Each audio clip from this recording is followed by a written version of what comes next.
Good morning, California. I'm Ray Kennedy. I'm the current rotating chair. Welcome to today's meeting of the California Citizens Redistricting Commission.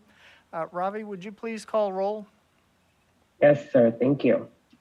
Commissioner Lamont. Here. Commissioner Sadwani. Here. Commissioner Sanai. Here. Commissioner Taylor. Estoy aquí. Commissioner Toledo. Oh, he's here. Here, sorry about that, my mute. Thank you. Commissioner Turner. Here. Commissioner Vasquez. Here. Commissioner Yee. Here. Commissioner Ahmad. Here. Commissioner Kutagawa. Commissioner Anderson. Commissioner Fernandez. Presente. Commissioner Forashari. And Commissioner Kennedy. I am here. Thank you, Ravi. You're welcome. Welcome to Commissioner Taylor. It is very good to have you here in person with us. We look forward to your participation in today's meeting. So today's run of show, we will have any announcements. I'm not sure there are any. I don't believe there are business meeting items for today, but I will check. We do have business meeting item for tomorrow at least. We will review one or two outstanding iterations from previous days on the congressional maps. Again, as yesterday, that should take us no farther than 11:45. When we will jump back to our work on the Senate districts. Our intent is to take up where we left off with Sivan last night in Southern California, provide any additional instruction that Sivan needs. We then anticipate reviewing Jamie's progress on Los Angeles. We may have a brief closed session at some point today, hopefully not, but if we need it, we will. Once we hear from Jamie, then I would like to shift us to the Central Valley, starting with the VRA areas, and then we can move through the Central Valley and hopefully make it to Sacramento before we open public comment. Public comment, as yesterday, will begin at 6:30, immediately following our break. So there will be an announcement at 6 o'clock and possibly other announcements during the course of the day on public comment. Last night was relatively light as far as public comment. We were able to handle all of the callers in one 90-minute block. If that happens again tonight, we may be able to go back to some mapping, and I hope that we can end the day with a very brief recap and preview just to take stock of where we are and what we have before us tomorrow. So, are there any announcements from commissioners or staff at this point? Commissioner Fernandez? Oh, did you mention the 9:30 start on Saturday? No, Okay. thank you very much. Okay, thank you. We will be shifting our starting times beginning tomorrow morning, Thursday, to 9:30. So Thursday morning, Friday morning, Saturday morning, we are now scheduled to start at 9:30. That will give us an additional 90-minute block per day, and we anticipate using those first blocks, particularly tomorrow and Friday, to try to finish up the congressional mapping. That's our priority for those first blocks tomorrow and Friday. And then the chair will shift to Commissioner Fernandez on Saturday, and she can speak now or later as to her plans, but that is the plan for the next couple of days. Okay, so that is announcements. Are there any business meeting items from commissioners or staff?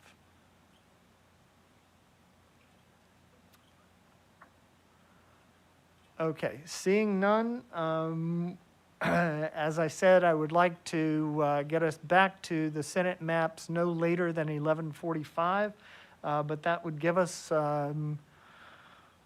almost 40 minutes to focus on some outstanding iterations on the congressional maps. And I will turn to Ms. McDonald, and I believe Tamina has some iterations for us. Thank you.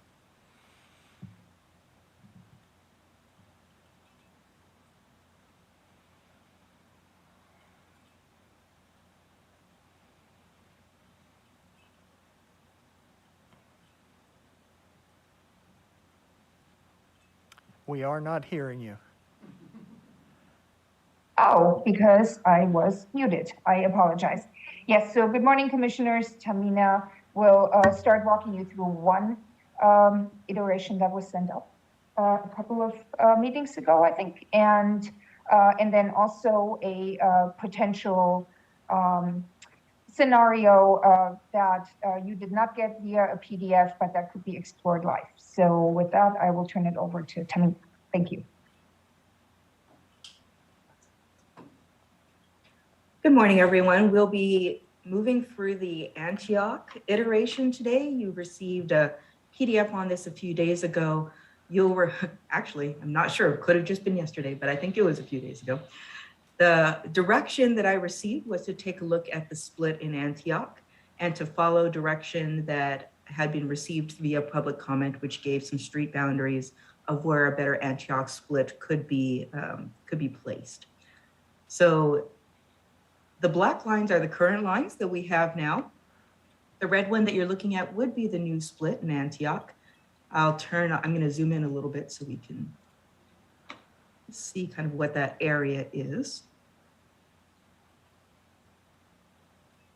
The public submission that we received actually was too small. We needed a little bit more area, but it centered mostly around the northwest side, saying not to go beyond a certain area. And so that's what I did in creating this new split is took the northern areas and then went down. This is Hillcrest Avenue over here, which they mentioned would be a good boundary to take the western areas of Antioch, staying out of the hill areas over here.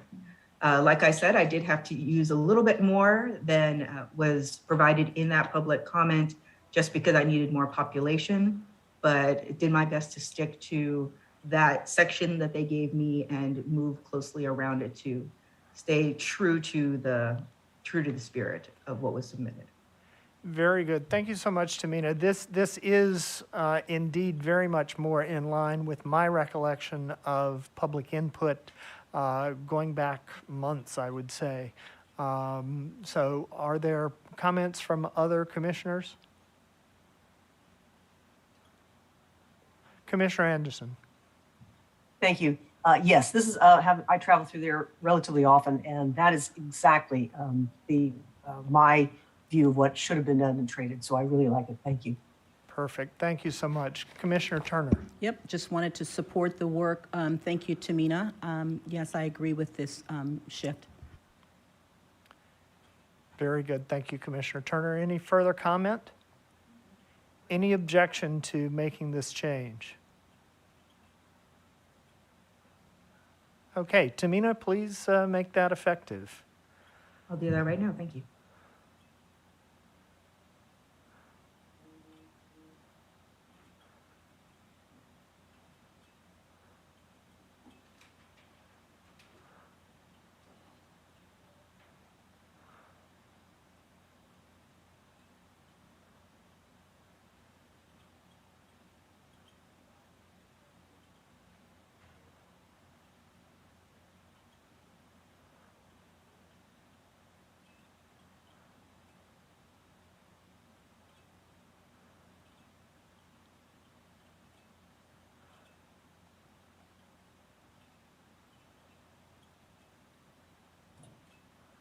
Chair? Yes, Commissioner Anderson. Yes, while we're doing this, could I get possible authority to look into, with maybe Commissioner Ahmad, the idea if we could do something with San Jose to try to put it, to look at the San Jose area and see if we might be able to do something to make the city in less than 4 cuts. I don't know if it's possible, but I'd like to do a little exploration in that area. Thank you. I understand that there is an exploration currently in process, so I would not want to further confuse matters.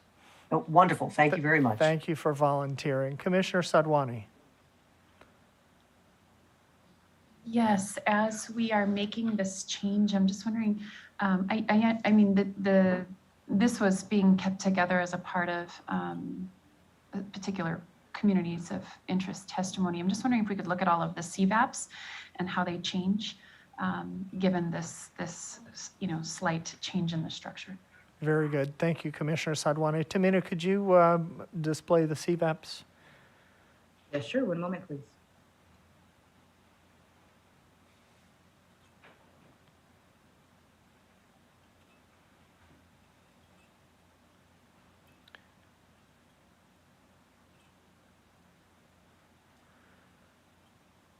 In the meantime, Commissioner Yee?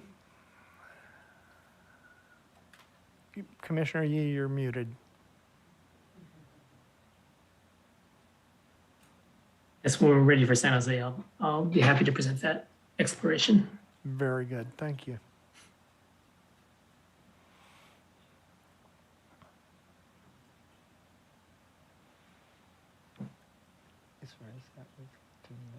The labels are now reflecting the name of the district, followed by the deviation in persons, followed by the Hispanic Latino CVAP, Black CVAP, Asian CVAP, Indigenous CVAP, and White CVAP. Okay, so I'm seeing that we do still have some population balancing to do, particularly between North Contra Costa and, where was it? Yolo Lake, and then a smaller deviation to take care of in Concord TR.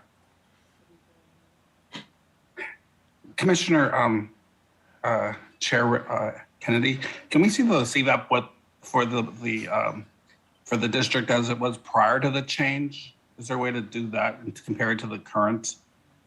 Yes, I'm sorry. I'm going to step back a second on this because I think it made an unintended change in North Cont that I didn't want it to make. Okay, thank you.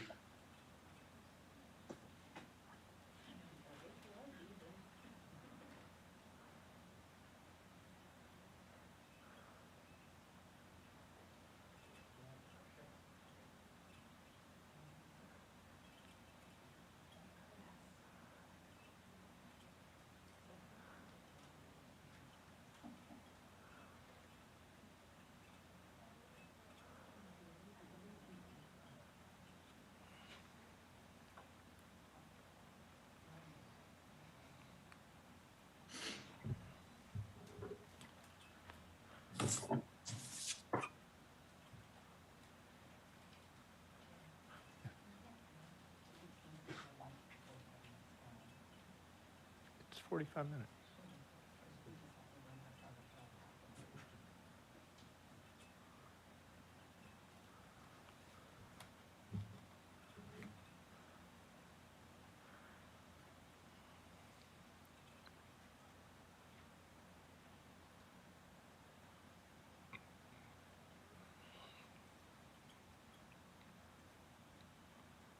So this will reflect what the previous CVAPs were.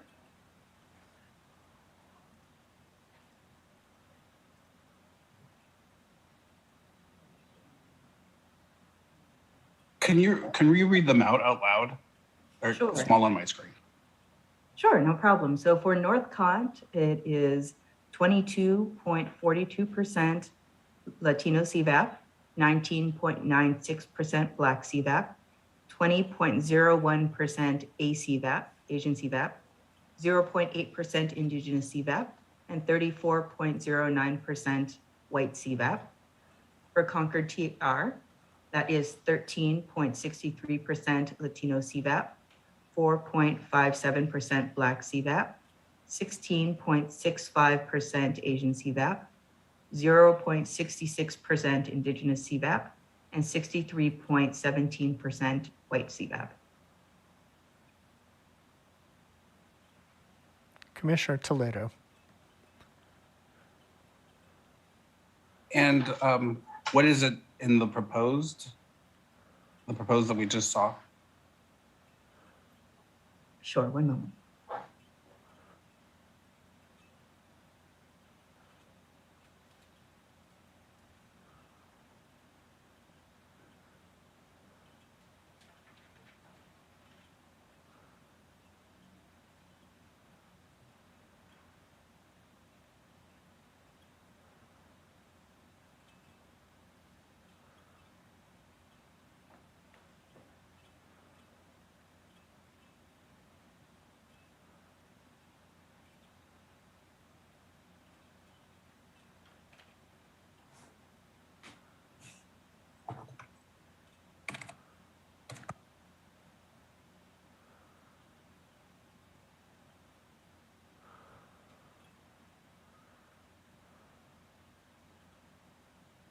So for this proposed district with the change in Antioch, there is the LCVAP, Latino CVAP is 22.76%, Black CVAP is 19.33%, Asian CVAP is 19.54%, Indigenous CVAP is 0.085%, and 0.85%.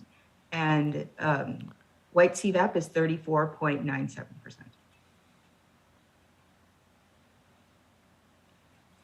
Thank you very much. Thank you, Commissioner Toledo. Tamina, do you have any further iterations to share with us? No further iterations at this time, Chair. We did do a little bit of exploration, which I believe Commissioner Yee and Commissioner Ahmed would like to discuss. Okay. We have approximately 30 minutes that I'm happy to dedicate to that. Commissioner Yee? Thank you, Chair. So let's go down to San Jose. And we've all heard quite a bit of input from the community this past couple of days about San Jose being split into 4 different districts. So I wanted to explore any way that might be possible to improve that, perhaps reduce it to only 3 districts. So Commissioner Ahmed and I worked with Tamina to visualize one possibility. However, it has various problems. So we can look at it if Tamina has a snapshot of that.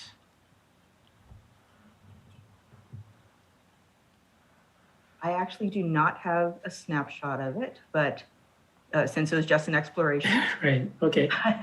But I can explain what the differences were. So currently, San Jose is in 4 districts. We have the northern area with Cupertino, Sunnyvale, Santa Clara, and the Berryessa neighborhood. We have the section of Cupertino, which was used for the Latino CVAP. We have the part that's with Santa Clara, which comes into mid San Jose and the areas around Campbell and Cambrian Park. And then we have the area with Mid Coast, which is the southern half of San Jose.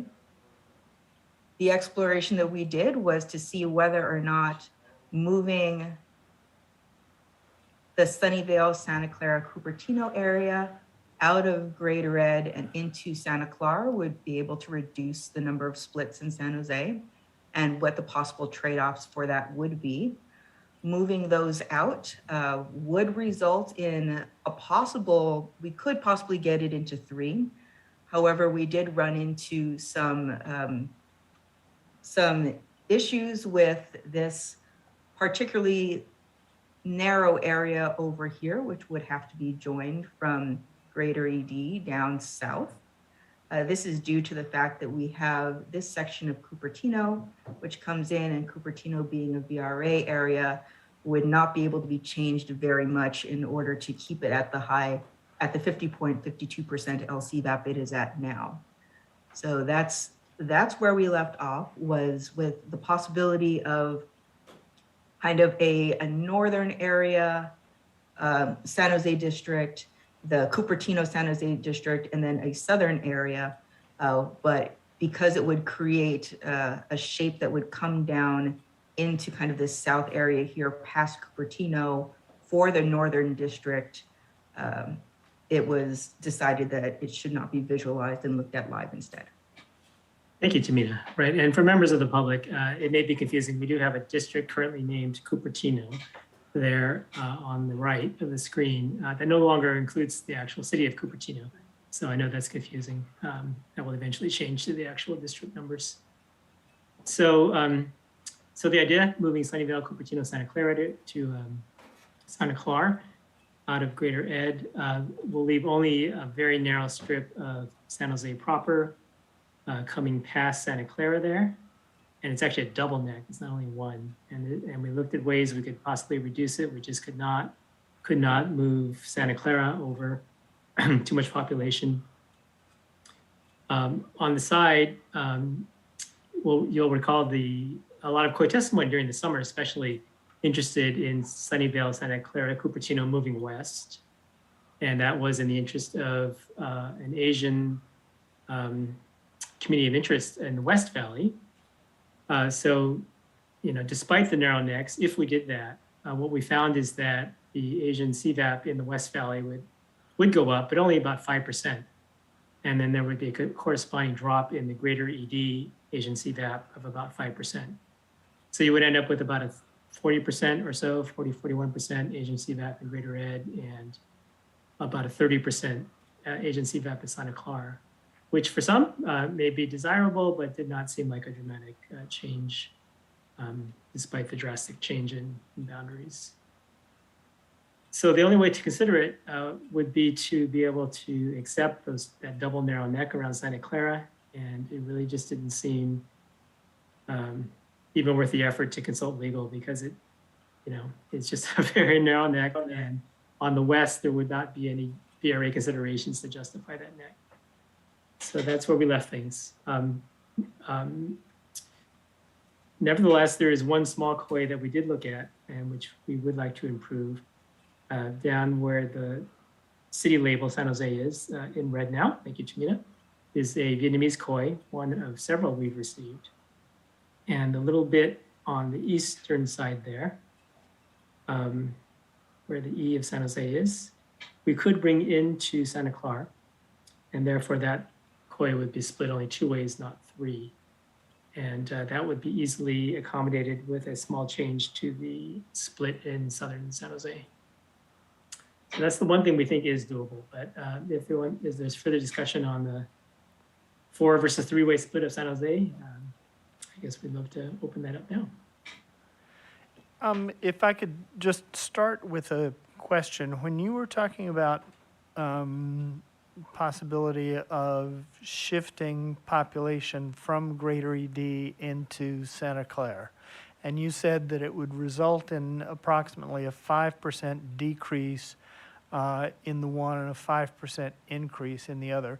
I mean, we've seen instances where communities are happy with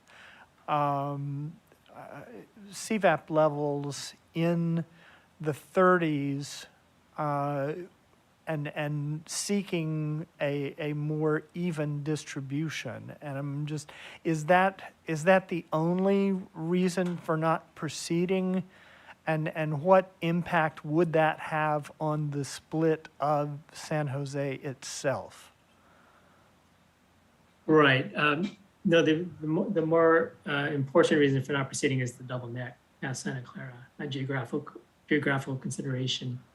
The comments about the ACVAP were simply to say that it did not seem like a dramatic change enough to, you know, work further on the neck, because we just didn't see any other way around the neck.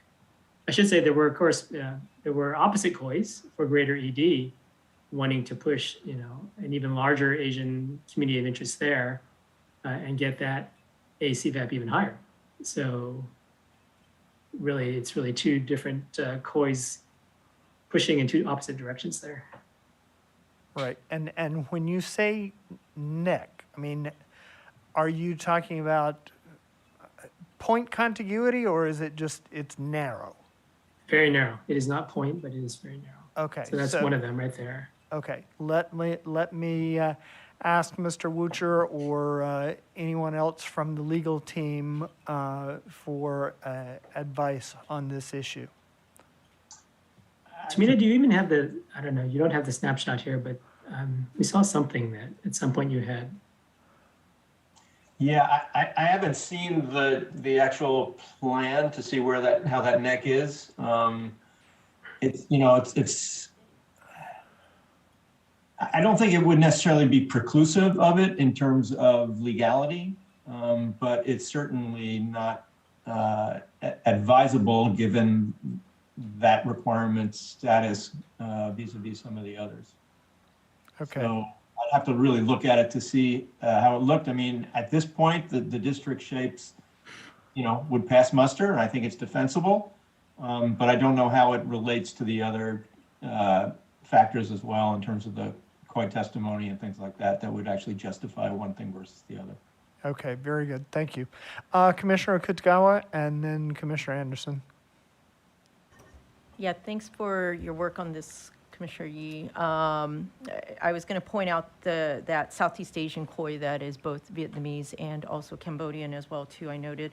I also saw that there was a request to, I guess, two things. One, I hear what you're saying about the necks or the double necks. We heard quite a bit of testimony from further down south into San Benito and Monterey about being combined or grouped with the San Jose or more the urban technology areas. Did you find that there were other alternatives to maintain that very district? That's one question. And then secondly, I also noted that there was a request to swap out Newark for more of Fremont to preserve more of a koi. And I wanted to just ask about that in case that would also help, you know, give you other options to reduce the number of splits in San Jose. 4 does seem like a lot, and I'll stop there. Thank you. Will I respond, Chair? Yes, please. Thank you. So for the district named Cupertino, which has VRA considerations, we did not explore trying to alter that, especially the portion of it that's in East San Jose, simply because there were exhaustive efforts at constructing that district, you know, earlier in our work, and we didn't want to undo that and find ourselves circling back again. So we did not. The new work for Fremont split, we did take a brief look at that, but I think Tamina had other kois that would compete with and undo. So I don't know, Tamina, if you have any of those handy that you can comment on.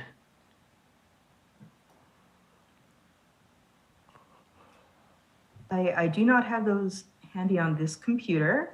I will say that that was looked at before, and there were several, it's conflicting kois in both directions. So it's really, I'd be happy to explore that and show who would ever like to work on what the different kois are.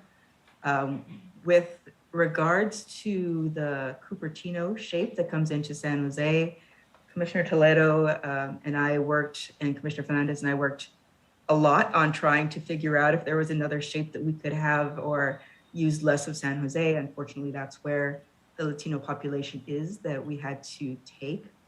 And because of that, the necks that it creates, really the movement when we moved this into 3 districts was to move out Santa Clara. So if you can see the space in between the pink and the black right here, and the pink of Burbank, which I also need, and this pink right here, these are the 2 necks. So it's a very, very narrow area, which we would be looking at.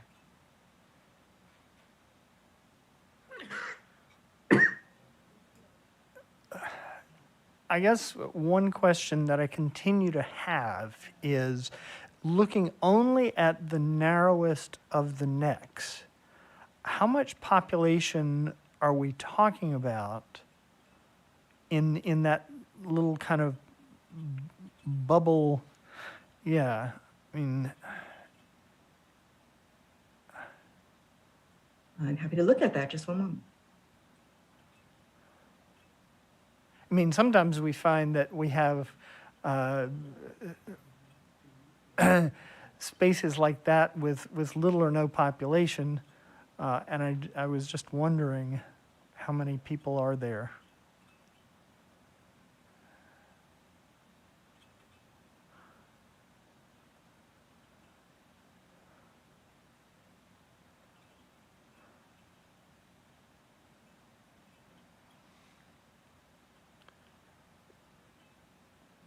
And Tamina, even if we remove the easternmost one of those red blocks,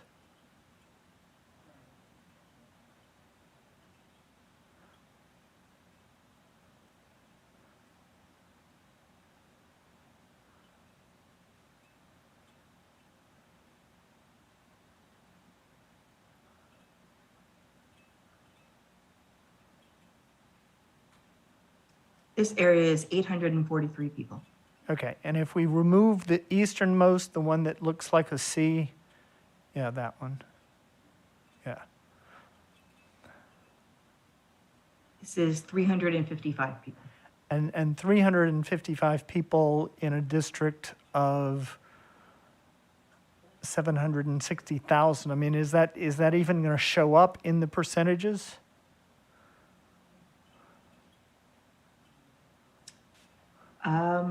My guess would be not. It may go to 50.51. Okay. I could definitely look at it if you would like to move this one area. Okay, Mr. Wucher, do you have thoughts on this?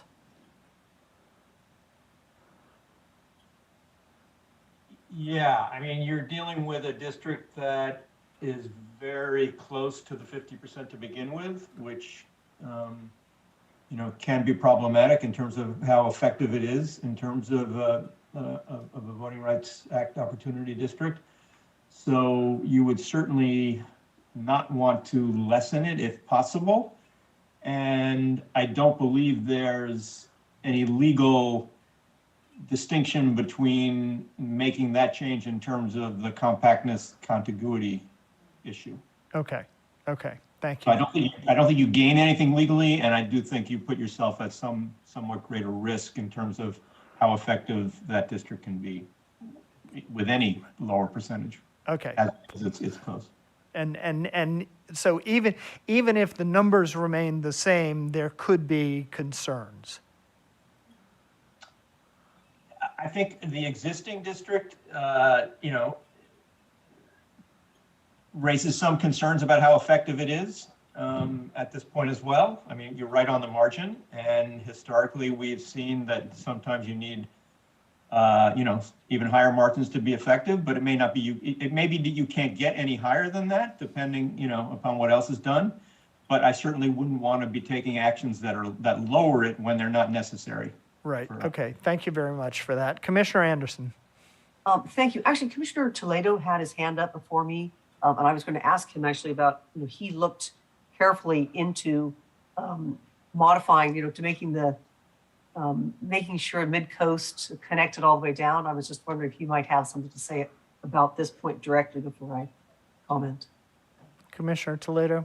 I mean, we looked at this very, very carefully, Commissioner Fernandez and Tamina, and this was the highest we could get it based on the constraints that we had before us in terms of Section 2, and we did consider the compactness issues as well, and received legal that advice that all compliance requirements were met. So at this point, I think we should just probably leave this district as is. Right. Thank you for that. Commissioner Sadwani. Oh, sorry, I did add one other point. We're looking at that greater red area, and I was wondering the whole time, did anyone from San Jose talk about that? Everything we got was that I saw was from people from Cupertino or Santa Clara, and the letter from Fremont. But I never heard anyone, and they actually talked about those cities. They didn't actually name San Jose. So I always wondered about that. It's like San Jose just came along because they're in between. And I was wondering if anyone happens to know anything about that, which is another reason why I really wanted to see what we can do in this area. Does anyone have any input on that? Commissioner Turner, do you? Well, there just are, in our air table, San Jose deserves to keep our voice in Congress. We are the largest city in the Bay Area. We should keep at least, they speak about member of Congress. No other major city in California is losing its voice. So there are people from San Jose that's calling, but just to comment on, them wanting to have voice. Another one, the demographics of San Jose, distinctly different. No specific naming, but San Jose is not wanting to be split into the proposed districts. Here's someone else that's from San Jose, but it's kind of the same thing. They're wanting to be whole as possible. They want to ensure that they do have a voice. I've not come across anything, Commissioner Anderson, just yet, but there's 564 comments concerning San Jose that I'm still looking through. Okay. Yeah, thank I you. was looking at anything about the Greater Red. That's one thing I did not see about that district. Okay, thank you. Commissioner Sadwani? Yeah, thank you. Yes, San Jose is being cut here, but other cities are too, right? Long Beach for sure got cut up as well and is losing a portion of its voice. I think in terms of the greater ED district, we have received a lot of testimony that it looks good. It reflects the communities of interest that we have been hearing from since very early on this summer. So I would be cautious to start making changes there. So my question actually for Commissioner Ahmed and Yee, as in looking at this district, I'm curious, it seems like there was a lot of interest in bringing that northern portion of San Jose back in, but I'm if there was any consideration to looking at the split that's further down, that swaps between Santa Clara and Mid-Coast. And is there any justification for removing the cut there in the center part of San Jose and having it go more with some of the Mid-Coast areas? Certainly it changes the logic. I understand that, but I'm wondering if there's an opportunity to keep more of the city whole. I'm certainly not against trying to keep the city whole, more whole or reduce the number of splits. So I'm just curious if that was an option that was reviewed at all. Commissioner Yee?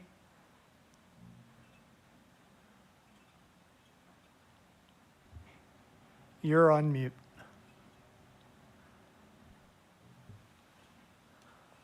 I believe Tamina can comment on that. It's Okay. a population Tamina? challenge. Yeah. Tamina, thank you.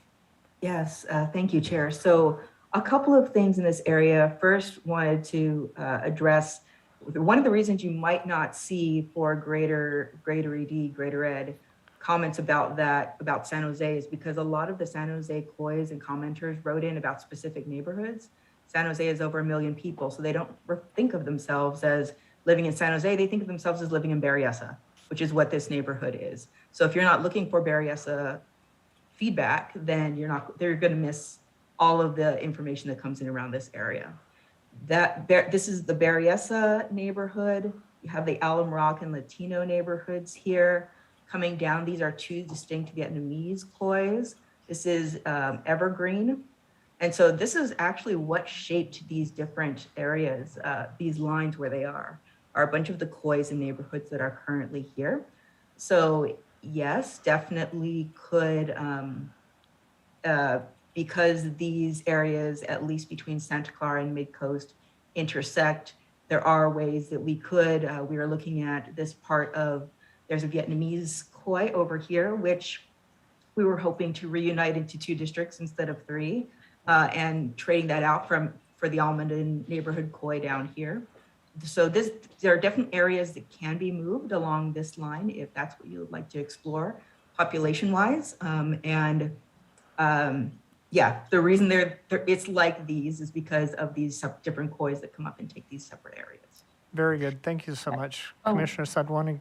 Yeah, that was all I was going to suggest. Is it reasonable to, a big portion of the southern port of San Jose is already with Mid-Coast.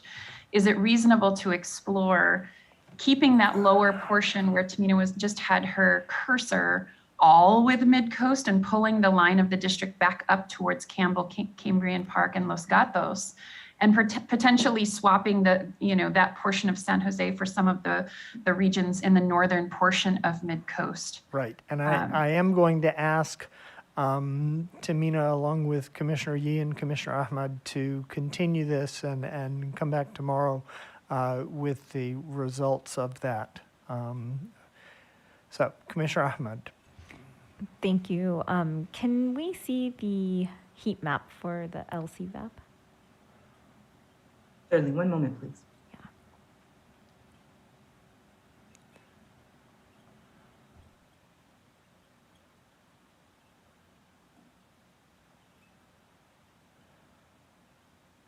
And then if you can, because it's kind of dense here, can you zoom in to that general region where what is covered right now with this info box?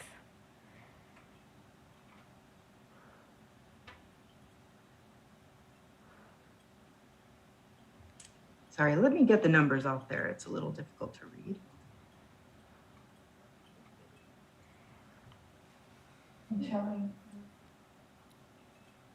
I think I just needed to see this as a reminder for myself on where the population distribution is and our VRA obligations, as well as the unique shape of the city itself and how it kind of zigzags through the South Bay.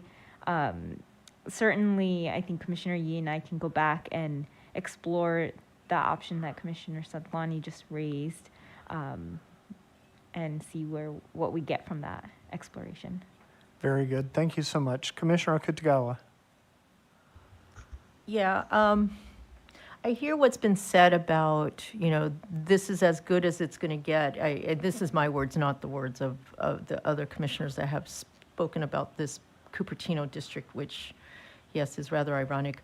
I just want to note a couple things that we've had previous conversations around in other areas. One is the mix of urban versus rural agricultural areas, which we definitely have here.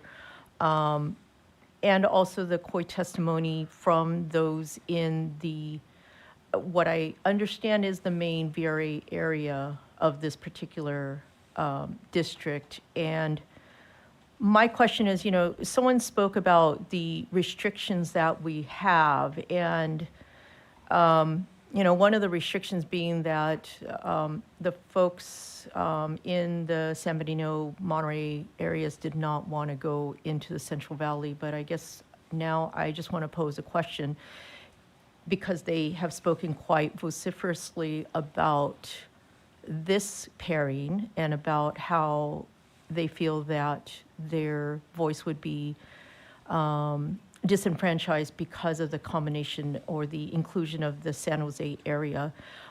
Would it be better to then reconsider going into parts of the Central Valley and keeping it a much more agricultural area, and then therefore being able to bring up some of the CVAP in this area, since we are, I believe, still trying to, look at what is going to be the best VRA districts that we can create in the Central Valley too. So I wanted to just raise that, because if that is the constraint, maybe that's just something that we have to just set aside and really look at. What's the larger goal? It's to create a strong VRA district, and also listening then afterwards to COI testimony. Thank you. Thank you, Commissioner Kitagawa. Commissioner Turner, followed by Commissioner Anderson, Commissioner Taylor, Commissioner Fernandez. Two things, Chair. Thank you. First of all, with the iteration or the exploration that Commissioner Yee was looking at, I read the response a little bit different, and you were asking about reduction of population from, I think, the Cupertino district that was about 300 people to widen the appearance of the neck.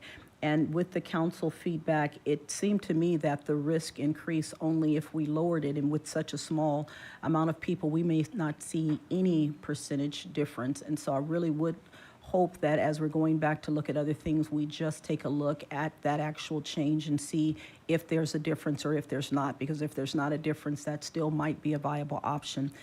And then the other thing is again, I was going through the testimony, the public comment for San Jose, and I did want to just take about 25 seconds and read the public comment coming from the mayor of San Jose that speaks to it as well, because we're talking about voices of San Jose.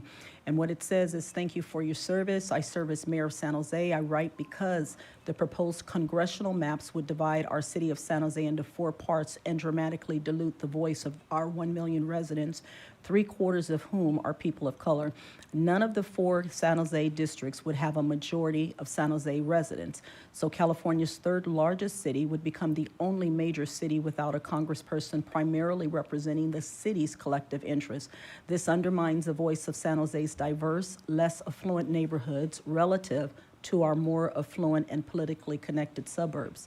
Moreover, by consolidating 2 of the 4 districts in the west, south, and southeast of San Jose, you can preserve majority Latino and Asian American districts in my city while ensuring that San Jose has a representative who serves a majority of San Jose residents. This is not merely imperative for San Jose. To be sure, farm workers in the Salinas Valley and coastal residents of Monterey should have strong representation as well and deserve the full attention of a congressperson who does not need to drive an hour north to her office located near the world headquarters of Adobe and Zoom. Our 2 smaller cities in the Bay Area, San Francisco and Oakland, have representatives in Congress who overwhelmingly represent their city. San Jose certainly deserves at least this much. So I thought it was just a different perspective to, again, be able to say that as we're looking at splits in San Jose, if they're split into areas where where San Jose, again, being the largest city, doesn't have representation or a great voice in any of them, I think that is still a further concern that we need to look at. Thank you. Thank you, Commissioner Turner. It certainly remains a concern. At the same time, we have been here with our ears open, trying to listen as closely and intently to the people of California as possible, and these districts reflect to the best of our ability what we've been hearing from the people of California for many months.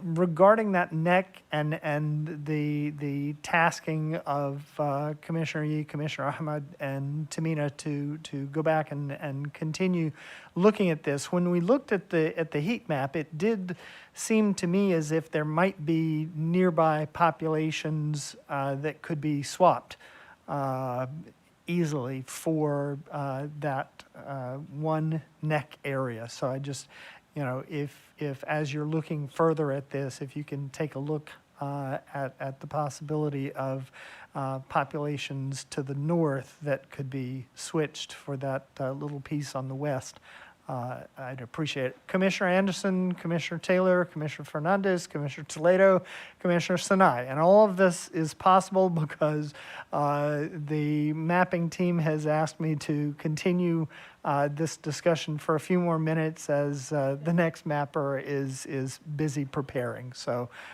please go ahead and please be concise. Commissioner Anderson. Thank you, Chair. Yes, I agree with everything was just said about Commissioner Turner and then what you just said. Additionally, I want to talk about, yes, the neighborhoods. San Jose, of course, was talking about its neighborhoods, never assuming that it would all be cut up and distributed into other districts.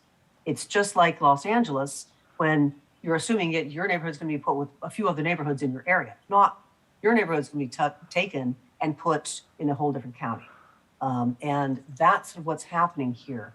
And so it's just like San Francisco, where they talk about their neighborhoods, because they assume you're going to be mostly San Francisco. And that's what's really has caught San Jose by surprise, that it doesn't have a majority anywhere. And that probably never occurred to any of them to say, hey, keep our entire city whole, because it's 1 million people. So you don't tend to think that way. But I don't think we should use that as a reason to cut particularly the southern part of San Jose in half. I think we should really look seriously at what Commissioner Sadwani said as well. So thank you. Thank you, and that is the reason for asking the team that has been working on this to continue working and come back to us based on this discussion. Commissioner Taylor. Thank you. Good morning, Tamina. Yeah, I think Commissioner Anderson and Commissioner Turner just hit it right on the nail right on the head. I think we looked at it, or public input came, and it was related to neighborhoods, and it sort of maybe missed the boat a little bit as it went to the entirety of San Jose. We know San Jose has to be split because of the size, but I think it does bear another look. It's just it sits not knowing that they do not have a majority. Thank you. Thank you, Commissioner Taylor. Commissioner Fernandez? Thank you, Chair. Excuse me.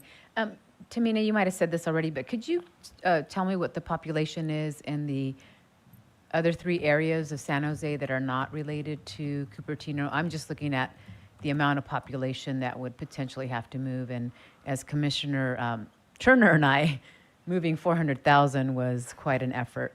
Yeah, and you guys know me, I don't like to split cities. I don't like to split anything, actually. But I think, was it Rancho Cucamonga was split 3 times as well? And they're a much smaller city. So I'm thinking, if we're going to look at this, we probably should look at Rancho Cucamonga. That's 175,000 split 3 times. So thanks. Thank you, Commissioner Fernandez. Commissioner Toledo? Yeah, Sorry. Can you hear me now? So Commissioner Toledo, if you could hold, we're waiting for a response from. Okay. Sure. Jess, I can get those exact numbers for you in a minute. When we did look at this, it looked like there were in the neighborhood of 333,000 in each of these 3 blocks here. And I can definitely get you those numbers. And I also like to remind you that we had a previous iteration where we did not include San Jose in Mid-Coast, but we went and took that 300,000 from going up the peninsula. And that was something which the commission requested that we look in another direction. But I can get those numbers for you in a moment. Thank you. Very good. Thank you, Tamina. Commissioner Toledo, please go ahead. Yeah, thank you. I just, I'm open to a little bit more exploration, but I do think we need to put a time limit on it because we do need to make a decision on this, whether it's later today or tomorrow. We received so much testimony from all of California and in this area too, and what I'm saying reflects the COIs that we receive and the community of interest testimony that we've received, and we've tried to put it in the right places.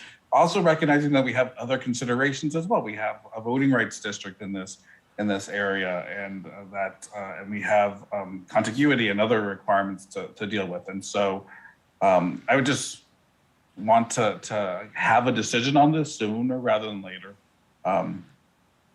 Thank you. Yep. We should be able to wrap this up one way or another tomorrow morning. Thank you for that, Commissioner Toledo. Commissioner Ahmad? Thank you, Chair.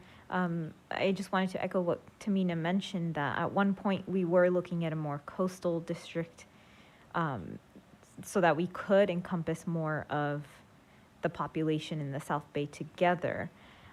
There are definitely solutions to these splits. They might require some changes in a number of districts around the area, right? Because there's no VRA district requirements to the west. So we do have that flexibility to continue to reduce the number of splits within the city. However, that does come at a cost, right? So we would be splitting COIs, we would be splitting other cities. Not saying that one way or the other is preferred, just recognizing that by the nature of drawing these lines, something somewhere along the way will be split. Thank you. Certainly something will be split. Thank you, Commissioner Ahmad. Do you believe that it would be useful for us to look at that old iteration that was more coastal?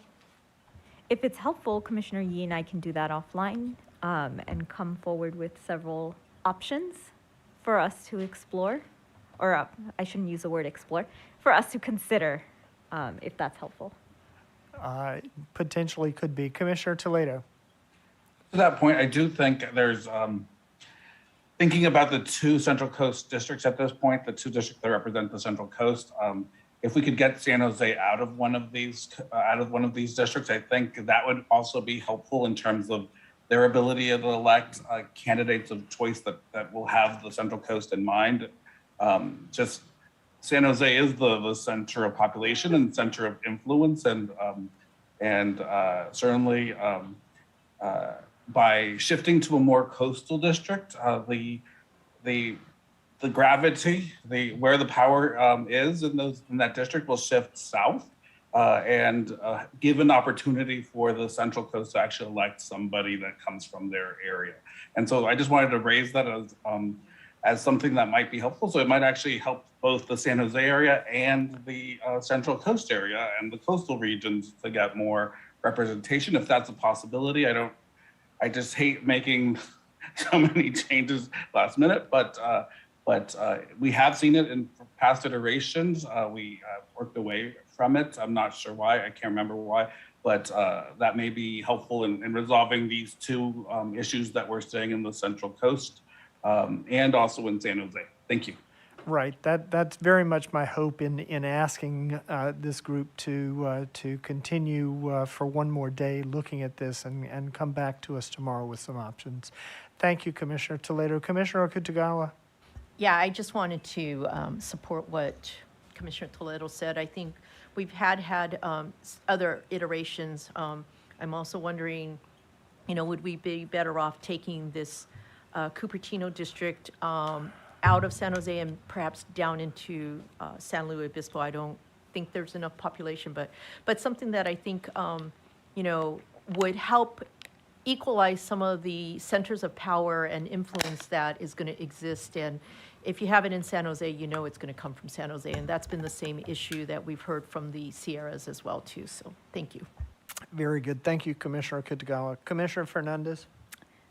Yes, and please, San Jose, don't hate me for this, but I honestly don't believe it's our position as a commission to decide who's going to have more power in a specific district. And maybe by splitting it up, maybe some other areas, as maybe Campbell and Cambria, and maybe there will be some further discussion and not so one-sided potentially to look at the entire district and what the entire district needs are, instead of one area having so much dominance over a district. So I'm trying to take a step back and just trying to look at it holistically. Thanks. Thank you, Commissioner Fernandez. Okay, we're gonna. Sure, I have those numbers for you if you would like. Okay, please go ahead, Tamina. The San Jose portion of the Mid-Coast District is 277,358 people. The San Jose portion of the Greater Ed District is 225,249 people. The San Jose portion of the Santa Clara District is 297,413 people. And the San Jose portion of the Cupertino District is 215,663. Thank you so much for that. Okay, so we will look forward to hearing from Commissioner Ahmed, Commissioner Yee, and Tamina again on this tomorrow morning. We thank you for your work so far. You've heard the discussion. I hope that is sufficient to guide you as you explore this further. I have heard from the mappers that instead of returning to Southern California, we're not able to at this point, so we will go back to Jamie, who will update us on her progress in Los Angeles County. So thank you, everyone, for your participation in this discussion. And Jamie, we are all ears. Thank you so much, Chair. Jamie's just plugging in her computer and we'll be with you in 1 second.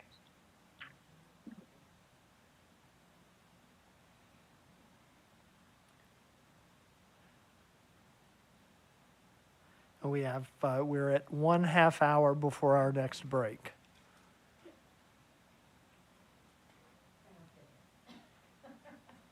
Commissioner Sadwani. Yeah, sure. While we're waiting for Jamie, Chair, I just wanted to ask or let folks know that we did have some explorations for the Central Valley districts as well. They are posted for today's handouts. We are certainly beyond the time for our work on the congressional maps. Just wanted to check in and see if we can anticipate reviewing those tomorrow or when, just so that the public knows. And, they are posted, so hopefully we can get public comment on them as well. We should, thank you for that question. We should be able to get to that tomorrow. I intend to devote the entire first 90-minute block to these congressional explorations, so we could look hopefully at what Commissioner Yee and Commissioner Ahmad have, as well as your explorations in the Central Valley. Very good. Thank you so much. Thank you.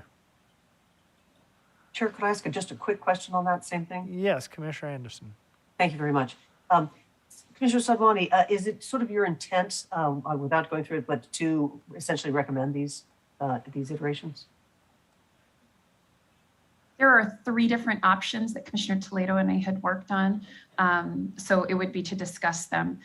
I can just in very brief say that I think the explorations do improve the CVAPs. They don't substantively change, the questions around Modesto and ECA. So that being said, I think if there is a desire to do so, then that would be still an outstanding question at this point in time. But I don't know if Commissioner Toledo has. Thank you. So what I would add to that is we do have a recommendation on preference on these, and also because we've been working very closely with legal and with our line drawers. So we do have a recommendation.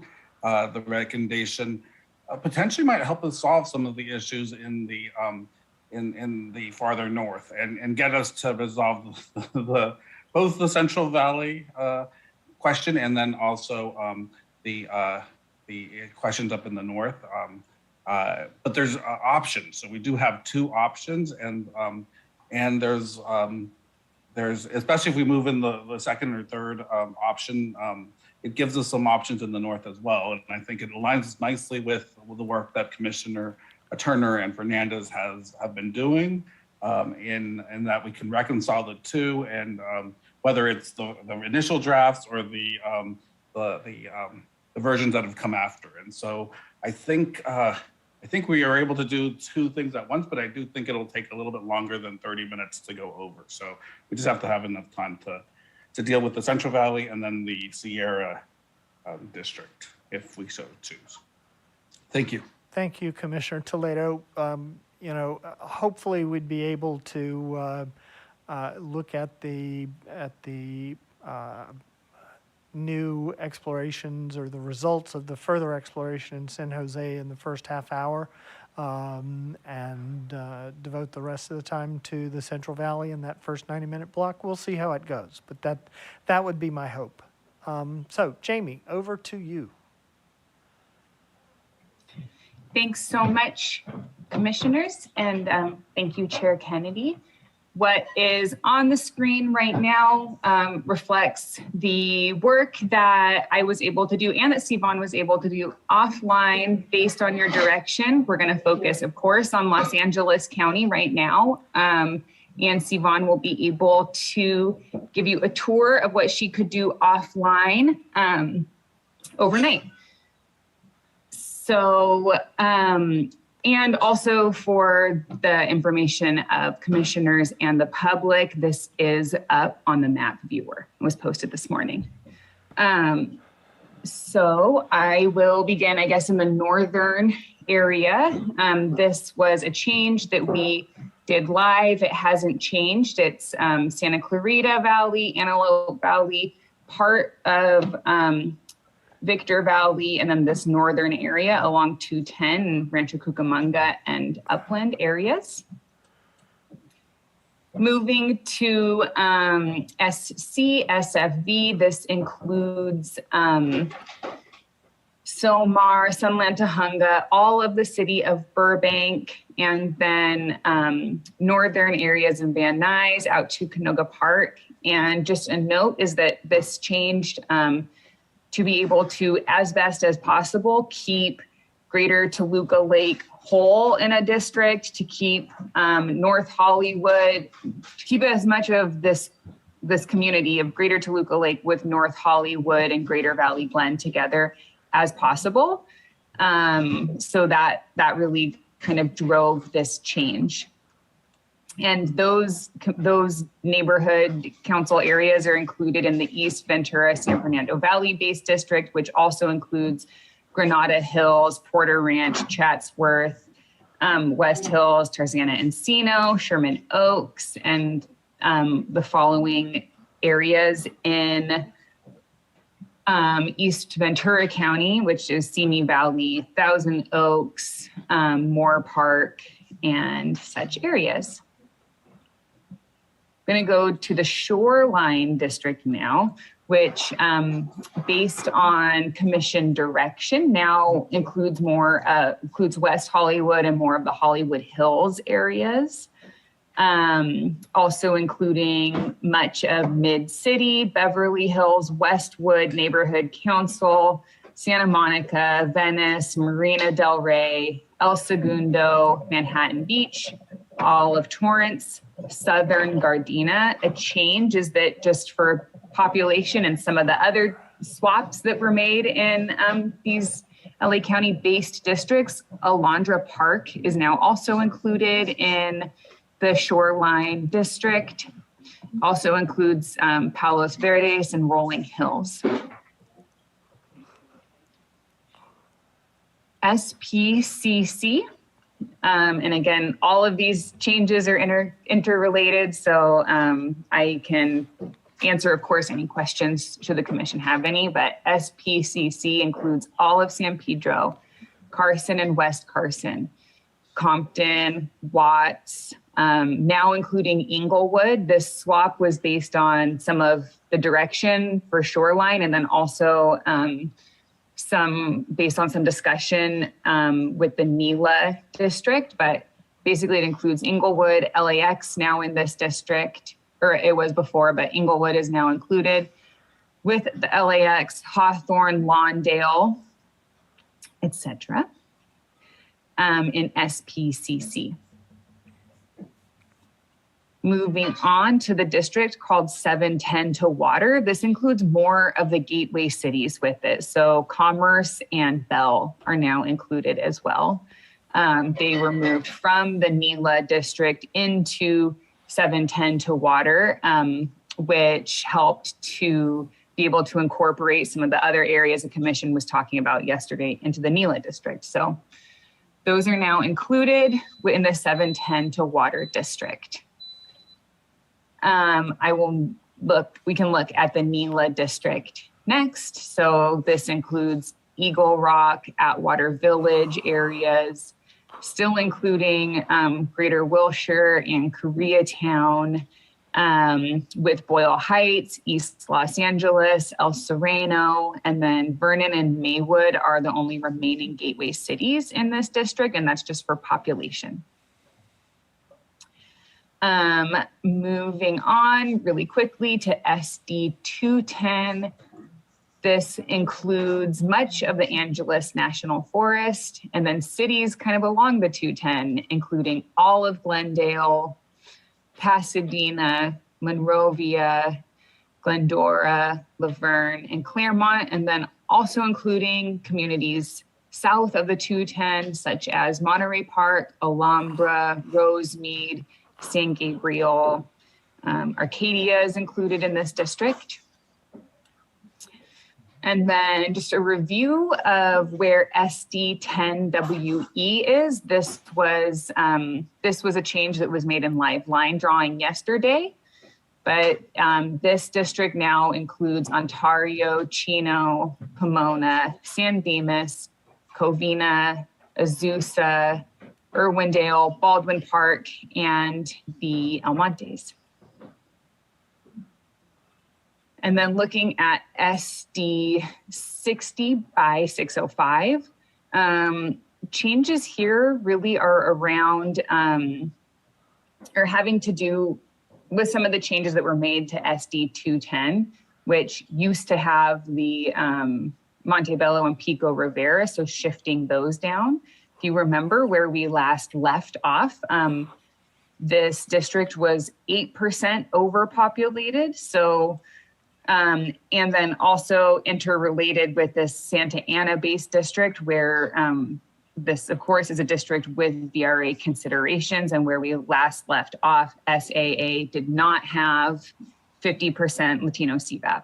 So now it does. SAA is at 50.56% Latino CVAP. This is by including all of Santa Ana, Eastern Garden Grove. It does not include any of the city of Orange. So Orange is whole and intact in a different district. Western parts of Anaheim, the same split in Fullerton. It also includes all of Buena Park and then sort of northwestern Fullerton, including the city of La Habra, and then the cities of South Whittier and East Whittier. So these are along the city boundaries. And then there's no other city splits involved in either of these districts, actually. So La Mirada is whole and Whittier is whole. And that is a quick review of, and I didn't go over west of 110. So I apologize for skipping over that, and just gonna zoom in to discuss that. So based on some of these changes with shoreline, for example, including more of the West Hollywood areas, moved West Side, Mar Vista, Del Rey, and then this Westchester area into west of 110. This also, I think that the boundary here moved between SPCC and west of 110 just for balancing population. And also much of downtown Los Angeles, excluding Little Tokyo, is included in the west of 110. This change also made it so Pico Union could be with Boyle Heights, which had been requested.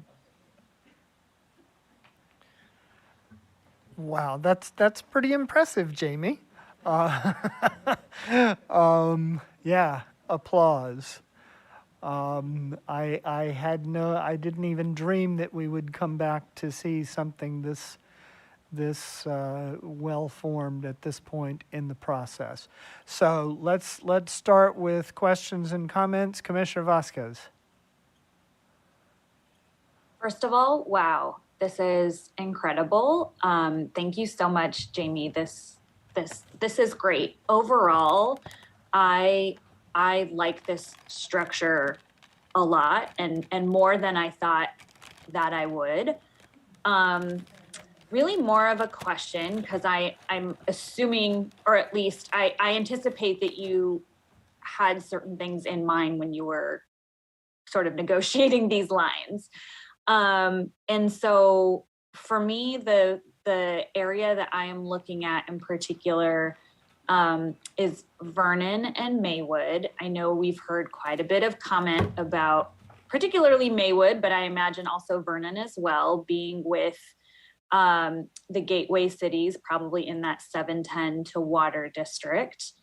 I anticipate that in order for that to happen, probably I was looking at Los Feliz being moved into, I think that short or one of those districts, but it doesn't look like a clean swap can be made to include Vernon and Maywood. And I just wanted to get your sort of read on that.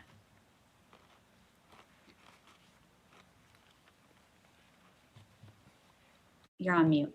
Yes, sorry. I was like looking at my Zoom little thingy was hiding from me.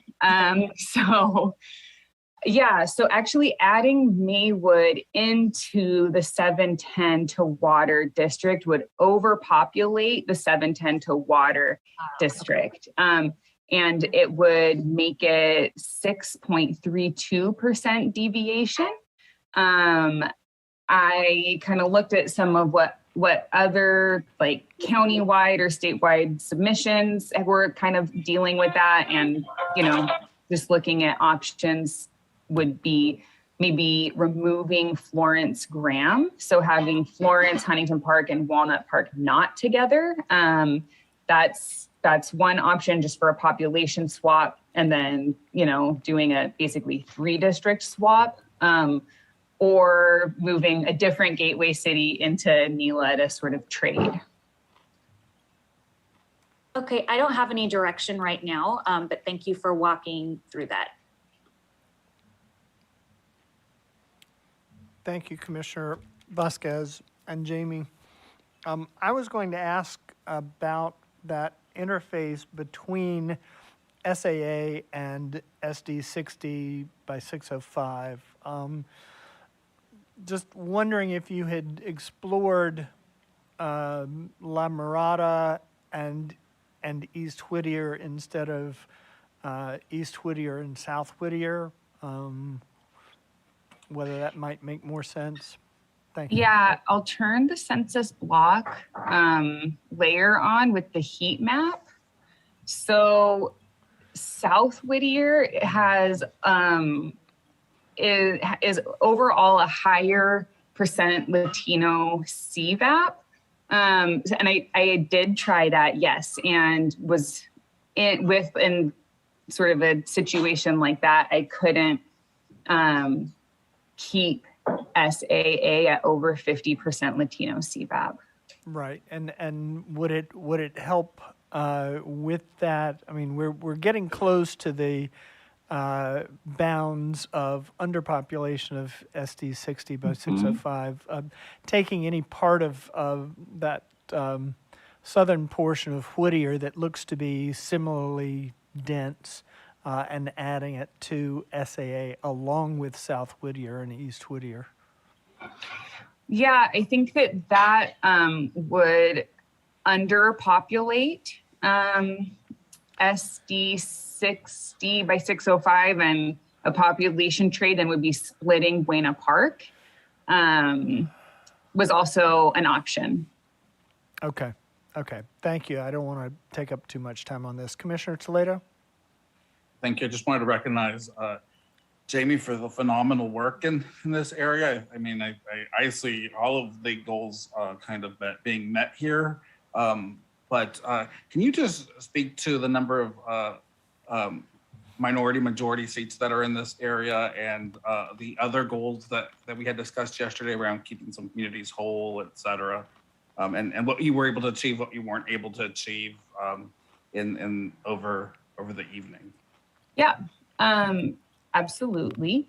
So SD 10 West East and SD 60 by 605 are the only districts in this plan to, from most recent, my understanding of most recent discussions with VRA Council that actually have VRA considerations. And SD 10 West East is at 58.83% Latino CVAP. That's the protected group under the VRA in that area. And SD 60 by 605 is 53.73% Latino CVAP. That's also the protected group in that area. And then additionally, 710 to Water has over 50% Latino CVAP. It's 51.92%.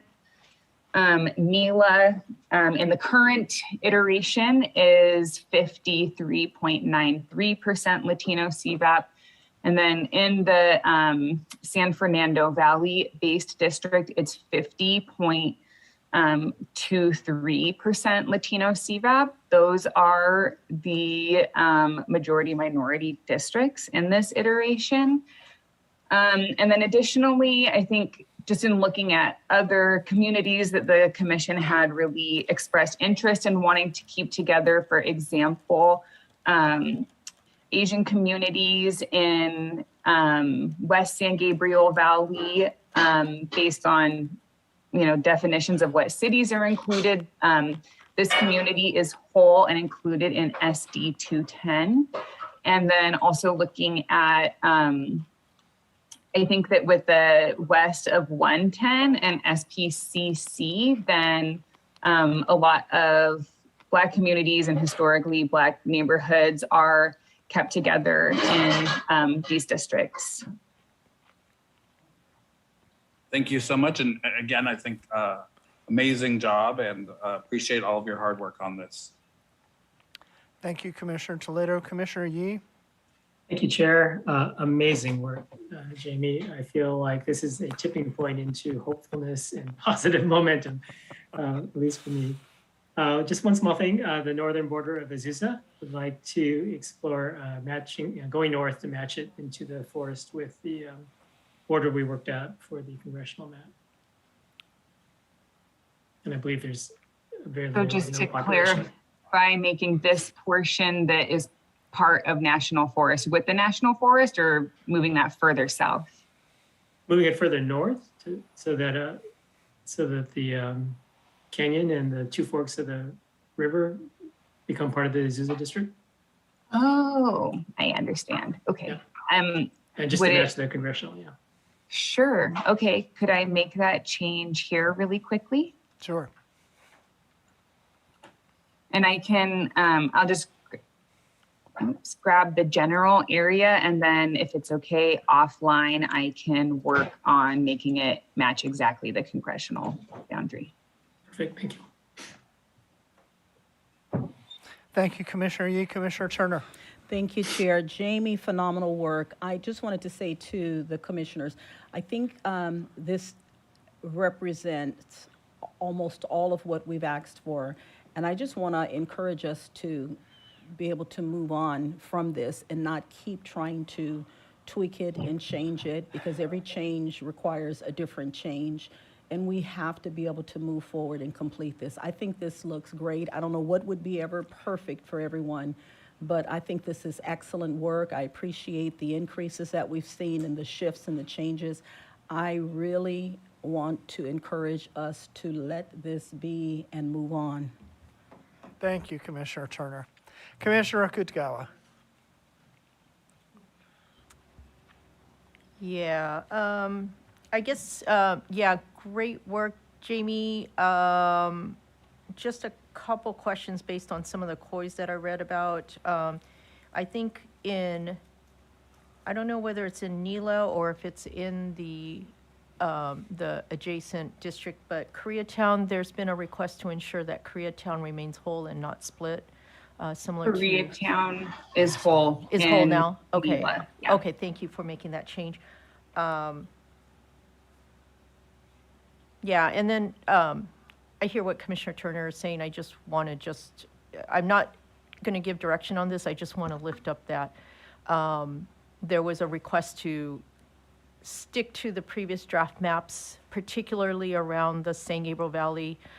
There's some, while there's appreciation that the core Asian Khoi cities that we've heard quite a bit from are remaining together, there's quite a bit of concern from both the Asian and Latino communities about being paired with some of the other wealthier cities that are now in this. And so just like all of the other conversations that we've had, I just wanted to just say it out loud so that we are aware of it and making a conscious choice if we're going to go this direction. And also so that, again, people are heard. So thank you. Thank you, Commissioner Kutgawa. Commissioner Sadwani. Yes, amazing, Jamie, as always. A few thoughts. I hear you, Commissioner Turner, and I can live with this map. I wanted to raise a couple discussion points for us, though, before we move on. One of them, I was under the impression yesterday when we left that we had discussed and said that we were going to move the city, the cut portions of Upland, Rancho Cucamonga that were left hanging there into the 210. Am I mistaken in that? I had noted that as a suggestion. I think maybe Commissioner Vasquez had noted that there was, or one of the commissioners had noted there was public input, but I actually never received direction to do that. Got it. I will raise that only in that's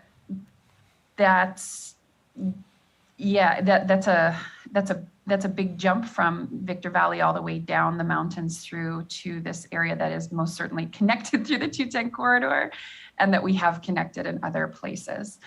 So that was the one surprise I think that I had, and I would ask commissioners their thoughts on that. That being said, the 210 corridor is already overpopulated. So if we were to move them in, that would require additional shifts. So, that's a temperature check for the rest of the commission on where we would land on that. I wanted to also just raise and second the concern that Commissioner Vasquez raised about Maywood. I was curious. I understand when we looked at it that Maywood removing Maywood or putting it into that Long Beach district would overpopulate it. So I was just wondering if there's an opportunity to swap further down the map. In other iterations for Congress and Assembly, we do have Hawaiian Gardens with Cypress. That district, the North OC Coast, is underpopulated. So I was just curious if that would be a possibility. That being said, I am also keeping my eye on that SD Nila district because I think it has done a really great job of combining many different Latino communities throughout that region, whom we've heard from a whole lot. So I wouldn't want to do it. And, I think I'm trying to weigh all of those things, and I just wanted to raise it because we certainly have heard from Maywood. They definitely are a gateway city. So I think those are some of the swaps that I would be just generally curious to explore. Thank you. And one last thought, on Commissioner Kutagawa's point, yes, we heard, well, I don't know, I've seen 2 pieces of testimony that were exactly the same about about the Asian American community, but I think overwhelmingly we had received so much testimony from groups about having, the API community separated in this area from the Latino community. So I'm still in favor of this iteration at this point in time. Thank you, Commissioner Sadwani. Jamie, and we have 3 minutes until break. So we may have to ask colleagues to hold their comments until after break. Jamie? Thank you so much. Just a note about this Maywood swap. This Maywood is about 25,000 people. Hawaiian Gardens is about 14,000 people. So I'm not sure that it would be quite so simple as like a one, move it here, and then everyone is populated within the percent deviation still. And previously the commission has instructed me to split Linwood and have Linwood with Compton and Carson based districts. And I'm wondering if that's something the commission would like me to explore, maybe perhaps in addition to having Hawaiian Gardens with the NOC Coast District. Jamie, could you go a little further into the rationale for making that change? That would just be a population, a balancing of population. I think that including Maywood and 710 to Water would overpopulate 710 to Water, and it would make that 6.4% deviation. Removing Hawaiian Gardens, which is about 14,000 people, I don't think would bring 710 to Water below the percent or below 5% deviation. So the suggestion then would be to split Linwood here as commission has previously instructed for other iterations, and that would further remove some of the population from 710 to Water and add it to SPCC. So that would the point would be to be able to include Maywood while still having 710 to Water be balanced in terms of population. Okay, and the split in Linwood would be at the 105. That's where we've had it before. Okay, very good. Okay, thank you, everyone. My apologies, it is break time, so hold those questions, and we will be back at 12:45. Thank you all.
Thank you, everyone, for your patience during our 15-minute break. We are back.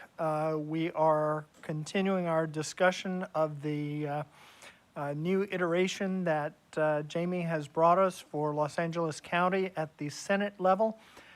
So returning to our discussion, Commissioner Lamont. Well, I wanted to echo the appreciation to Jamie on this version that's being presented today. I think it really does get to the majority of the request and direction that's been provided by Commission.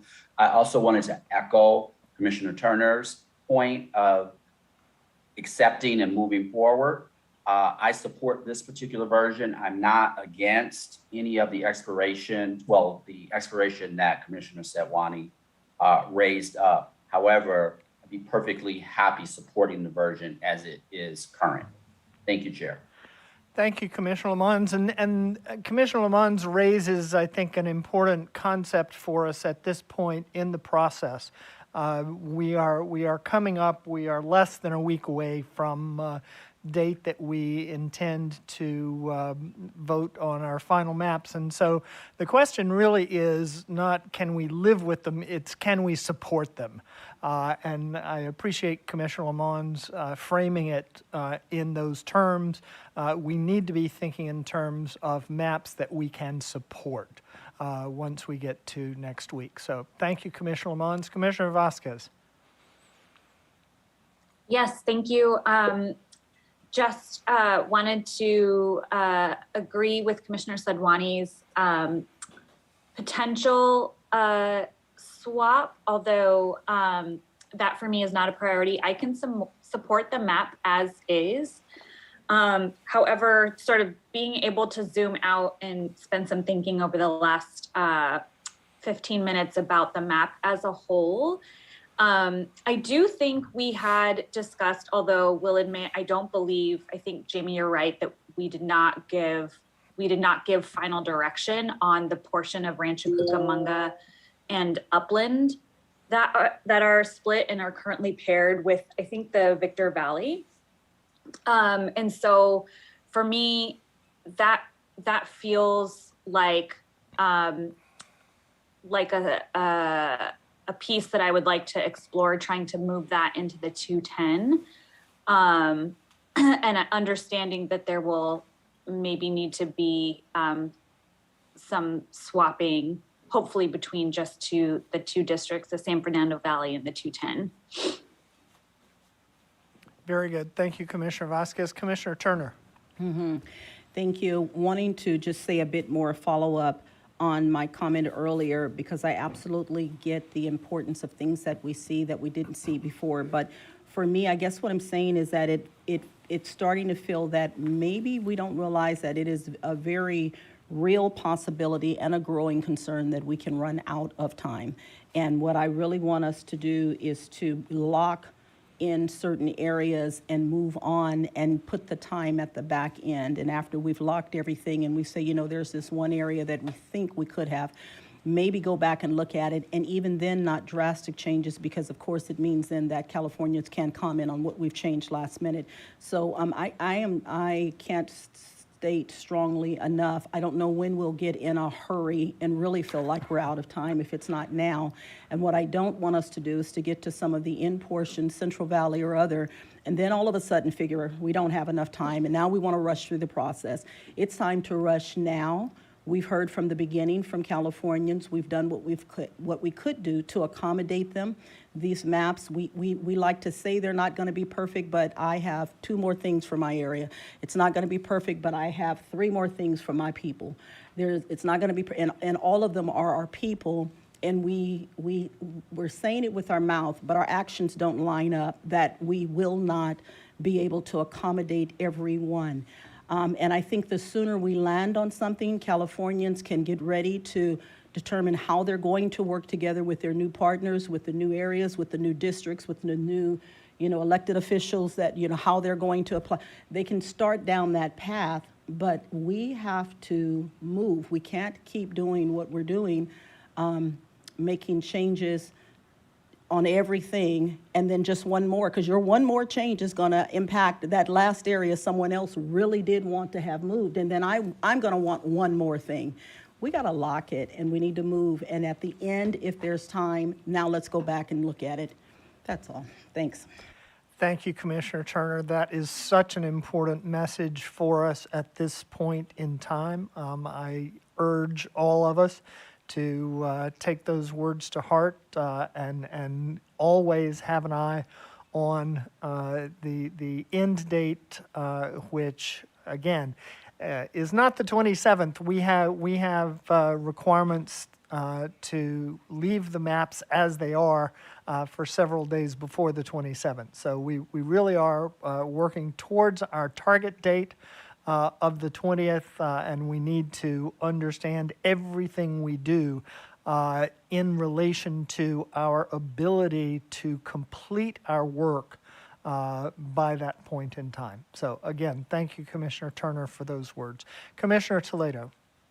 Yeah, I would agree with Commissioner Turner completely and wholeheartedly. I think this map actually reflects so much of what we wanted. The COIs have been kept together, not perfectly. We've had to split some in some cases, but it is it's a good representation. It's something that I can certainly support. And if we are going to make any changes, I would hope that they'd be minimal, regionalized, and not impact the goals that we set out, which was to maintain the minority majority, to raise the CVAPs, to keep the COIs that we've identified together, and so limited in that manner. But I'm ready to lock this in. So I'm hoping that we have support to do that. And I'm hearing that most commissioners, even the ones who want would like to see a couple of changes or exploration, would be also in support of this map, unless I'm reading this wrong. But, thank you, Chair. Thank you, Commissioner Toledo. Commissioner Fernandez? Thank you, Chair. Yes, and I also agree with Commissioners Toledo and Turner. However, if there is some minor explorations, I would recommend that Commissioners Vasquez and Sadwani work with Jamie so that to minimize back and forth. And then also, as Commissioner Toledo, I would really like to minimize any changes, because anytime you make a move or a change, you're impacting a different COI, a communities of interest. So whichever way, but I'm just trying to consolidate it and make it as efficient as possible. Thanks. Thank you, Commissioner Fernandez. Commissioner Vasquez? Yes, thank you.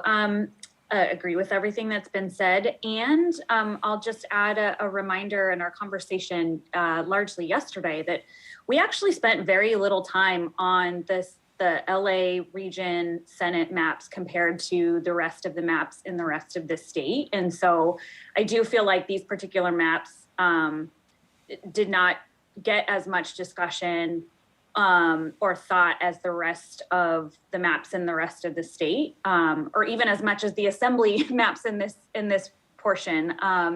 So I think I would be more than happy to work with Jamie offline to try to see what else might be able to be done along the margins, and rather quickly. And again, I hope I have demonstrated in the past that when I have requested something, I have been more than willing to accommodate sort of the will of the commission and in the spirit of moving forward. So I hope if the commission will grant sort of some additional offline time, that we can move with the proposal. And if that doesn't please the commission as much as this current iteration, then for me, this current iteration is something that I can support. Thank you, Commissioner Vasquez. Commissioner Toledo? I mean, I'd be supportive of providing some opportunity to explore around the edges and just as long as what comes back, or maybe doesn't come back, the recommendation meets the goals, right, that we set forward. Because if it's going to create if it's not going to meet the goals, then I do find that as problematic. Thank you. Very good. So I am, okay, Commissioner Turner. Yeah, and I just wanted to say, Chair, I support that totally. That part of that is what got us to this point of what Jamie just presented. was some further thought on it. I just, again, just want to, that time factor. And even if we did it wrong, and even if we didn't spend the right enough time in the right areas, the time is still going to run out. And so I like exactly what was presented by Commissioner Vasquez and those that's going to do a quick exploration on the outside. And particularly as it comes back where it doesn't impact other areas, I think this is the way to go and move. Thank you for that. I am happy to give the go-ahead for one or two commissioners to work with Jamie. I will depend on Ms. McDonald to serve as gatekeeper to tell us whether this is even feasible as far as her management of the mappers' time, as well, keeping in mind the other demands on them. As far as who works on this, I would also want to know if there are others, whether it's Commissioner Taylor, Commissioner Lamons, anyone else who might be interested in working on this. So, Commissioner Lamons, your hand is, I think, still up, but I just wanted to touch base and confirm. Thank you. Commissioner Toledo? Sorry, Chair. So I was just going to suggest, in addition to that, I'm perfectly fine with exploration as long as it meets the goals, but maybe potentially just saying if there's general consensus for support for this, and if so, these would be our maps that would move forward if no refinements come up, if the refinements that we are seeking.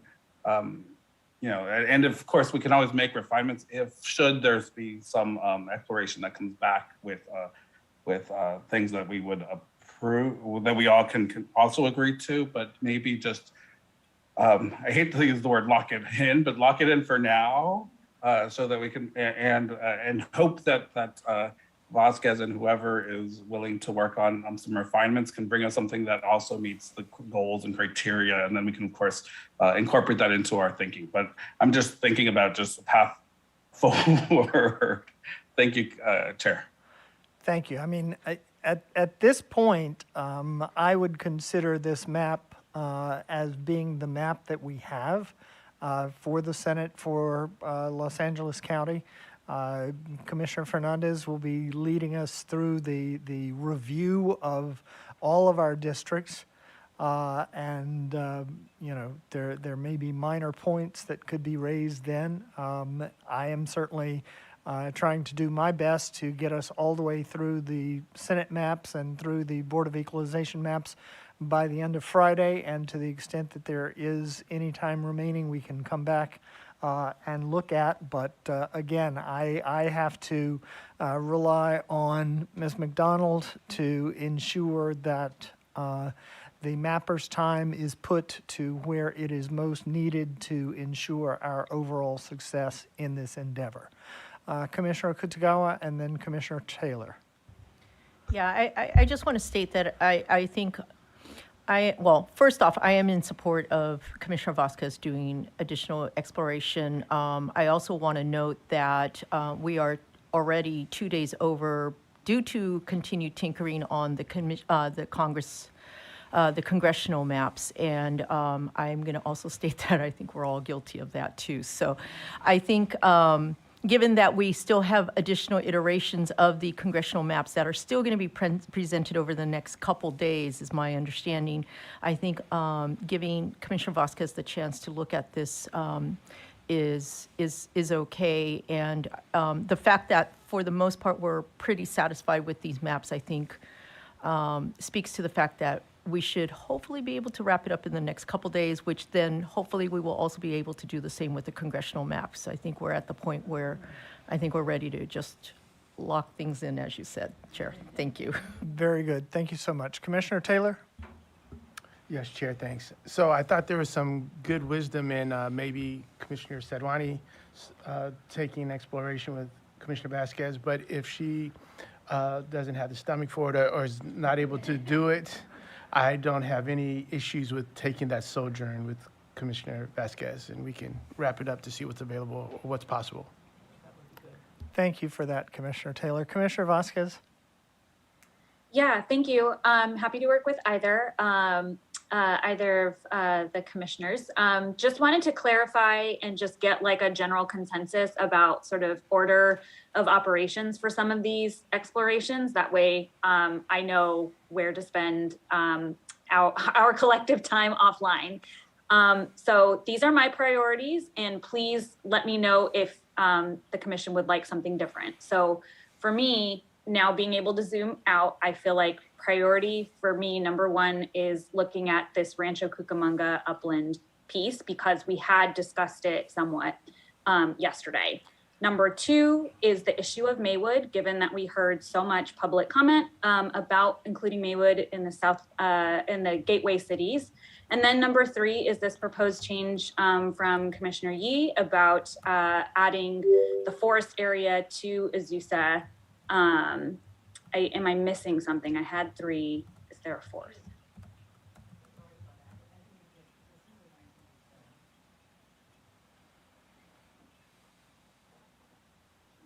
All right, thank you. Just real quickly, I think the Azusa one got fixed already. Did we confirm those changes? Okay, then yes. So then two priorities, first one being Rancho Upland, second being Maywood. Great, thank you. Thank you, Commissioner Vasquez. Commissioner Sadwani and then Commissioner Toledo. Yes, I just wanted to confirm I would support these maps as is. I do support Commissioner Vasquez continuing to work on it.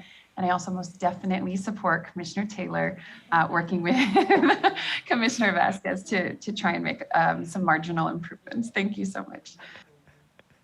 Good answer. So let's ask Commissioner Vasquez and Commissioner Taylor to spend a little bit of time with Jamie.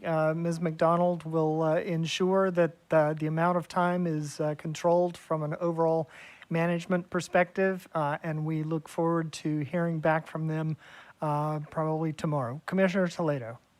Yeah, in addition to that, I think I'm fine with the two goals, and also just maintaining the CVAPs, or either maintaining or increasing the CVAPs, as we've always said. I'm just repeating it because I just think it's so important, and then maintaining the number of majority minority seats as well as our goals.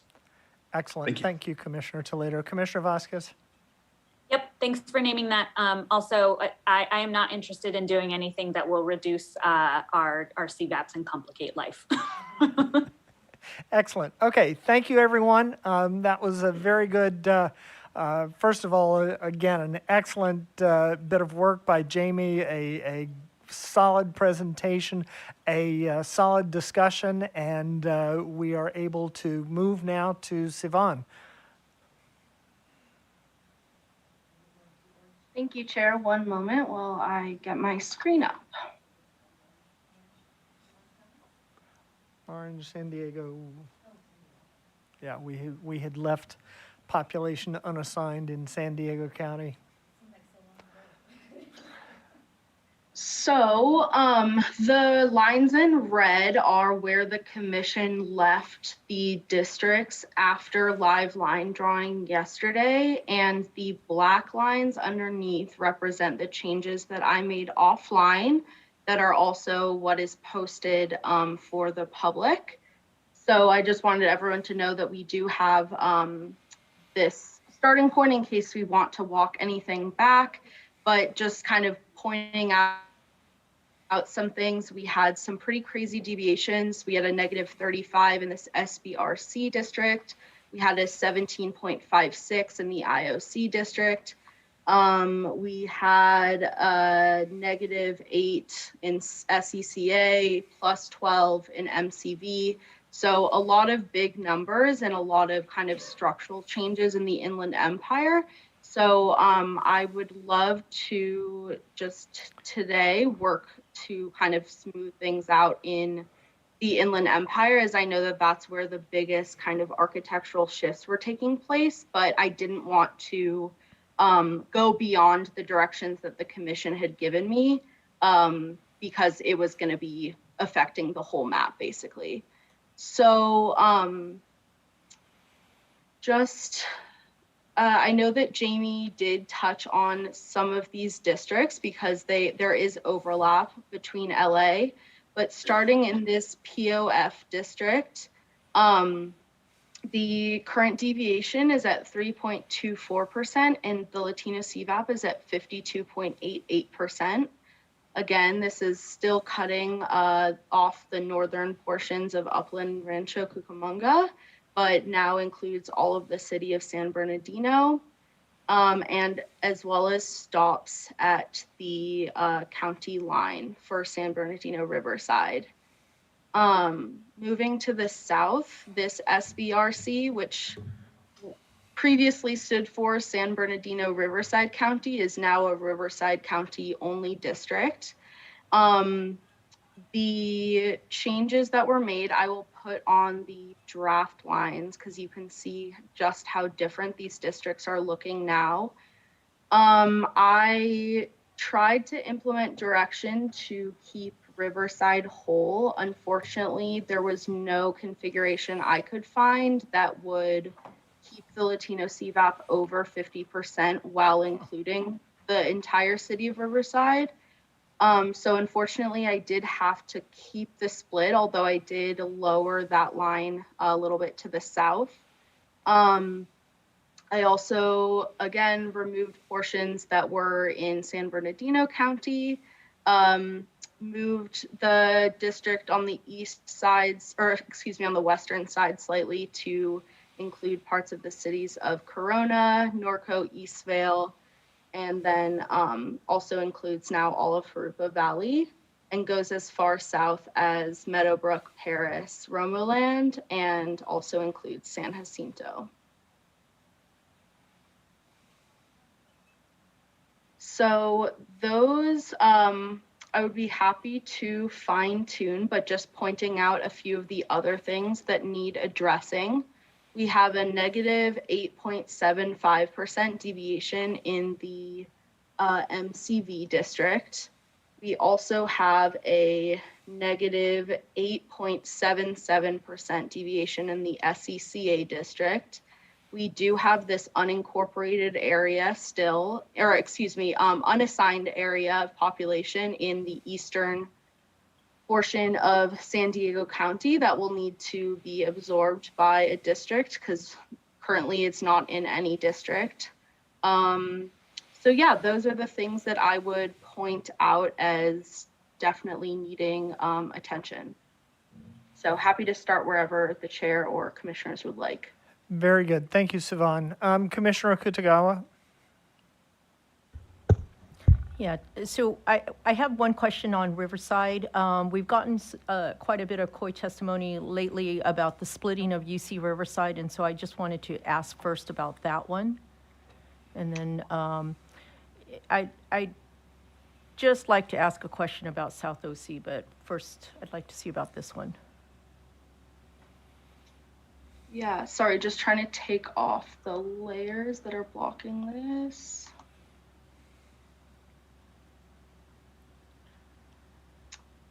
It looks like we're in good shape. Yeah, it looks like it is in this northern portion of the city and is in the SBRC.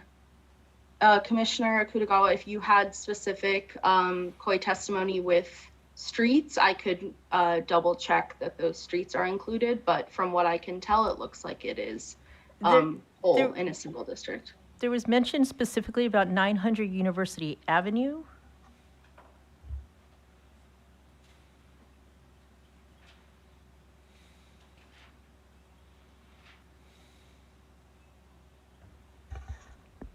So it looks like University Ave is north of where the border is. Okay. As the border is along the 215. Great, as long as I know we've just tried really hard to ensure that the universities don't get split awkwardly, because that could be very awkward. No, I appreciate that direction, thank you. I think it's in Riverside. Oh, can you turn on your microphone? I'm sorry, I had written down 900 Riverside Avenue, so maybe that was what was being cut off? I'm not sure. The different court testimonies that I'm reading right now is indicating 900 University Avenue in Riverside. Yeah, I don't know. I don't know if there's a Riverside Avenue too, so. Okay, let's move on from this. Commissioner Sinai? Oh, I wanted to also ask about Orange County I mentioned. Okay. Go So ahead. South Orange County, given some of the deviations, I know that there's been a lot of COI testimony requesting more of a coastal district for Orange County that would encompass the entirety of the Orange County coast. And I wanted to just bring that back up again as we're exploring San Diego. You know, is there ways in which we can bring in Dana Point and San Clemente, particularly since this is a really large district. And then that will have obviously some effects to the North San Diego, Camp Pendleton areas too. But potentially with that unassigned area, perhaps some of the coastal areas can take in more of San Diego City, and then that inland Rainbow, Bonsall, Fallbrook, Escondido, which I've read a lot of COI testimony recently, is speaking about wanting to stay more inland and to the east. And so perhaps that could be combined with that unassigned area that we have right now, and perhaps move up into Southwest Riverside, because I believe that area was a concern about keeping it with the Sika district. So thank you. Thank you, Commissioner Kitagawa. Commissioner Sinai? Yeah, ironically, we're receiving a lot of COI testimony now asking for Escondido, Vista, Oceanside, Carlsbad, Bonsall, Fallbrook, Rainbow, which was a great one 2 days ago for the Assembly. Anyway, for Congress, I'm sorry. I keep thinking that, does it make sense? And I don't know this area that well, but it feels like we're cutting really close to a lot of the Salton Sea issues. If we took Anza Borrego and we moved it into the Sika district, would that allow people to look at environmental issues more holistically or not? That certainly seems plausible. We are looking for, what, 10,000 people or so that we need to move?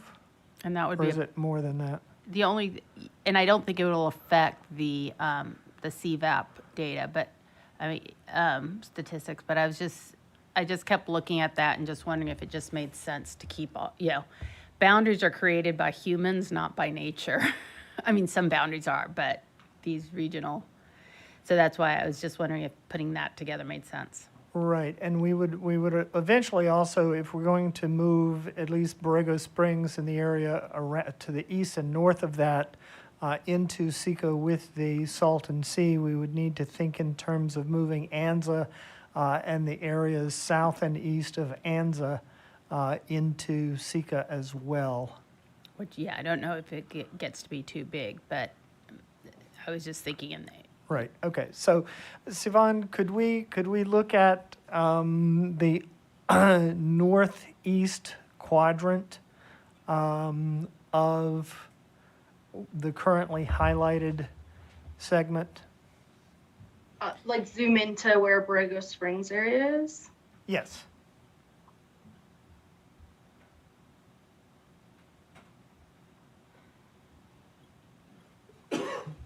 Do you want the terrain layer on? Or Yes, can I- please. Okay. Did you see?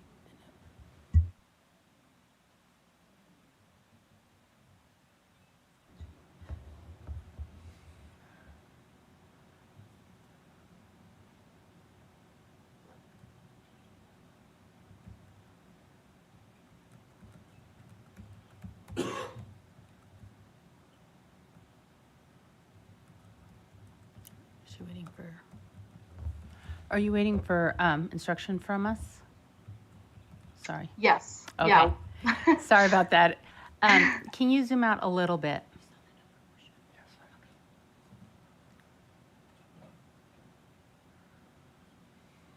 Okay, and this is the full, not just Anza Borrego and Anza. Yeah, this is all of the unincorporated area that I had gotten direction yesterday to remove from Right. it was formerly in the SCCA district. So could we just look at the brown, like we said yesterday, the Anza, kind of Anza Borrego, Anza up above, like near where the 74 is, just look at how many, I can't remember I know we did this yesterday, so I apologize. How many people are in, if we go to Anza Borrego? Okay, yeah, yesterday you had asked just this southern portion, but let me include ANSA as well. One moment. Thank you. Please.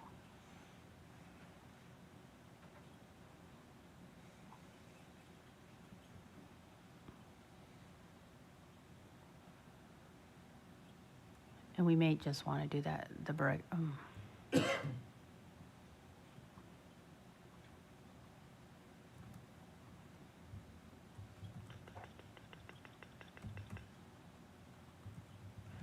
So Chair, just, I'm curious on your thinking if this makes more sense for the Coachella Valley for the SECA, the negative SECA. I think at this point, this is a good way to go. Okay. I agree with you that environmental concerns, the Anza Borrego area is an important area in terms of environmental concerns and matches with a lot of the terrain in the SECA district.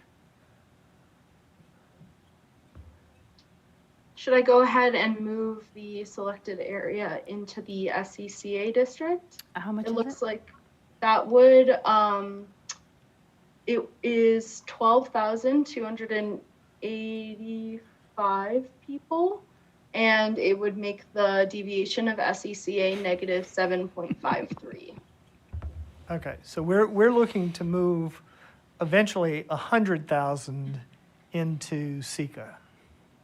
Okay, and Indio is already in SECA. I would say yes, let's go ahead and do this. We can keep it in mind if we need to back it out at some point. Did you want Lake Riverside and Agwanga also included, No, or should I? no. Okay, I'll re-add those back to the other. One moment. But you can keep talking while I do that. Okay. So we need to resolve the remaining population that is unassigned. And so basically, keeping in mind what Commissioner Kutgawa had said, we might be looking at moving that unassigned population into the SD POWESC district and then passing population from there into the SOC NSD district and through into Orange County. So I don't know, Sivan or Karin, if you want to walk us through what that might look like and what we would need to do or be keeping in mind as we did something like that. In the meantime, I'll take some of these hands. Commissioner Sadwani, Commissioner Fernandez, Commissioner Yee. Yeah, since we're here, I'll make my comment here. I actually didn't have a problem with our draft maps in this area that included this whole more eastern portion of San Diego being in SECA. So I just wanted to raise that. I'm fine if we go back to that. Also in this area, I just want to lift up, we're getting a whole lot of testimony. We've always had a lot of testimony from the LGBTQ community in Coachella Valley wanting to be kept together. And I just want to raise, I'd like to see us attempt to try and keep them together here. That being said, I didn't actually raise my hand for either of those. I'm actually more concerned with our VRA districts back up in San Bernardino. It seems like there might be ways to strengthen them. In particular, I'm noticing, well, we're actually overpopulation already in the POF district, but I'm curious if incorporating portions, moving some population from Ontario, that would mean splitting Ontario to some extent, could be moved into the POF district in order to further strengthen that district a little bit more. Although I'm seeing it, I thought when I looked at this before, it was at 50%. So maybe I'm wrong here. But I do think, I'll just raise that. I think that is in general an option. I mean, I think it's worth exploring, maybe not in live line drawing, but it could certainly be something maybe that CBON explores offline. I think down below in that other district, I'll just note, I mean, I think we're pulling together different communities. I wanted to acknowledge that we are taking in more of Riverside here, and that means that we're not taking in Hemet and East Hemet, where we've had communities of interest testimony in the past. In general, I can live with that. I think that we have kept that core together in other places, but I just wanted to raise that and acknowledge it. I don't believe that doing a swap there would actually impact the CBAPs particularly, based on some of the testimony that we've received and the way others have drawn that area. But I just wanted to raise it and kind of name that that has occurred there. Thank you. Thank you, Commissioner Sadwani. Commissioner Fernandez. Thank you, Chair. I was just curious on Rancho Cucamonga and Upland. Right now, they're both split, and I didn't know if there was a way to, thank you, to either keep either one of them whole by drawing the line differently, like between the cities instead of right across. And there might have been a reason. There might be one of the freeways there or highways. So anyway, I was just wondering what those populations were on each side, and to see if we could minimize splitting one of them. Thanks. Okay, I think we'll come back to that shortly. Commissioner Yee? Very quickly, back to Commissioner Kutagawa's comment about UC Riverside. I believe that actually had to do with the assembly districts, where it actually is separated from the greater part of Riverside. I'd be happy to look into that. Would be even happier if perhaps Commissioner Vasquez is interested in looking at that and having it ready for a future date when we may have time to revisit that. Very good, thank you. Commissioner Anderson? Thank you, Chair. I like adding the Anza and Anza Borrego to SEC. It does the drain the watershed, would drain from Borrego, certainly would drain into the Salton Sea. But actually, I was thinking more of kind of looking at the areas that Commissioner Sadwani was talking about, the SB, that PO or whatever they are in that area. Thinking of moving populations, I know that the high desert would really like to, be high desert, not in LA. And if we could go up a little bit on the map, please, a little bit further north on the map. And I believe that Highland wanted to go with actually the high desert and or Victorville. They're -8%. And I noticed that Antelope Valley, who also would rather be with Antelope Valley, we might be able to switch some populations there, maybe put Victorville back in or something. The Rancho Cucamonga area, that was, it was drawn that way because they originally wanted to be with the Angeles Forest. But I also kind of like Commissioner Fernandez's idea of maybe keeping one hole and the other hole, sort of doing something in that area. Just a couple of ideas as we move these populations through. Thank you, Commissioner Anderson. Commissioner Sinai? Thank you. The first thing that just kind of popped, and I think we've had it like that before, but I just want to bring it up, that it looks like the tribal lands right next to Anza have been split. Mm. And so it might make sense to bring that line south underneath those tribal lands. I know we'll be losing some population, but I think it'll help the neck as well. Right, and also I would say I'm not seeing the reason for excluding that area kind of in the middle. From which one? From Sika. So let's finish this. Let's move the line there. The selected area, the green line needs to come south.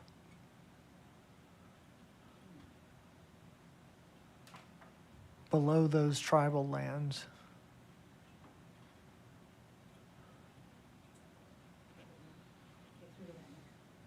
Exactly. Right, okay. Okay, so then we're back to the question of this unassigned population in kind of central eastern San Diego County. And I thought, Sivan, or- oh, I was just gonna say, I think what Commissioner Akutagawa said is good. What I'd like us to do is look first at the kind of the city of San, because what we did in congressional is we created these vertical lines that don't necessarily make sense for the city of for San Diego County. They do on the coast, but not in other places. Well, they do in two different places, on the east and on the, but I'm good at bringing it over to San Diego POW. The only question I have, because I hear what you're saying, Commissioner Akutagawa, is it looks like we need population north. And so I'm wondering, do we need to push more of the the east side San Diego north? Up through Riverside to get it to San Bernardino. okay, so this is where I was asking Karn or Sivan or Andrew, anyone to walk us through what we need to be looking at and thinking about as we look to assign. And I believe what we're looking at is something on the order of 91,000 people in that unassigned area, and helping us think through the bigger picture issues.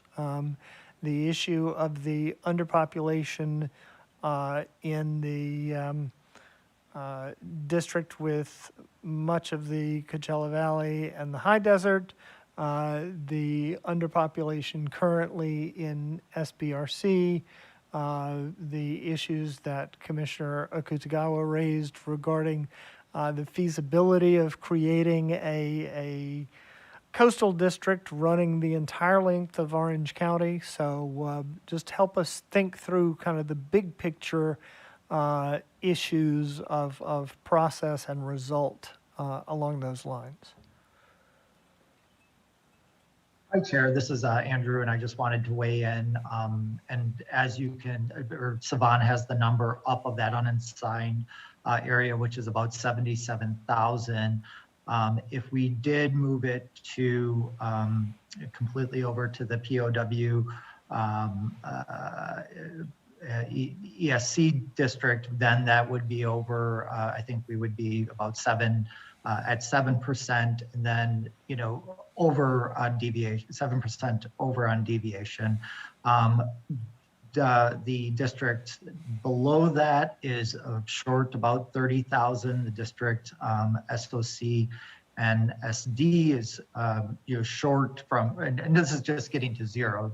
Both of those are short about 30,000 for the southern one and about 20,000 for the northern district. So we could take this population in this area and distribute it and have deviations overall. I think would be in the like one we could have all three of these districts approximately 1.5–2% over deviation. So that's an idea of where we can start, and maybe start by fixing this and then address a couple of the other issues that were raised in Riverside.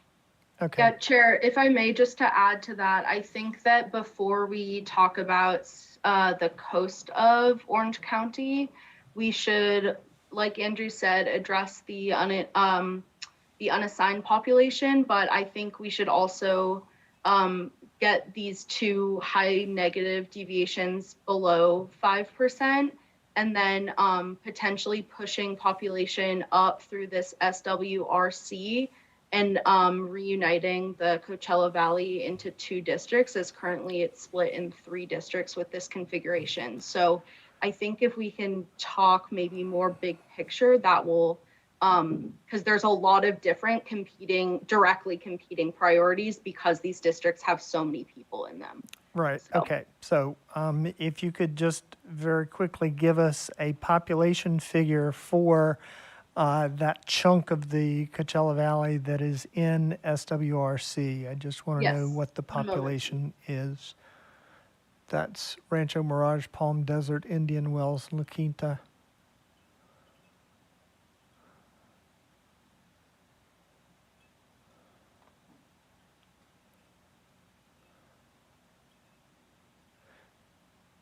Okay, while we're waiting, Commissioner Fernandez.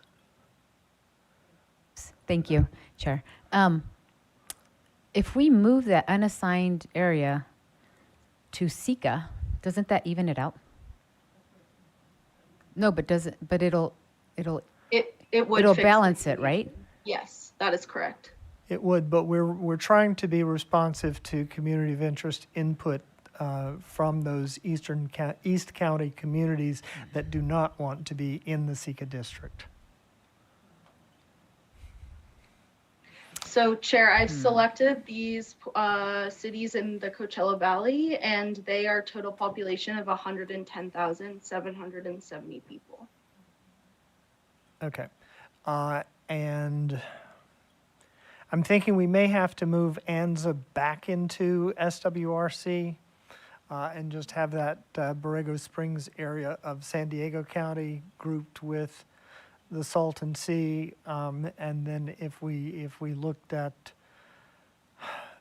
well, I mean, we still have issues. I mean, Descanso's not going to want to be with Riverside County, but are we looking at possibility of moving them into SDPOW ESC and then moving Bonsall, Fallbrook, Rainbow, and Pala into SWRC. Okay. Commissioner Fernandez, did you have anything further? Okay. Commissioner Akutagawa? Yeah, thank you for that. I was just going to ask if there was, it looks like you are already exploring the Palm Springs or the Coachella Valley area as an option. I think what I've been reading is that the East San Diego inland counties want to remain inland and with each other. There's also been COI testimony that I read about, particularly Fallbrook, Bonsall, and Rainbow, wanting to be with Escondido. It seemed like there was some openness to being with the other inland East San Diego counties. It wasn't necessarily throughout all of it. Then there's the connection. You know, I think we know that we were reminded that these districts are going to be really, really large, and that we're already looking at, you know, cross-county, you know, districts, and so perhaps trying to keep it limited in terms of how far into Riverside we have to go. That would probably be better, but I'm just thinking that maybe, you know, going up into Temecula and that Southwest Riverside area might help create that more inland district. And it looks like because of population, they're just going to be really large districts, but it's probably better than being with Sika for those areas, which is extremely large. And we already know that they would prefer to be with more similar types of, you know, cities. So thank you. Okay, thank you for that. Commissioner Anderson? Thank you, Chair. Two things. I know the Coachella Valley wants to be whole, but if you, just looking at that quick switch, remember this is a VRA district, went from 61 to 54. And remember the impetus of that VRA district is also water related and environmental. And I know the Valley has many, many things in mind as well. So I'm not hugely in favor of that swap. But the other thing I want to say is any of the changes in this ANZA or Borrega, as we make those lines, can we please look at the terrain level and make them accordingly so we don't make areas that are in one district, but you can't get there because of the terrain level. Please. Yeah, no, we did look at the terrain level when we did that, and we can certainly. Originally, yes, but we're making those couple of changes, please. Yeah, we can certainly continue to do that. Commissioner Turner? Thank you, Chair. I was just wanting to go back to the public comment, not in favor of the swap for Fallbrook. Lots and lots and lots of testimony requesting that they stay North Inland San Diego with all of the, San Marcos, Vista, Bonsal, Rainbow, all of what we keep hearing. So to move them into Riverside for this other swap, I'm thinking maybe we know we're changing COIs one for another again, but there is just substantial testimony of them wanting to remain North and Inland. Thank you. And not with Riverside per se. Thank you, Commissioner Turner. Commissioner Sinai? It's absolutely right that the newer testimony is saying that, and we've received a lot in the last 48 hours. But if we go back to when we had the COI input public sessions, what we continually heard is Temecula wanted to stop at the San Diego line, but Bonsall, Fallbrook, Valley Center, Pala, they'd like a 15. There's two corridors. There's a 15 corridor, which is the 15, and then there's the 78 corridor. And Escondido kind of goes right, both of them kind of go right through Escondido.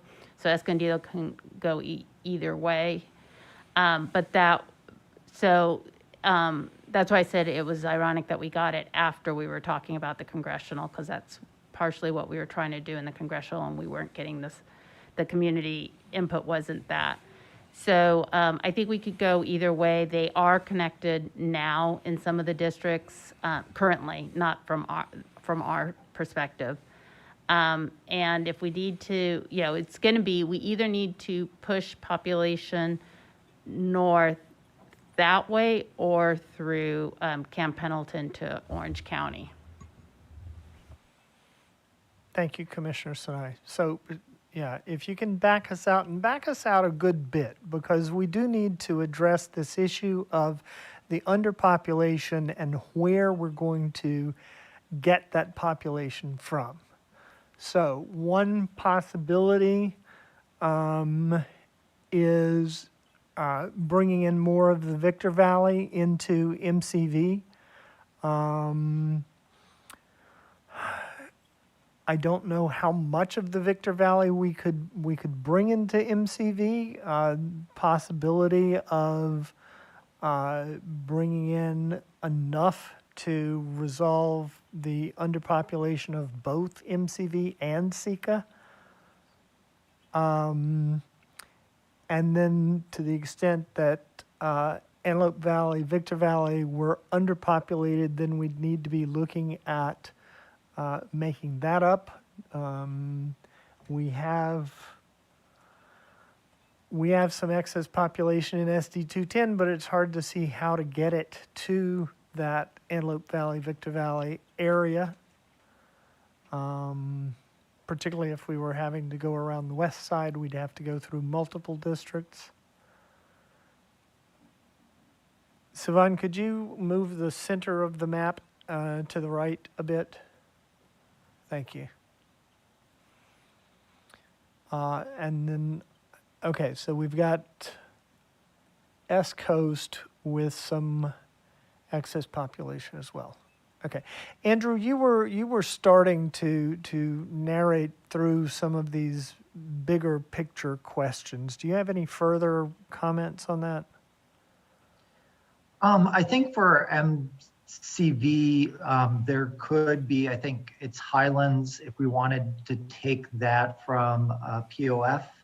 And I think there might be some areas there that would do two things. One, it could increase the CVAP in POF, but also help the population deviation in MCV. So that's just one big picture thing that I see immediately.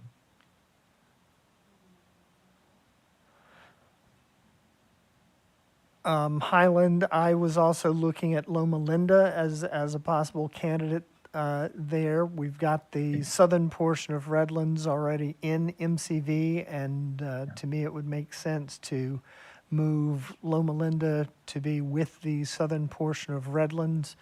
You can take some more hands here. Commissioner Sinai, did you have anything further? Okay, Commissioner Sadwani. Yeah, so a couple thoughts. One, I would support taking out Highland, and as I mentioned before, having that POF district potentially take in parts of Ontario to continue to populate it, but also to hopefully boost Latino CVAP because that is a VRA district. Another piece is you mentioned pushing population from SD 210. We raised earlier, and I believe Commissioner Vasquez and Taylor are looking at this. We still have in, we could put, well, actually that's in, would that work? I'm thinking if we pushed the Rancho Cucamonga and portion of Upland that's sitting out into SD 210, it would require you to take more from SD 210 out and pushing it up through and around. So, a more complicated process, but one that would potentially lead to additional population in MCV. Right, okay. Commissioner Toledo.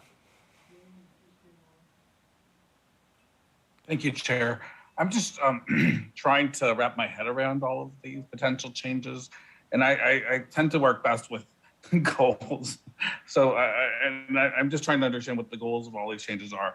And as best as I can see them, what I'm hearing at this point is keeping a strong CICA, so making sure that the CVAP in that area is strong, maintaining the LGBT community in the Coachella Valley together, potentially some ensuring that the CVAPs in SBRC and then PDF, I think it's PDF or POF, are improved as best as possible, or at least maintained, while also adjusting getting the deviations to the appropriate level. But are those the goals that we're trying to move in? I mean, I'm just trying to put all of the pieces together and trying in my head to understand the direction that we're going, and because ultimately at the end of the day, we can go back and say, we met the goals or we didn't, or we met most of our goals, but just trying to understand where the direction is, where we're going, I guess. Yep, those are pretty accurate. It's part of the remedying the underpopulations, but we've got that unassigned population that we are trying to deal with. So that could be included in the list. Anything further, Commissioner Toledo? No, thank you. I just was making sure that I understood the direction. Yep. Appreciate it. Thank you. Sure. Commissioner Fernandez. Thank you, Chair. I'm just thinking at some point we might want to maybe work offline on this, maybe with one of the line drawers, because it does seem to be you're going to have to move population around, so it may take a while. So I'm just wondering if that might be better. Okay, thank you. Commissioner Turner. Yes, Chair, and I think shape files were sent on this, but there is an extensive swap suggestion that's coming in from the hub that will maintain our VRA district, and that suggests that for CICA, we're bringing in the rest of southeastern San Diego to keep it whole while maintaining the majority LCVAP area south of 94, east of 805 into CICA. And then there's other swaps that they are suggesting that will be able to help this. And so I think the team, our line drawers have this, but maybe we can look at this, moving in areas into SOC and SD to balance population. It goes on quite extensive, but it gives a lot of direction that may have been a newer suggestion that was sent just on the 14th that might help. And I don't know, Chair, if you wanted, Commissioner Fernandez talked about taking it offline, if you wanted that done, or if you wanted me to read out so that you can, the Commission can see the suggested changes and see if this gets at what we're trying to accomplish. Commissioner Turner, those lines are in green. Those are the latest version from the Black Census and Redistricting Hub that I have. Okay, from the 14th. Thank you, Sivan. But that would, as I read the map, that would leave most of East County, San Diego in the SECA district. And that is one of the issues that we're trying to address, to see if we can find a way to group those East County communities better than having them there. So, yeah, we'll probably come back to giving some overall direction for some offline work, but let's explore a little bit further right now. Oh. Thank you, Commissioner Turner. Commissioner Anderson? Yes, just quickly, I'd like to balance the MPH, whatever the San Bernardino, the high desert, with some of the Victor Valley if possible. They need about 30,000 people, but I will stop anything else and please take Jamie. Okay, Jamie. Hello, thank you. Just thought I'd pop in since we're talking about the 210 district and have been working offline on this. It is possible, and I'm going to keep working with Commissioners Taylor and Vasquez on this, and it is possible to move that population into 210 and then sort of absorb the population throughout other districts without having to rotate it fully around.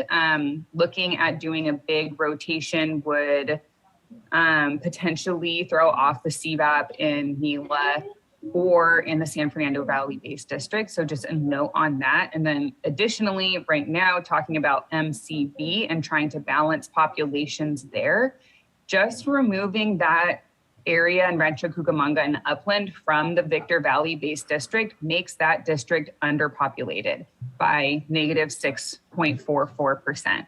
So then trying to balance MCV with that would further underpopulate it. So essentially just making this move with this Victor Valley, Antelope Valley-based district, again, you're going to underpopulate that district, and essentially it would require probably moving this unassigned area in East San Diego County in with the SECA to move population to MCV to then populate this direction. So basically just a note here that if you want to balance between MCV and Antelope Victor Valley, and remove Rancho Cucamonga from that district, then the population balancing actually has to go the other direction than moving from the Antelope Valley, Victor Valley district into MCV.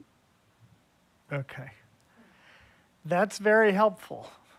I mean, what I'm hearing is that as much as we might want to and as much as they might want us to, it's just very difficult to work this through and have East County, San Diego not be part of SECA. Is that what I'm hearing, Jamie?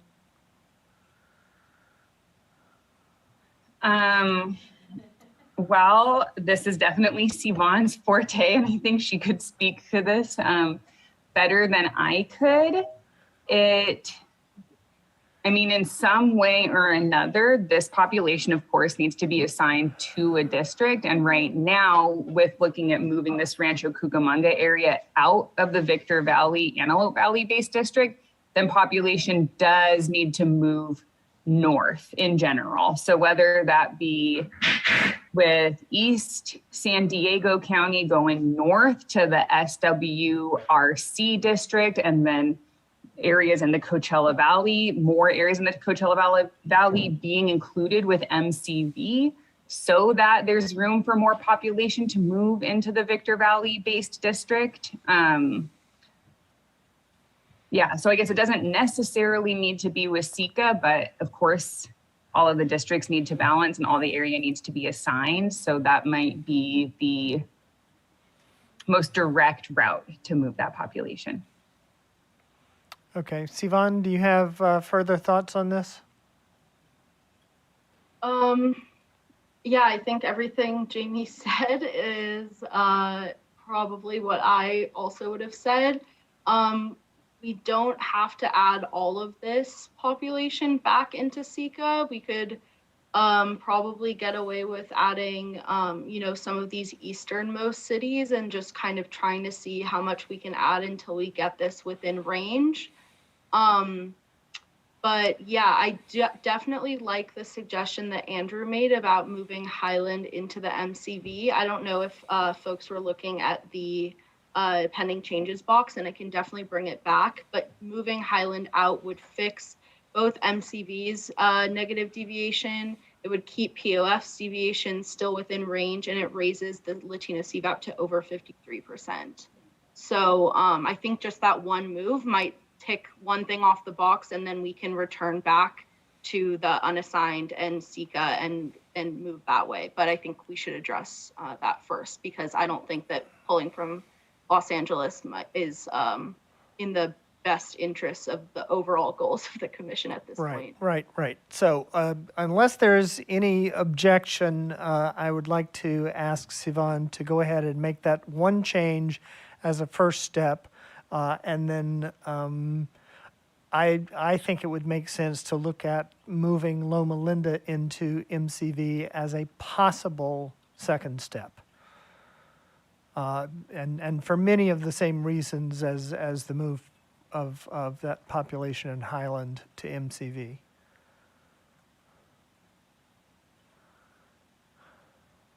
So again, and I'll pull up both of these before I commit them, just so everyone can see. Moving the rest of Highland into MCV would make the deviation of MCV negative 3.5, so back within range. It would also make the Latino CVAP of POF 53.31%. And then looking at moving Loma Linda in would have a similar effect, although it would not fully fix the out of range deviation. MCV's deviation would still be negative 6.23, but it would raise the Latino CVAP of POF to 53.65%. And actually a third option would be to move all of Loma Linda and plus part of Highland. I recall that we have Highland split in some of the other maps.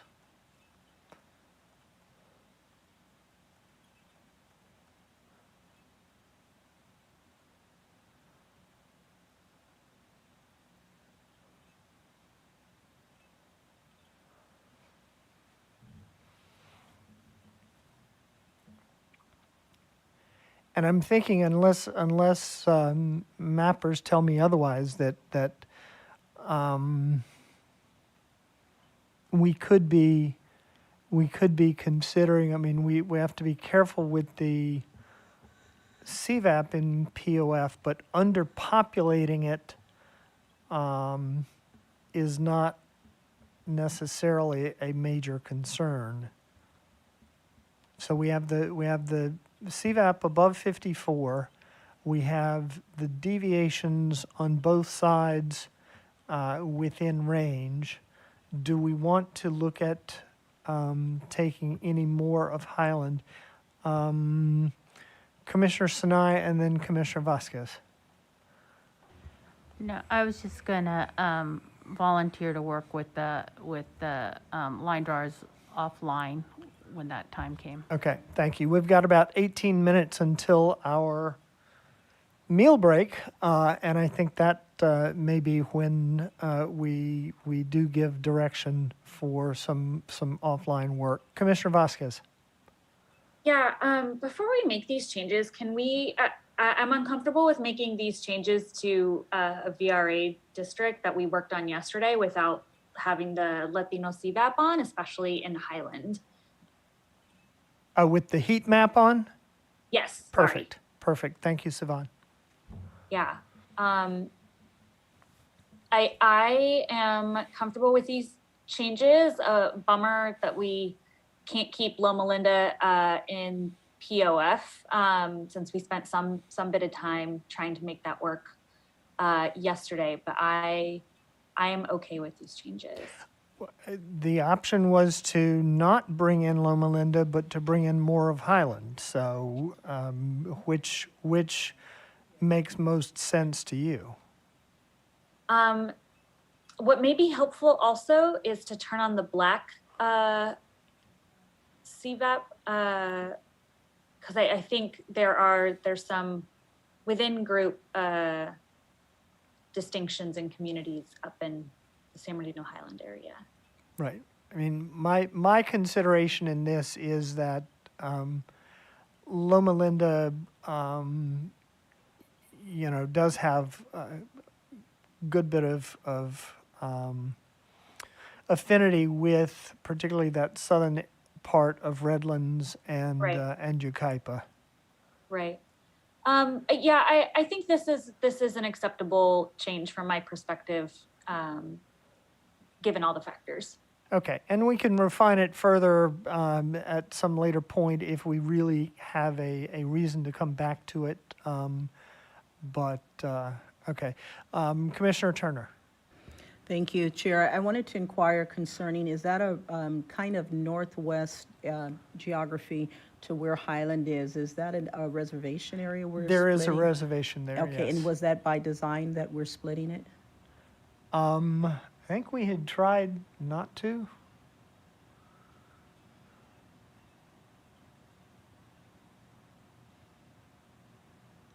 That's the San Manuel.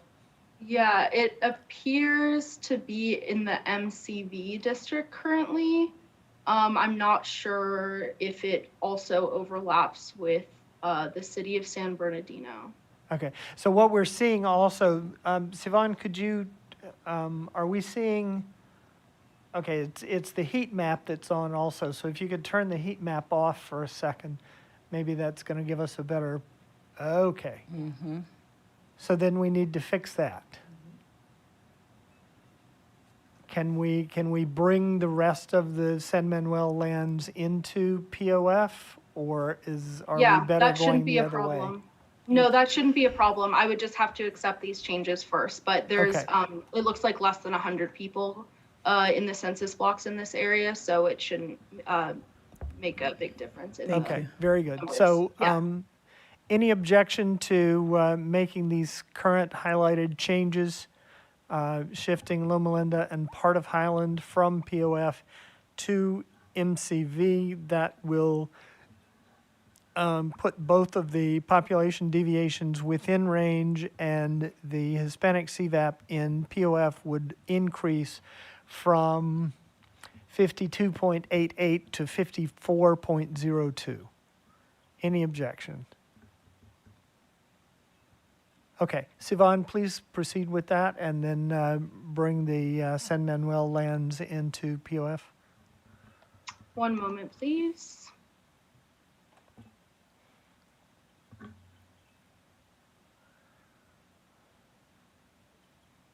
All right, those changes are complete. Okay, and if you can zoom back out so that we can see most, if not all, of this region. So we still have underpopulation in Seca. We still have the unassigned population in East County, San Diego. And so we need to decide whether we want to explore pushing some population up across the San Diego Riverside County line, or if we are going to cross the San Diego Orange County line, or some of both. And if we are going to push population up across the Riverside County line, then I might think of reversing the change with ANZA, have ANZA back on the Riverside County side.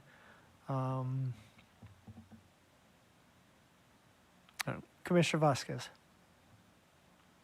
Yeah, sorry to backtrack just a little. Question for the commission. We just moved the San Manuel reservation to keep it whole in with a San Bernardino anchored district. And I'm just curious if maybe it makes more sense to actually put that whole reservation in the MCV district while that reservation is definitely associated with San Bernardino. I'm just curious about keeping it sort of with some other critical masses in the MCV area of native reservations. So just a question. I don't have a strong opinion. Okay. We can keep that on a list of pending questions. I think it is a good one. Commissioner Sinai?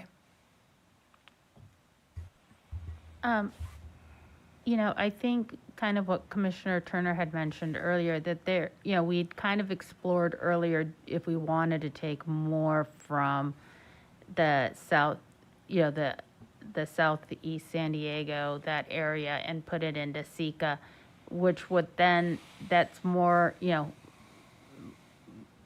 that would allow us to keep some of these other communities of interest together.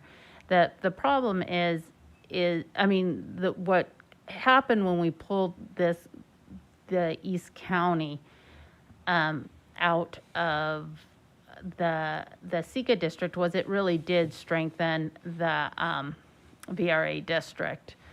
And they're very, very, very different areas. And I think that there's more similarity if you add some of the neighborhoods that were dense but near the 94, as Commissioner Turner said, and that would allow to create communities in San Diego. Create probably two districts in San Diego. That would make more sense for the community, and some of it would, continue to push up, but so that's one alternative. Okay. Commissioner Turner and then Andrew. Yeah, that exactly what I wanted to go back to. East San Diego, to balance population, I'm wondering if we can put the heat map on again to see if there is at least more of that population that we can move back to Sika, so we would have less unassigned area to attempt to move.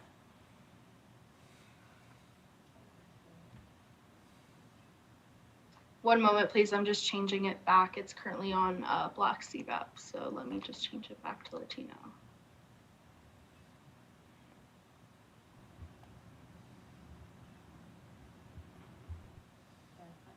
The unassigned would probably still be there, but it would just, the Sika wouldn't be negative.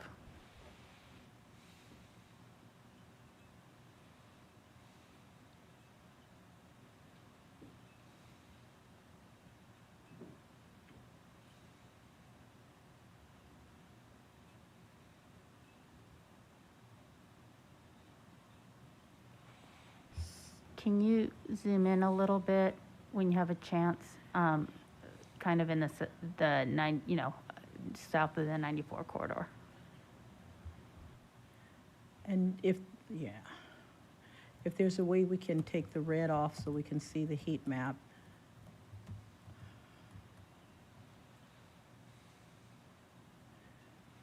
Because we selected all of this area to try and move it out of Sika, but what I'm looking to see is if we select areas that have heavy concentrated populations, and maybe they're spread out, we know that, and maybe put the numbers on. The census I'm sorry. blocks. The census blocks? So I would be zooming in really, really close. If you want me to, I see. yeah. Yes. I can zoom in on an area. Where would you like to see the Well, what I'm wondering is I'm trying to see, because we're trying to move population, and right now we were trying to, what was the number, the total amount of people that we're trying to move?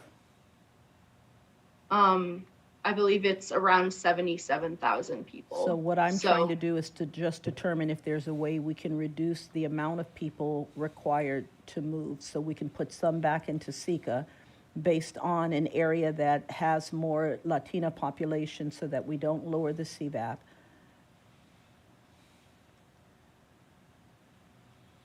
So if we were to grab some of the unincorporated area in the north, this is, again, not based on COI, it's just based on balancing population for right now, to see what that looks like. I don't know what these areas are per se. Yeah, we could look at moving the line on the other side of Descanso, as I feel like these might be more East County cities, and then Ramona, Alpine, these could be put in with these other districts. We could also look at moving population from the city of San Diego and shifting things up that way. Yeah, but most of the population is going to be close to the city anyways. There's not very much population out here. Okay. Andrew? Yeah, thank you, Chair. And sort of going along that suggestion and going back to sort of adding this, the idea of, again, adding the unassigned population, the 77,000 to the POW ESC district. From there, you could, once we do that, maybe address SECA first. Yesterday, we had explored going into the southern part of the city of San Diego, and not necessarily, going all the way over to the City Heights COI, but there was some population that could be added to raise the SECA number, and the population number, I think that could easily solve. That would be taking population away from the COR Cajon district, but as we will be overpopulated in the district north, we can move the San Diego, the line that's going in the city of San Diego, we can move that north a little bit and see to help populate that out. And then once we are done with that, we can then look at the SOC NDS. So that's sort of a move the unassigned population, address SECA, and then work your way north from there would be one way to do this. And again, happy to work with this now or over the break. Okay, if you could just excuse me for a moment. Commissioner Fernandez, if you can just take over for a second while I'm dealing with another matter. Looks like it's lunchtime. No, I'm kidding. Almost. We are 5 minutes away. Okay, sorry. Okay, Andrew, one more time. Sorry. Not a problem at all. So we have about 77,000 in the unassigned area. And if we move that over to the west and add it to the SD POW, that would be overpopulated. But for once that is over there, the things that we could do is first address the SECA district, because that is underpopulated. And if we went and looked at that population near Sherman Heights, Barrio Logan, just to the east of that, we can add in some of the population to get the SECA numbers, population number up. From there, we would move north because we would be taking population from the core Calhoun, and we could address that by moving the line in the city of San Diego further north. And then we would be doing two things. One, you would be getting the population number back in core Calhoun.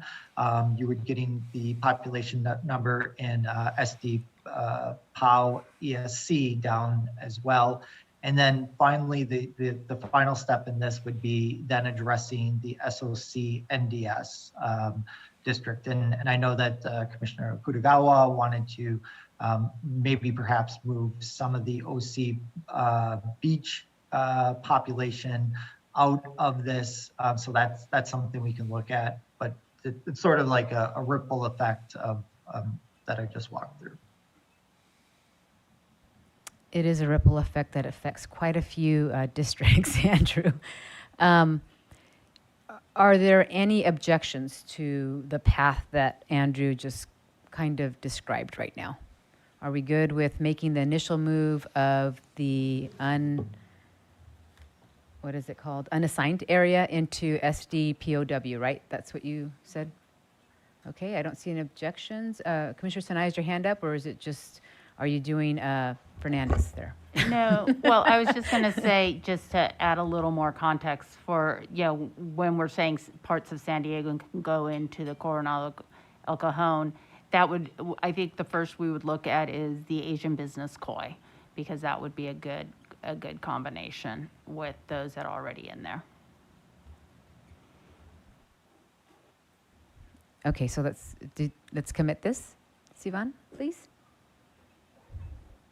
Again, awesome, Sivan. Just want to make sure we've given you kudos. No kudos necessary. Okay, so now SD Palo Escondido district is over by 8. Should we zoom in on the portion of San Diego City that is in the SCCA district? Yes, Okay, thank you, Sivan. And then if we don't get done, then hopefully we do want you to have a lunch too, Sivan, but it might be cut into a few minutes. Maybe if we could have someone work with you offline, if that would be okay? Yeah, that would be great, actually. So yesterday we looked at adding population south of the 94. Is that where we... what does that look like number-wise? Yeah, I can start grabbing. I have to use my pleases. Here.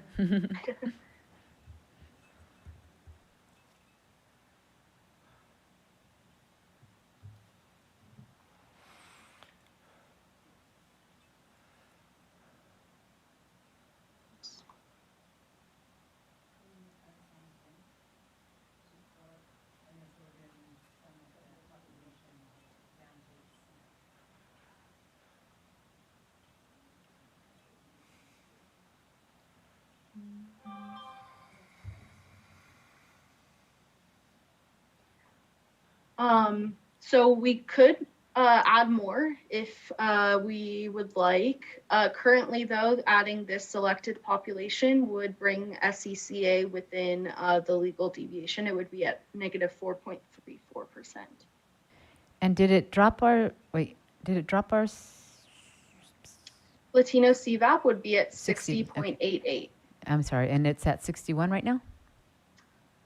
You're hiding it it is, from but me. it's super underpopulated. So yeah. Yeah. Okay. Yes, I'm ready. Thank you for taking over.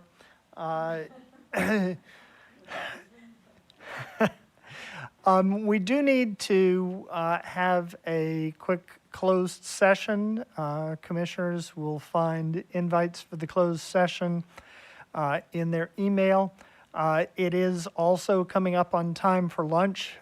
So as far as the public, we will be coming back after our lunch. That is scheduled to end at 3 p.m. So thank you, everyone. We will see you. We will see the public at 3 p.m. and we'll have a brief closed session as soon as we can get in there. Yeah. Sivan, do you need a commissioner working with you? I was going to ask if you needed me in closed session or if I should continue to work on. I would like you to continue to work on this. Okay, I can do that. Okay, thank you. Yes, thank you.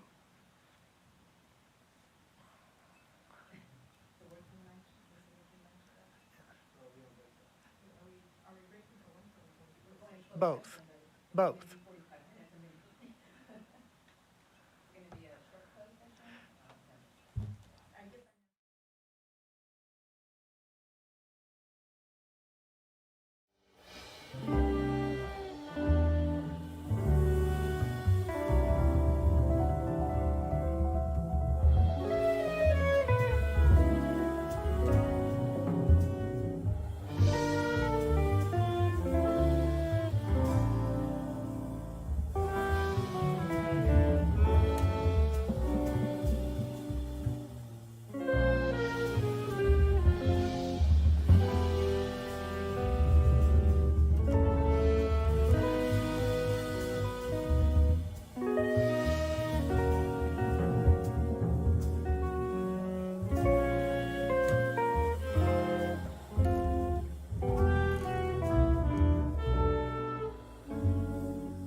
Thank you, everyone, for your patience during our meal break. As I had indicated beforehand, we did have a brief closed session meeting while we were away. I apologize for not mentioning beforehand that that was held under the pending litigation exception.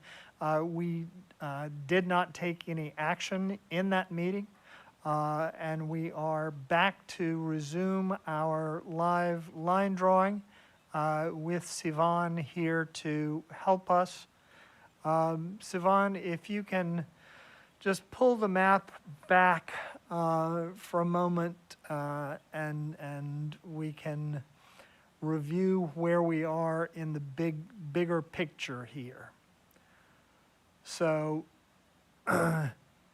Sika is underpopulated. San Diego, Poway, Escondido is overpopulated. Corcajona is underpopulated. South Orange County, North San Diego is underpopulated. Southwest Riverside is overpopulated. MCV is underpopulated. POF is pretty good. SAA is slightly underpopulated. We have some population in SD10 West, and we are needing some population in SBRC. Okay. Could we start this session by looking at where we might address the underpopulation of SBRC. And so if we zoom into that, okay.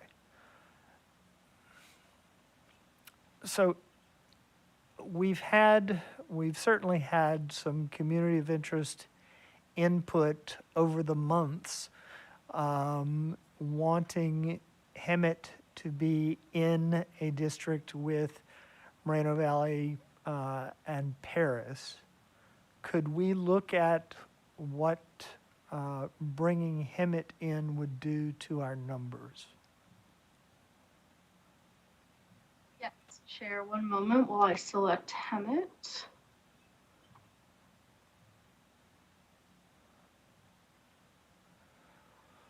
So adding all of the city of Hemet in would put us over the 5% deviation, and it looks like it would also lower our Latino CVAP to 49.48, which could likely be addressed when we remove additional population, but just pointing that out. Yeah, that seems unlikely. Okay, if we go to the other end of the district, or maybe if you could go ahead and put on the heat map for us.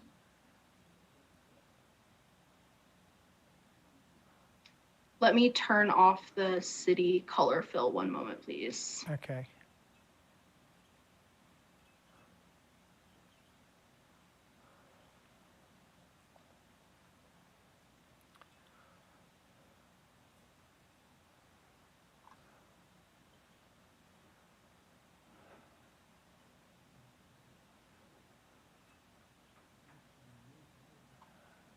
Okay. Could we look at the southeastern portion of Chino?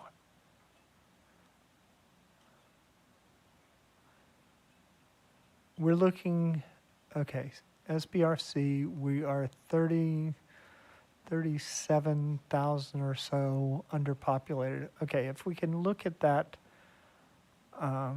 that area, yes. One moment, please.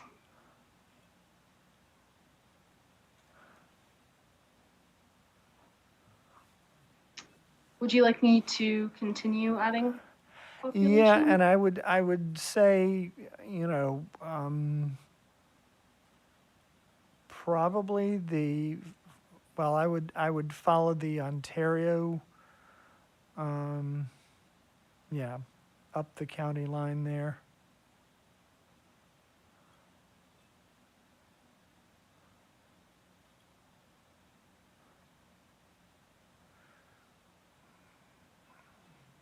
Okay, so now we have, wait a minute, how did that happen?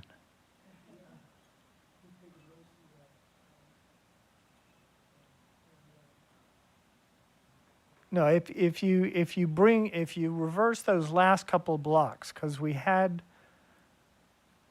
okay, so the population deviations there.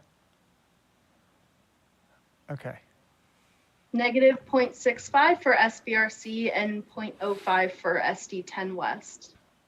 And the Latino CVAP of SBRC would be 50.6. SD10 West would be 59.33. okay. Could you reverse one more block there in Ontario? Yes.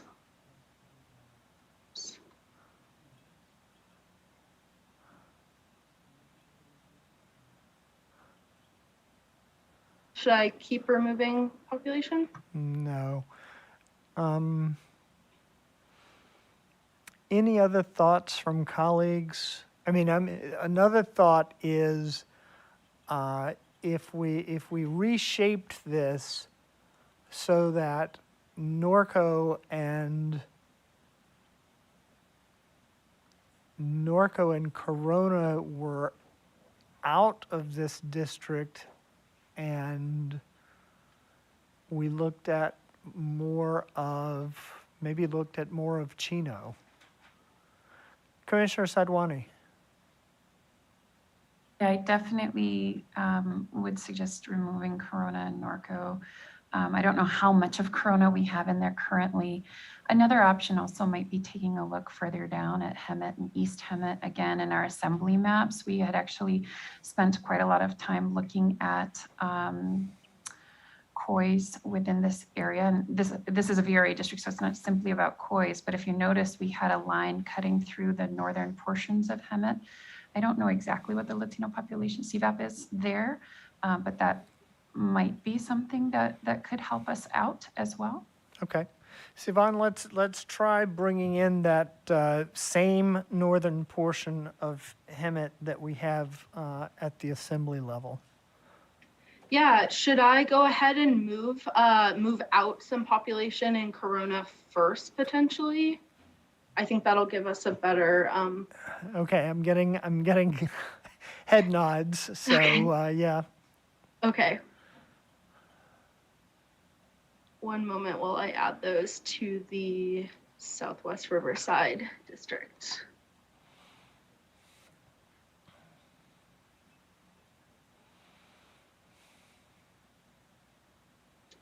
Okay, so it looks like we're looking for about 86,000 people in that northern portion of Hemet, which I think is doable.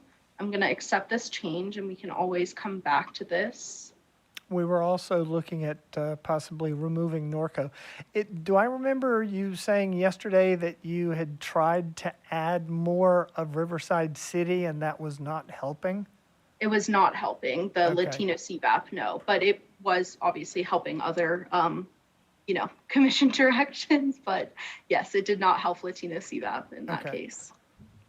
Do you want me to try and also bring in East Hemet or focus first on this northern portion of? I would say first on that northern portion. Okay, one moment, please.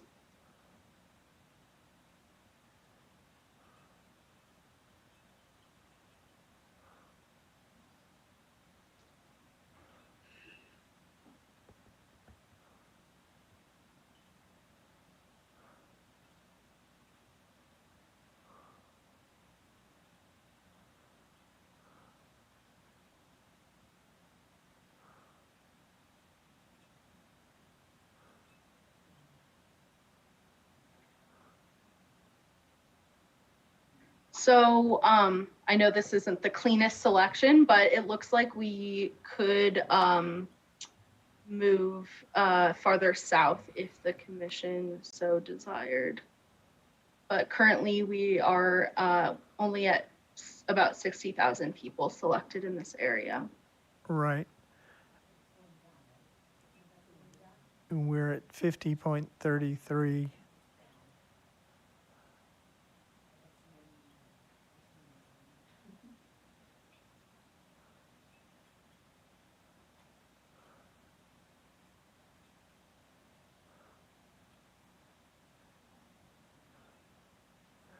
Okay, I think, yeah, if you can finish cleaning that up. Commissioner Fornashari? Yeah, unfortunately, it looks like that's making our CVAP go down. I was in the more northern area of this district. I was noticing something we had included in the assembly that maybe we can include here to see if that helps. Okay, perfect.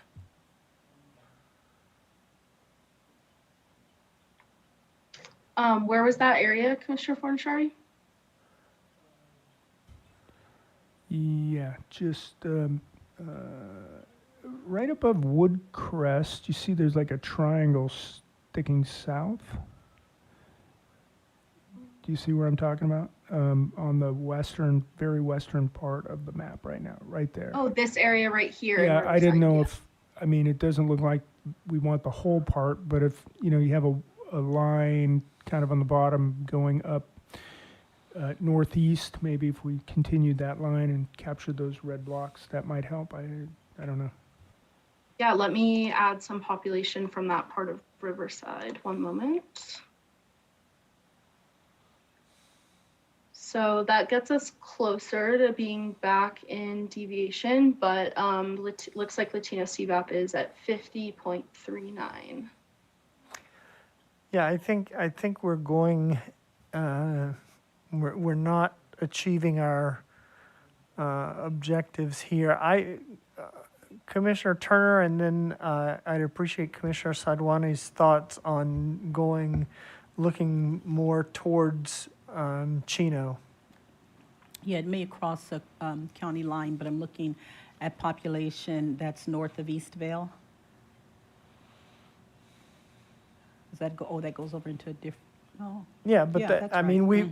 we explored that a moment ago, and there may have been some marginal benefit going that far north, but no farther. Because when we started going north from there, the numbers started going down. So I was thinking more of looking in Chino. Yeah, that didn't do anything, did it? Commissioner Anderson and then Commissioner Vasquez. Yeah, I like the idea of don't try to get all of it in one area, but get little bits. And with that in mind, I might not take the full triangle that Commissioner Fornashari was talking about, but if we go a little further south, there's also, don't know how many people it has, but in a little bit further south. Oh, but also Canyon Lake. east. Correct. Yeah, so Go it's further east. It's Further south and east. Yeah, it's towards the bottom of Menifee, I think. Right there. That little bit of Yeah. Canyon Lake. I don't know how many people are in it, but if it was 3,000 or 4,000, well, I wouldn't take all of it. Only the little northern portion, and just see if we take little bits in different areas. Could be only because it's a VRA district.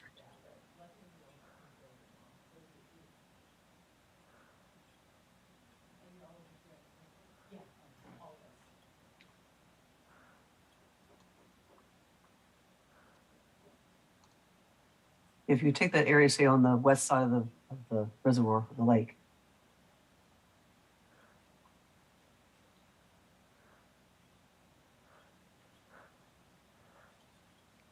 Yeah, it didn't, looks like it didn't do much for us either way. Commissioner Vasquez, and then Commissioner Fornachari, and then Commissioner Sadwani. Yeah, agree with the approach of try to get a little bit around the edges. Can we zoom into the Grand Terrace portion on the county line between Riverside and San Bernardino? I remember that being a strategic ad at one point. It may not be very strategic now because there's there's no Latinos there, or at least not a large enough portion. That do anything to CVAP? It lowered it by Yeah. about 0.1%. Yeah. I liked I thought maybe it helped a little bit to take that southern portion of Chino. Yep, right there. I'm wondering if we just follow, I wonder to try to get north of East Vale. I wonder if we take a little bit of Ontario along with Chino. Are you?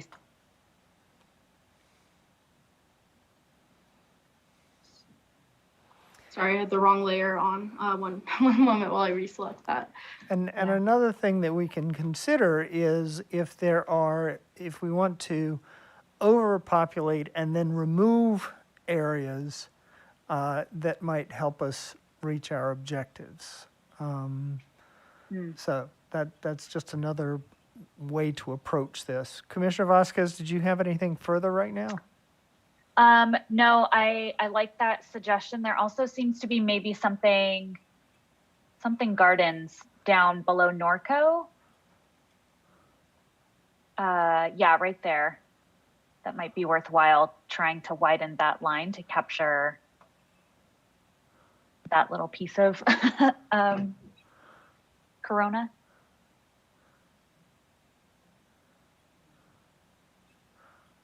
No.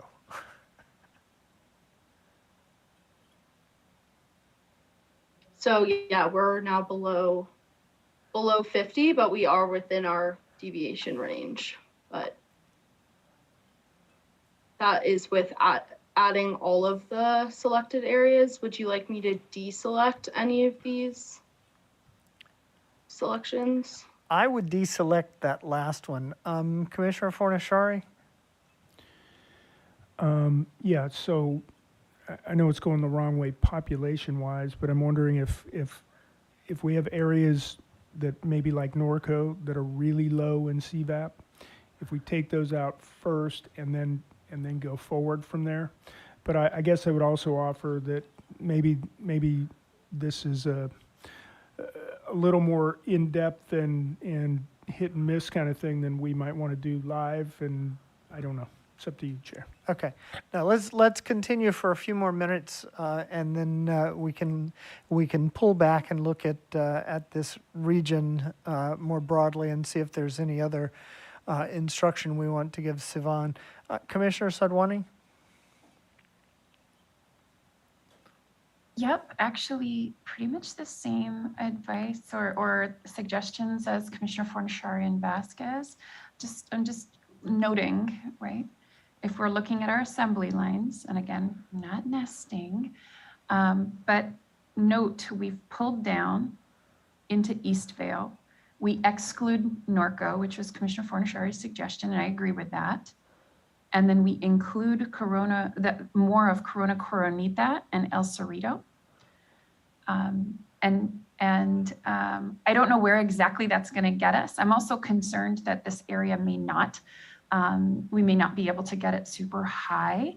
But at a minimum, I think we could try those. And I would agree also, I mean, I think, yes, let's work on this, but at the same time, I would feel perfectly comfortable giving direction to Sivan to continue to work offline to try and boost this as much as possible. Okay, thank you, Commissioner Sadwani. So the areas you were suggesting was exclude Norco, exclude the southwestern portion of East Vale that is grouped with Norco in the Assembly District.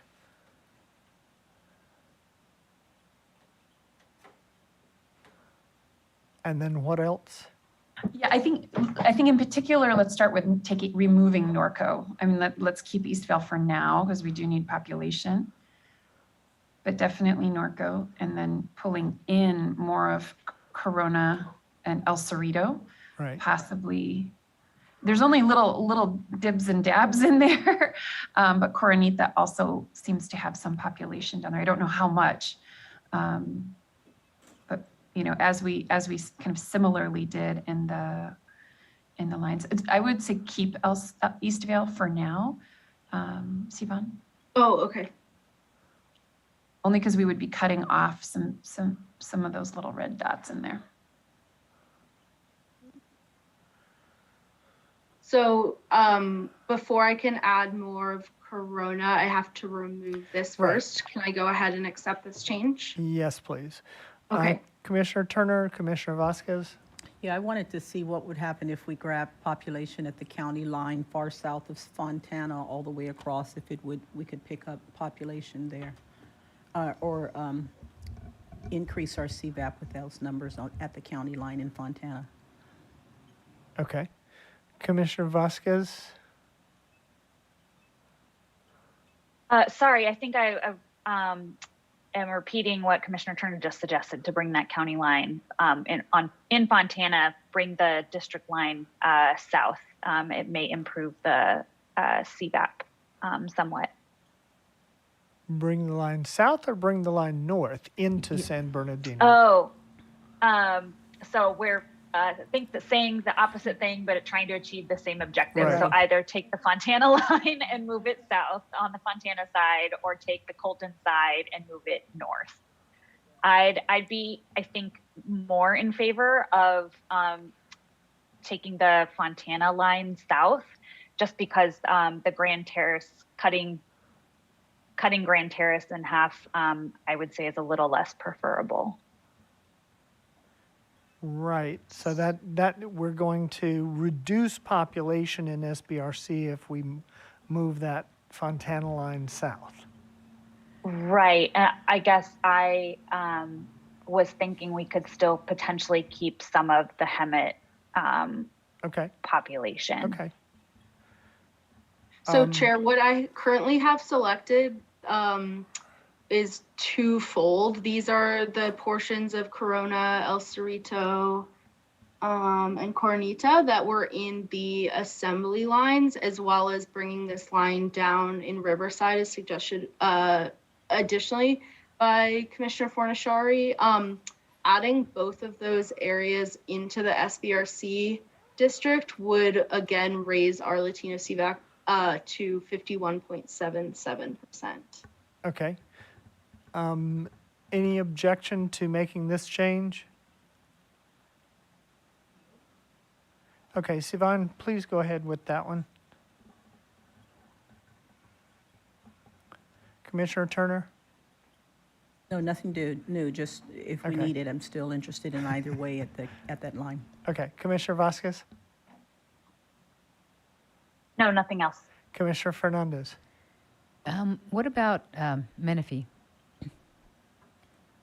I don't know if that would boost it a little.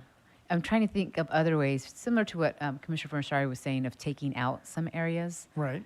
But right now we are oh wait, we're not under. Okay. But it's We're we are a still little under bit under, but not as 5.41. much as I thought in terms of Yeah. bringing in, well, part of Menifee. Okay, so Yeah.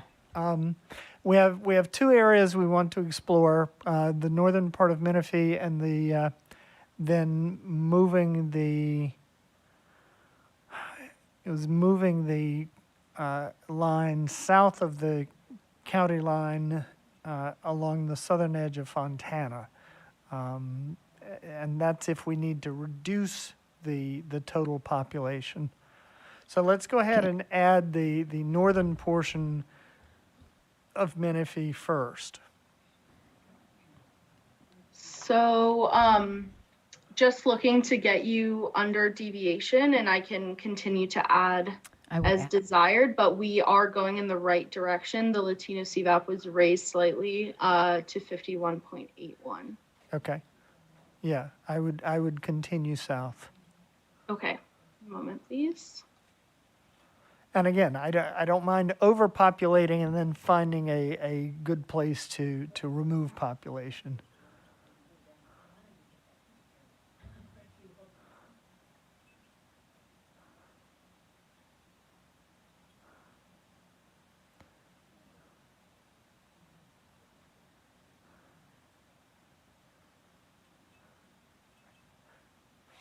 Sivan, go ahead and keep bringing that line south in Menifee. You see in over towards Winchester where the assembly line takes a right turn. Yeah, if you can Right bring here? the bottom part of that. Yeah, just to the left of where your hand is. So if you could bring the line in Menifee south to there, and then let's look at it. Okay.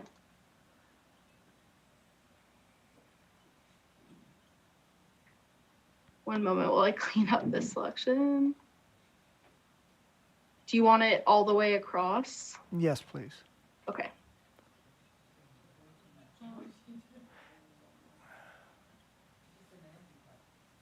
Yeah, she's gonna clean it up.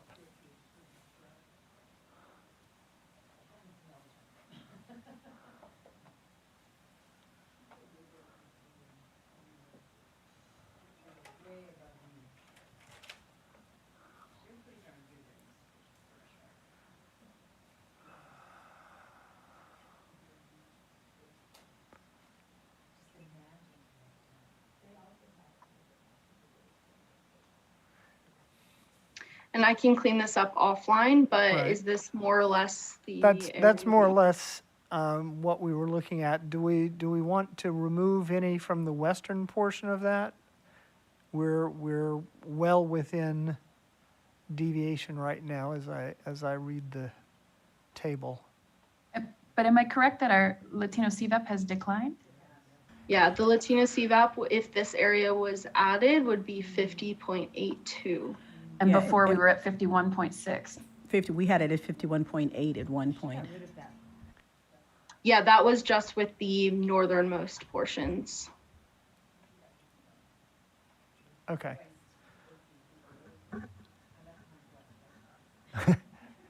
Yeah, so Commissioner Turner? Yeah, that's what I was calling out. We had it initially 51.8, and with adding those additional portions, we've dropped CVAP in the area, so. So And do that you- was just the very first selection that she made up at the top. Okay, I There we see. go. So You now see? we're at 51.81. Uh-huh. Okay, so Commissioner Sadwani? Yeah, I know we looked at it before by taking the whole strip of northern Hemet. There's actually one area, and again, I don't know what the population is just in those blocks further over in Hemet. Okay, can we go ahead and accept this? Oh, yeah. Oh, you did want me Sorry. to accept? Oh, okay, yes. Just that, that top portion that raised it to 51.8. Okay, Right. one moment. Yeah, okay. And then, yeah, I want to give direction and ask Sivan to continue working on this offline. Mm-hmm.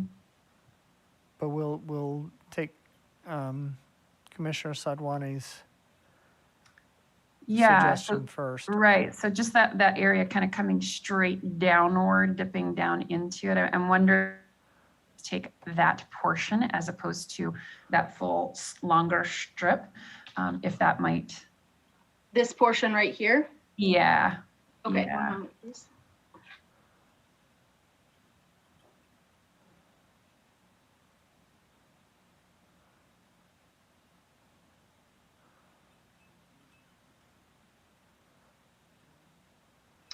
So No, our, looks like yeah. Okay, Yeah. thank you.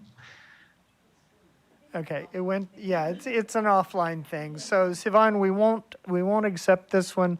We'll ask you to continue to work on this offline. If you could, zoom out. Yeah, I think if before I go and work on this offline, if I could get some like non-starters from the commission, because I think I don't want to in making an effort to strengthen the voting potential for this district, I don't want to disrupt any of the other architectural kind of changes that the commission has already made. So just any specific no's, specific yeses would be really helpful, in addition to if anyone wants to volunteer to embark on this offline and make an iteration. I don't know how that's happening, but if that's a possibility still, that would probably be best. Okay, very good. Commissioner Sadwani? Yeah, I mean, happy to work with Sivan if she needs that, but also happy if someone else wants to take it on, no problem. I would just say in general, totally okay to cross into county borders. That being said, I would be concerned if we lowered the POF. I also just wanted to note, yesterday we spent time looking at a few of the maps that had been offered by some of the community groups, and we were looking kind of in broad strokes. And I just wanted to note in this area, the Black Hub, for example, draws a similar district, but they only top out at 50.63. Maldef draws also similar in this area, not the same, but similar, and they top out at 50.94. We're already doing better than some of those community groups. So I'm excited to see what Sivan comes back with, just noting that we're already at 51.81. So thank you. Very good. Okay. So if you could pull the map back a little bit farther. Commissioner Fernandez? Yes, thank you, Chair. And I am also okay with crossing county lines. I would prefer to get this Latino CVAP higher, though, higher than the 51.81. Thank you. Thank you, Commissioner Fernandez. Commissioner Okutagawa? Okay, Commissioner Fornaciari. Let's see, we have a number of other kind of changes that we've been looking at in Sivan's area here. Do we want to have somebody just work with her globally on the whole area to come back with a proposal? Yes, so we've got the underpopulation in Sika, we've got the underpopulation in MCV, we've got the split in the Coachella Valley that we need to see if we can address. I would be okay with reversing that change, having ANZA back in a Riverside County-based district. Sivan, if you could pull the map back any farther. Let me turn the heat map off. Yes, please.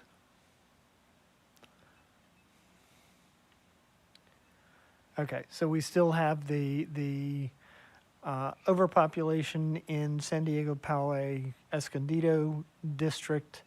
Again, depending on where we need population, that could go through Southwest Riverside district or through the South OC North San Diego district, depending on where we need the population. Any other instructions? Commissioner Sinai? I'm willing to work on this area with Okay. the line drawers. Okay, do we want to ask Sivan also to look at Southeast San Diego as a potential source of the additional population that we need in SCCA? Okay, so we would want some further exploration in Southeast San Diego to address the Sika underpopulation. My understanding of the San Diego, Poway, Escondido excess population is that most of those would want to go not with the. Could you zoom in a bit?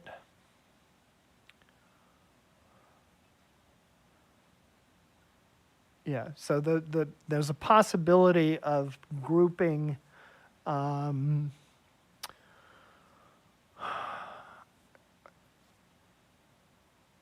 keeping Ramona Alpine Descanso, that general area, with the San Diego portion with Santee, et cetera, and then we might look at Valley Center, Bonsall, Fallbrook, Rainbow, Pala as potentially being in the Southwest Riverside district as a way of moving some of that population.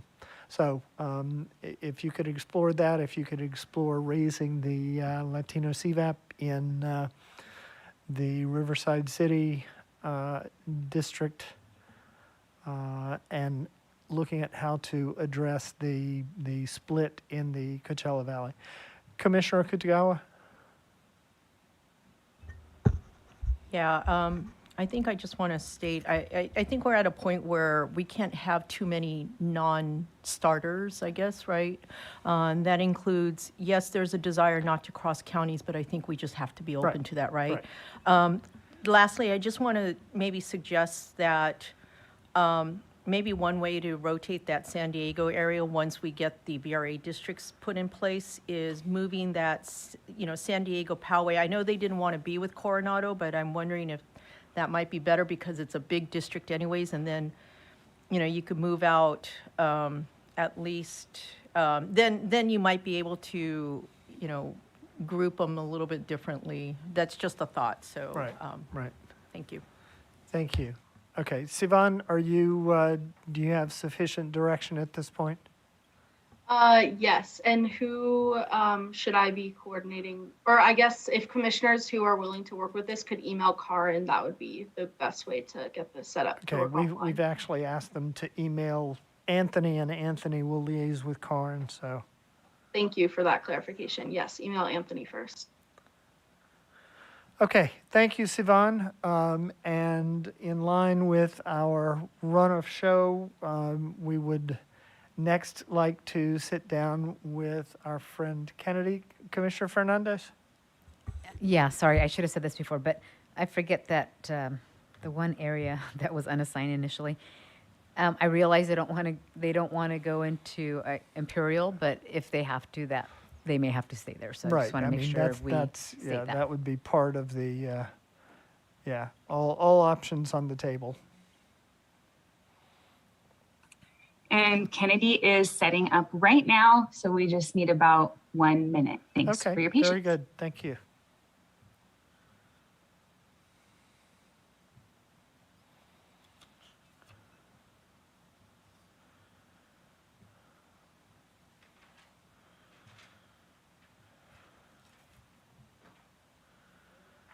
And hello. Central Valley. I will be. Hi, sorry, can you hear me? I wasn't sure if I could hear you. Yes, we can hear you. Oh, okay. Okay, so let me just pull up my screen really quickly and we can get started.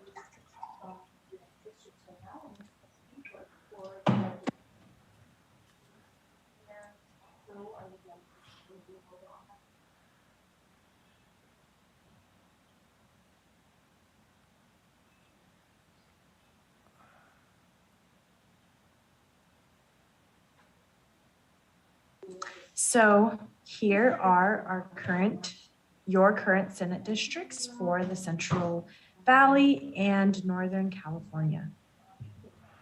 Perfect. So we're gonna start with the VRA areas in the Central Valley. Okay, sounds good to me. Let me zoom in on those. And would you like me to describe kind of what we've got going on here? Yes, please. Okay, so starting in Kings and Kern, we have a similar configuration to what we've had in the assembly maps and the congressional maps. The country club is not included, neither is, let me zoom in closer to Bakersfield Country Club and Old Stockdale are not included in this iteration. If you want to further refine and pull in the lines even closer, we can do that as well. We have Shafter kept whole, Delano, McFarland, Wasco together, and then moving up into Kings and Tulare, we have Kings whole, and Tulare carves out Visalia, so Visalia is not a part of this district at all. However, we have Farmersville right next to it included, Lindsay, Strathmore, Porterville, Tulare is whole. And then moving to the north, we have... Kennedy, could you speak up a little bit? Oh, yeah, sorry. Thank you. This better volume, or maybe let me move closer as well. Okay, is this better? Yes. Okay. Do you want me to repeat anything? No, I think we're good. Okay. So moving into Fresno County, we do have the cities of Fowler, Parlier, Reedley, Kingsburg, Selma, and Orange Cove, a part of this Kings Kern district. So it really spreads out between the southern parts of Fresno, all of Kings County, portions of Tulare, mostly the western portions, excluding Visalia, and then down into Kern County, and again, the familiar shape that we've seen before. And then moving on to the S-Bend Fresno, which includes Fresno, the city of Fresno. It goes atop the cross of Shaw and then cuts at the 99 as well. And then you have the southern portions, and you have Clovis, and then the north eastern, and then parts north and east to the 99 going up to the Fresno Kern district. And then we also stop at the Fresno County line. We reach into Madera, and we have the city of Madera, Madera Acres up to Chowchilla and Fairmead. And again, the entire county of San Benito. And then we have the Salinas Valley from Salinas down to King City, as well as Greenfield, Soledad, Gonzales, Chular, Spreckles as well. And those are the two VRA districts that have been constructed in this area. Okay, commissioners, are we able to support these as they are? Commissioner Fornaciari? Yeah, I'd be interested in seeing our assembly districts. Because we have. Yes, one moment while I bring those up. Please. We had 4, right, assembly districts in the valley, and then 1 in San Benito, is that correct? 4 VRA assembly districts? Yeah, I just want to compare. So looking at our assembly districts, they are in blue. I'll follow, so from the bottom. So it comes in blue. It's a little bit tighter in the circle that it makes here. This one stretches out a little farther on almost all sides except for this middle part near La Cresta. And then moving north again in blue, it does come down to Buttonwillow, but then does move in closer here as well. We do take a part of Visalia in our assembly district and move out to Woodlake and Lemon and Ivanhoe as well. And then come in taking similar parts in Fresno. The boundary differs just slightly, as you can see, some little divots above that black line. And I would say a main difference is definitely the inclusion of San Benito and the Salinas Valley. In the assembly districts, you did not cross that county borderline, and I continued to move north. And as you can see, the district stops in Merced and cuts right above this Atwater, the city of Atwater, as you can see here. And so that is a difference of why this line moves higher and this one stops at the Fresno County border. So, yeah, just an interesting difference here is the current district is the current Senate district is San Benito and the Salinas Valley, and it goes over and includes Merced County, which is not included this time, just FYI. And I guess I would wonder aloud if that is a better match for San Benito and Salinas Valley. Well, Commissioner Fornaciari, do you have thoughts the road on that? definitely. I mean, there's a road that goes between the two counties. Right. There's no connection between San Benito and the counties we have them paired with. But then, yeah, I guess we need to do some thinking about how we would design that. Right. Any other colleagues have thoughts on that? Is this a change that we would like to direct the mappers to go offline and develop options for us and bring those back at some point? I didn't understand the change. Can you say it again? The change, instead of linking San Benito and Salinas Valley to Fresno County, as we have it in the current Senate draft, we would link San Benito and Salinas Valley to Merced County, with which they are currently grouped in a Senate district. Not our maps, the 2010 Commission's map. And Commissioner Fornaciari was pointing out that there is, in fact, a road link between San Benito County and Merced County, where there is not a road link between San Benito and Fresno County. Commissioner Toledo. I'd support a linkage that would keep more of Monterey, San Benito, and Merced, and possibly some Santa Clara if we need it, to get to the million mark. If there was a way to do it, I just don't know if there's enough population to make it all work out, and also maintain the districts in the Central Valley. Thank you. Thank you, Commissioner Toledo. Kennedy, can we hear from you? Yes, I was just going to say, so taking out San Benito and the Salinas Valley would obviously underpopulate the Fresno district as it is now. And to keep this a VRA district as well, it would have to go into Merced. So San Benito, this has to go with one or the other. Well, Fresno has to go with one or the other, because if you take away San Benito, then this is underpopulated. And if San Benito goes with Merced, then Fresno has nowhere to go. Okay, thank you. Commissioner Fernandez? Yes, I'm with Commissioner Toledo. I'm just wondering what that pairing's going to look like. I think that we might have to go back into Santa Clara, which is, we've already done that in the congressional. So I guess I'd be open to exploring, but I'm just not sure how we're going to be able to tie the communities from San Benito area or the Salinas area, Salinas Valley, to the Fresno that is also VRA. Right, okay.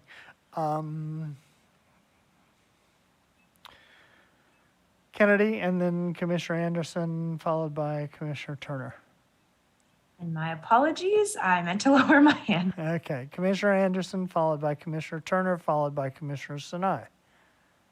Yeah, I know this is a problem, but I would prefer to try to keep the VRA district in the Central Valley. Fresno and Merced have more in common than Fresno and San Benito, the Salinas Valley. I mean, you can't get there. And I see the problem. I don't think we'll have enough population if we try to go, the San Benito, Merced, Santa Clara, I don't think you get there. I think you've got to do the Fresno, Merced area. I would try that first, please. Thank you, Commissioner Anderson. Commissioner Turner? Thank you. I'm totally in support of the Fresno Merced and certainly can work offline as well. Okay, thank you for that. Commissioner Sinai? I just wanted to say how impressed I was by how high the CVAPs were for the VRA districts. And I would be curious, I mean, I think Merced, Fresno makes sense, but I would also be curious to know, is San Benito, does it feel closer to the Central Valley or to, we're getting all these emails saying, don't put us with the Silicon Valley. And I know it's not the Silicon parts of it, but I just, I'd like us to be open. Thank you, Commissioner Sinai. Commissioner Toledo? Yeah, I was wondering if Kennedy has some of the community maps that have been drawn for this area and how they draw the Central Coast in particular, but all of the VRA districts. If she has the shape files, obviously, if she doesn't, then we can take a look at them offline. Thank you. Kennedy?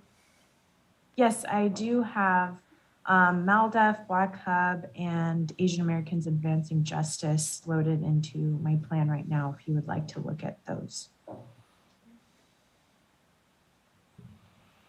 Yes, please. Okay. So I'll start with MALDEF. They have a similar configuration down in Kern County.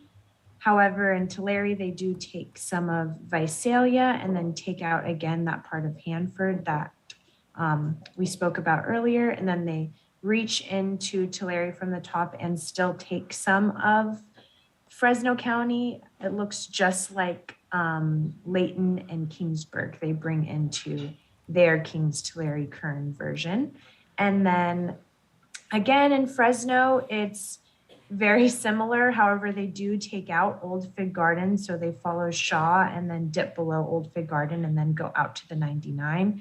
And then they have Sanger, Fowler, Reedley, as well as the rest of the western part of Fresno County. And then they go up and take Merced, as well as Madera, Madera Acres, Chowchilla, Fairmead. And then going to the San Benito district, they have San Benito paired with more of Monterey and then up into Santa Clara and taking more of San Jose, as well as Martin Hill, San Martin, and Gilroy as well.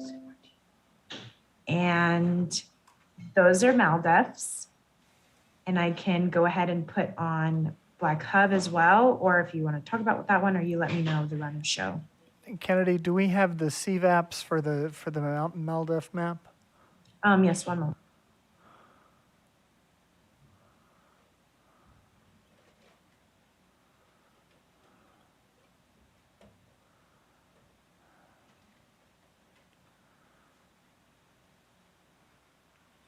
So one moment while I select that. I don't know the exact numbers, but I do know that their Kings Tulare Kern version was at 58, and then their Fresno Merced version is at 53. I don't remember the .00 or what that was, but I can look that up for you right now. Okay.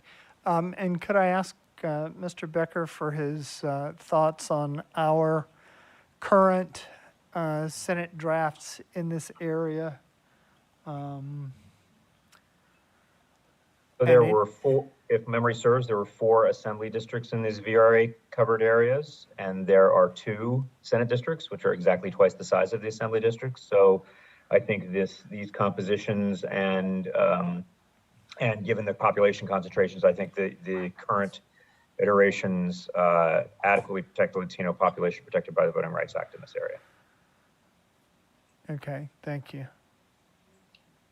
So for this district, the one that spans across Kings, Tulare, and Kern, they have a Latino CVAP of 58.9 compared to this version at 58.06. And then their Merced Fresno is at, in one moment while that loads up, 53 point, and we'll have that in a moment.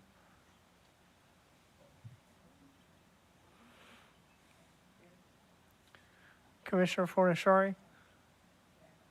Oh, I don't think we got there. Did Kennedy say what the San Benito? She's coming back with that. Okay, sorry, yeah. You want to wait until after that? Okay. And sorry, I don't have, in the file, it doesn't have the numbers the same way, but from looking at them before, again, so this is 53.22 and yours is at a 55.31. And I will now go on to look at the San Benito one. I believe it was around 43. And so we will see right now as I open that up.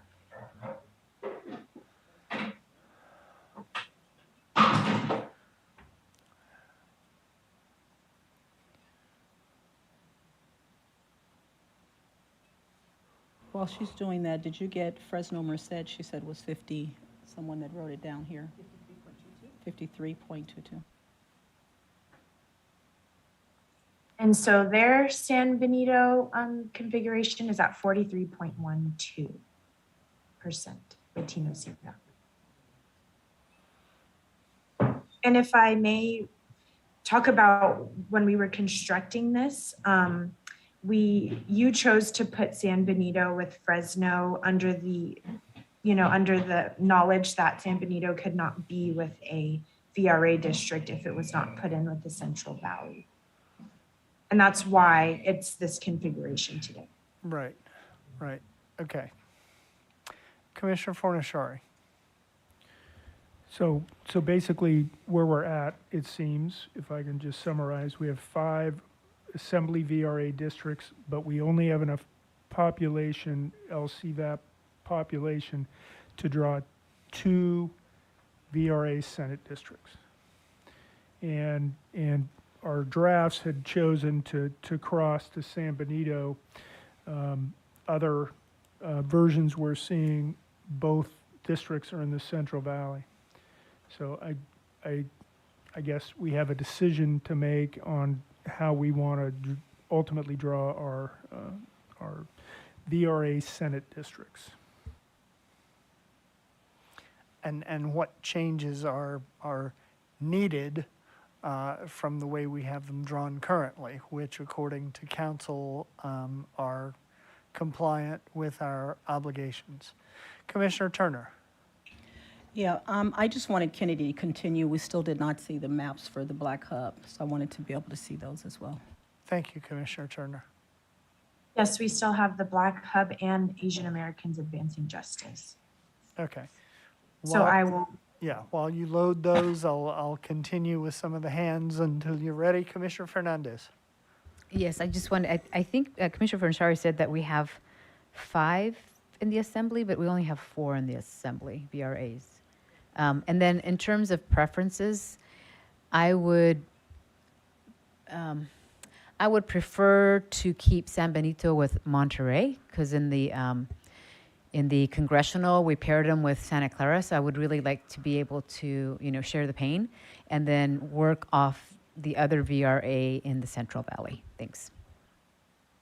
Thank you for that, Commissioner Fernandez. Commissioner Sadwani. Yeah, I mean, I think for me, the question is, are we comfortable leaving the folks in, sorry, I'm blanking on where we are in the map here, Merced, hanging out outside of a VRA district? I mean, it seems to me that there's a responsibility to include them in there. Maybe I'm wrong, but maybe if we could get some clarity on that, that would be helpful. So the choice seems to be, and Mr. Becker, correct me if I'm wrong, protecting a population in Merced County versus protecting a population in San Benito County and the Salinas Valley.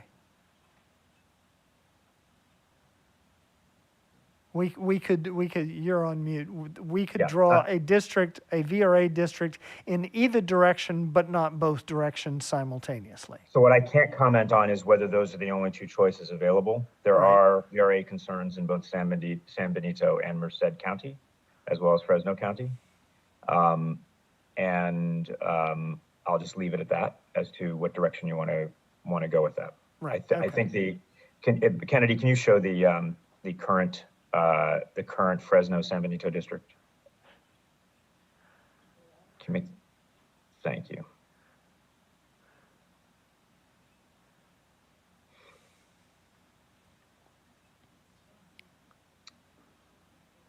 So I think it's a question as to whether or not it's impossible to draw a district with both those, with all of those areas in it, in which case you're not required to. But if it's possible within population limitations, which is the top criteria, that would be desirable. Okay. Thank you, Mr. Becker. Commissioner Toledo.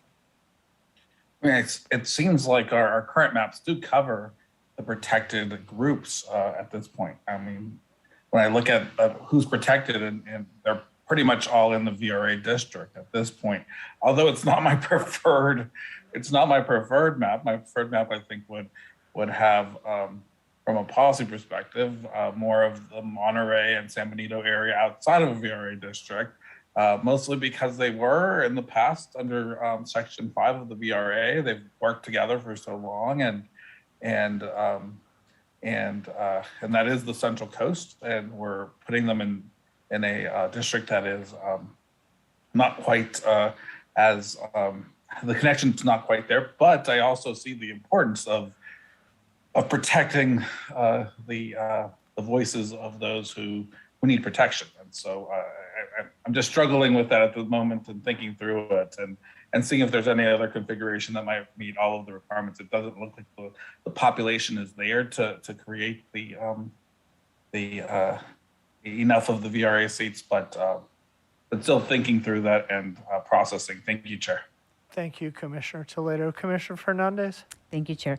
And we do have a strong CVAP right now. I think it was 55%, something like that. And we tend to always look at how they're not connected, but they are connected. It's that Latino voice that's very important to have, and it's at 55%. So my initial vote would be to keep it as is. And then if we're going to go somewhere else with that, then I would look to have San Benito with Monterey. Thanks. Thank you, Commissioner Fernandez. Commissioner Anderson? Yeah, I have to say that no, I mean, right now, the way we have it drawn, Merced is not covered, which is what we just heard is in DNV area. And I would like to see it in the Central Valley. I also think that San Benito, we've been hearing a lot from the San Benito and Monterey that they do not want to be with the Central Valley. And they do want to be more with Monterey and their coast. And they're, despite what our numbers are saying, they're saying that their numbers say that's different, although I haven't seen any of their numbers. So I'm also kind of torn, but I would prefer to really look at the Merced and see what we can do there. Can you be a little more specific? I would like us to pursue the two VRA districts, or the Senate in the Central Valley. Keeping the boundaries of both VRA Senate districts within the Central Valley. That is correct. Okay, very good. Thank you. Commissioner Sinai?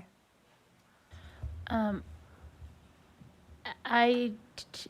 be consistent with what we have done with all the other plans and districts, I would want us to explore as much as we can that our obligations to all individuals versus geographic areas, and see if we can create, this one's not the current, is this the current lines? No. Can you put that? Yeah, I was getting all confused. I would, really see, as I said earlier, I think the Latino CVAP is strong. It's the first time, we come to the Central Valley and there's a strong Latino CVAP in all the areas, and that was because we could pull in more population. But maybe there is a way to do part of San Benito, part of Merced, and part of Fresno, seeing which one, creating a VRA district that encompasses the three VRA obligations. It might not cover all people, but at least it gives voices to Latinos in all three. I'm not sure if I'm making sense. So you would be proposing a VRA district that included the Salinas Valley, San Benito County, a portion of Merced, and a portion of Fresno. Mm-hmm. Okay. So It works. If it works. So let me ask Kennedy, from a mapping perspective, what are the chances of coming up with something like that? If you want to split communities more, I kind of see it going one way or the other. So Salinas Valley, San Benito, and either part of Merced or part of Fresno. Yeah. It's hard to pick up the population, taking just a part of San Benito already is not taking very many people, but then you just would have to then split up the community that is here to take part of both. And that would be a decision you have to make about how to split in both areas. Right, okay. Commissioner Turner? Thank you. So yeah, the CVAP numbers in San Benito is very strong, but it is not the Central Valley. San Benito is not the Central Valley. And I really want to be able to support the Central Valley having 2 strong Latino VRA districts, and I think that it can be done in the Central Valley. I think Central Valley is where I want to make sure we're doing what we can, that we're not just choosing to not concentrate on, on ensuring that they have strong representation as well. San Benito has requested to be with some of the other districts in Monterey. It's where they've told us they want to be. It's where we can look at to see if that can even be carved up differently to keep strong representation there.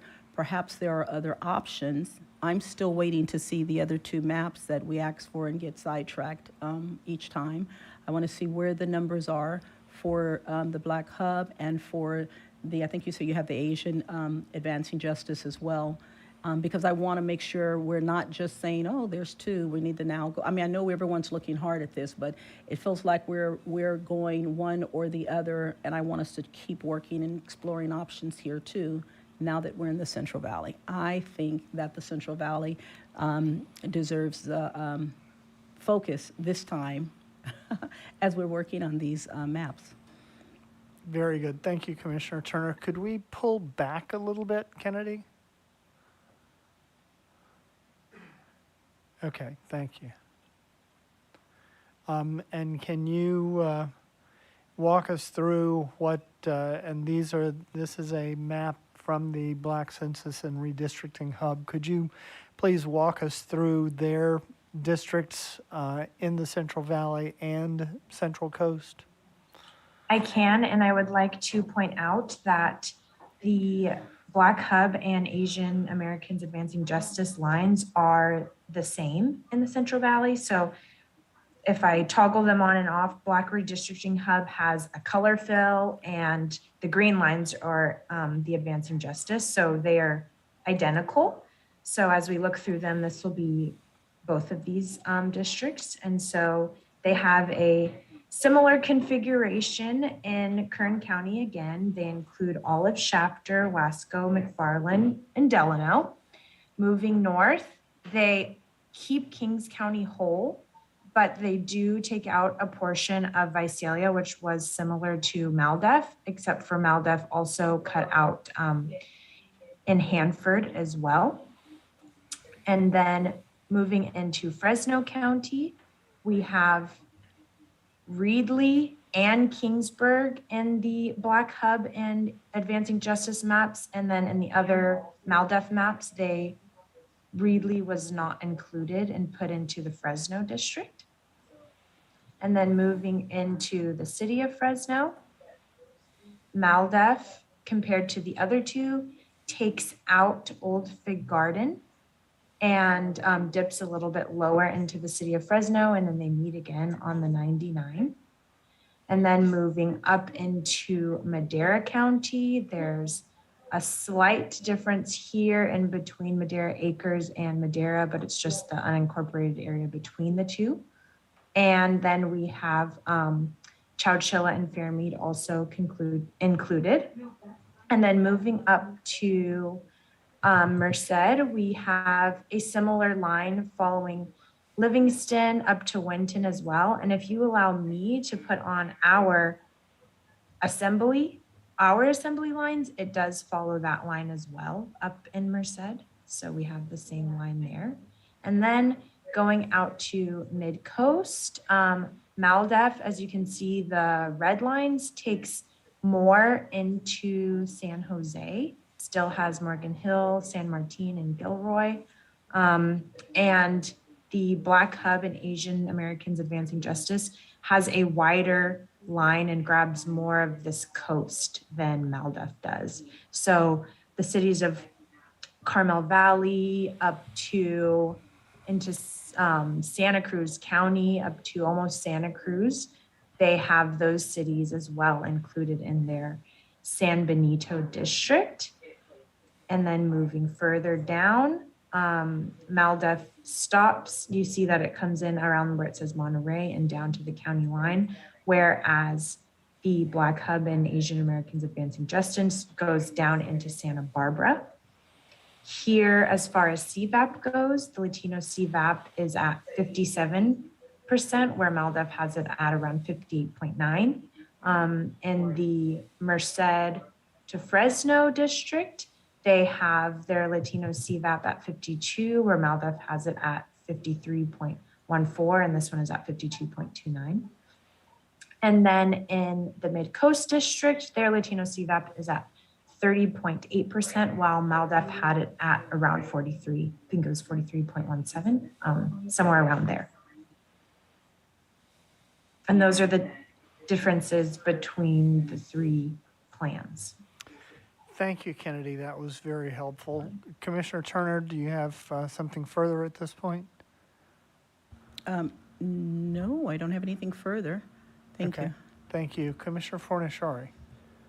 Yeah, Kennedy, I'd like to see if we can make a comparison of what we have now and then compare that to what if we drew two Central Valley districts and how those districts would compare.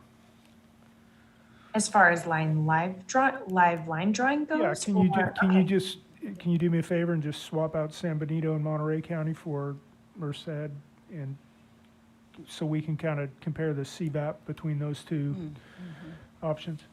Yes, one moment. While I do that, I will do that now. Thank you.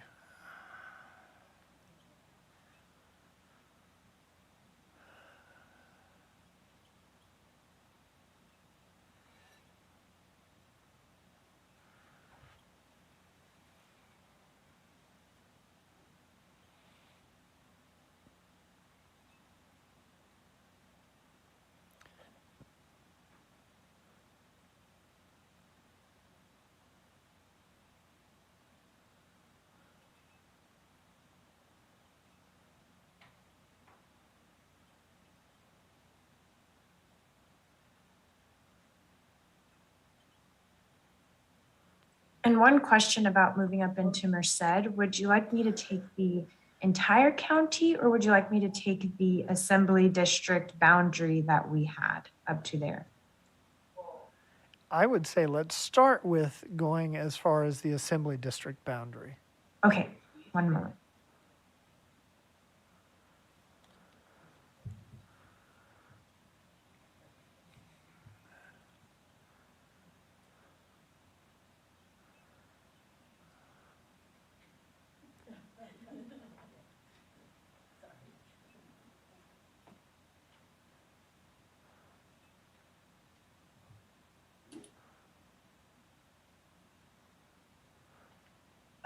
Kennedy, did you say that our assembly line is the same as both the MALDEV and the Black Census Hub in this county?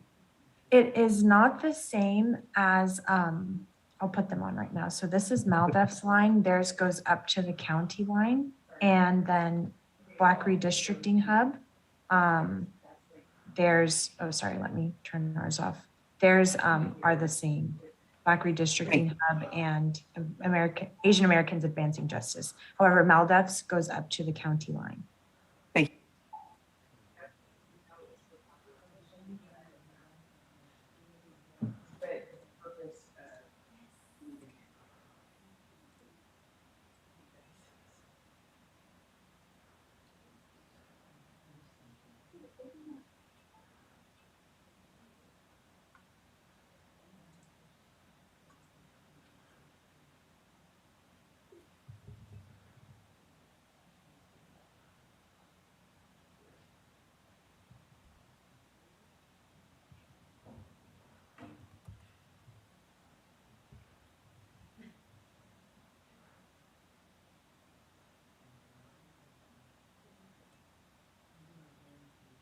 And let me pull up my pending changes before I make any change. And sorry, this is a little small, so let's bump up the font for everyone.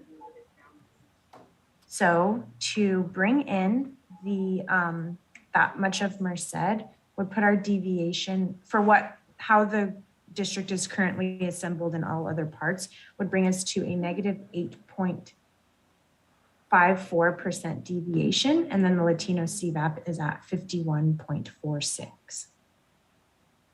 Okay, so then if we went up to the county line, Let's try.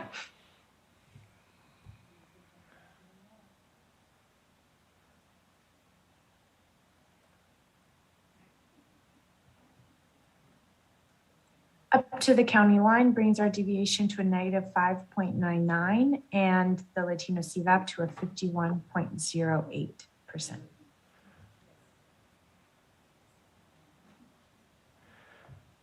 okay. Could we have the heat map on, please? Yes, one moment.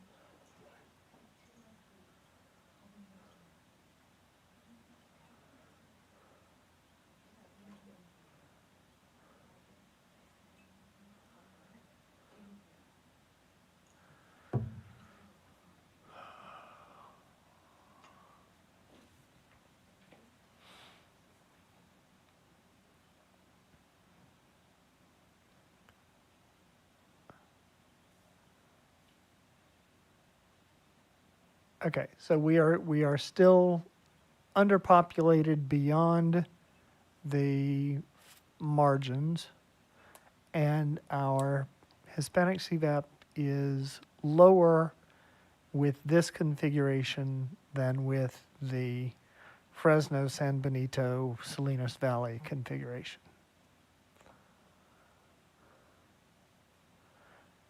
Commissioner Fornaciari.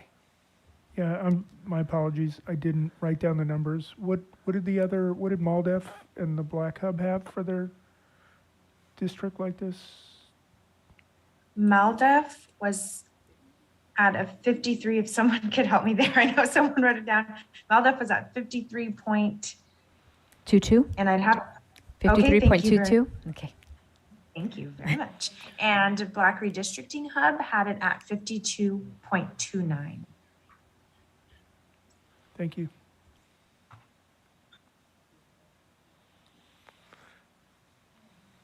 Okay, Commissioner Sinai, followed by Commissioner Turner. We've got 10 minutes until break. Couldn't we just, there seems to be I don't know how much population there is, but with the heat map on around Fowler,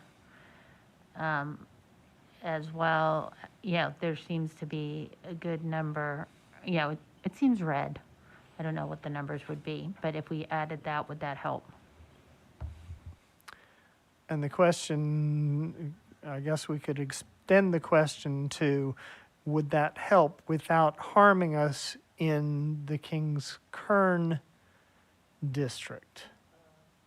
Well, something I do see, I do think it would harm your Kings Kern. I don't know how much we would need to take. However, something that the other maps did draw was taking into Visalia in this northwestern area. And so you could potentially do a swapping of populations that way.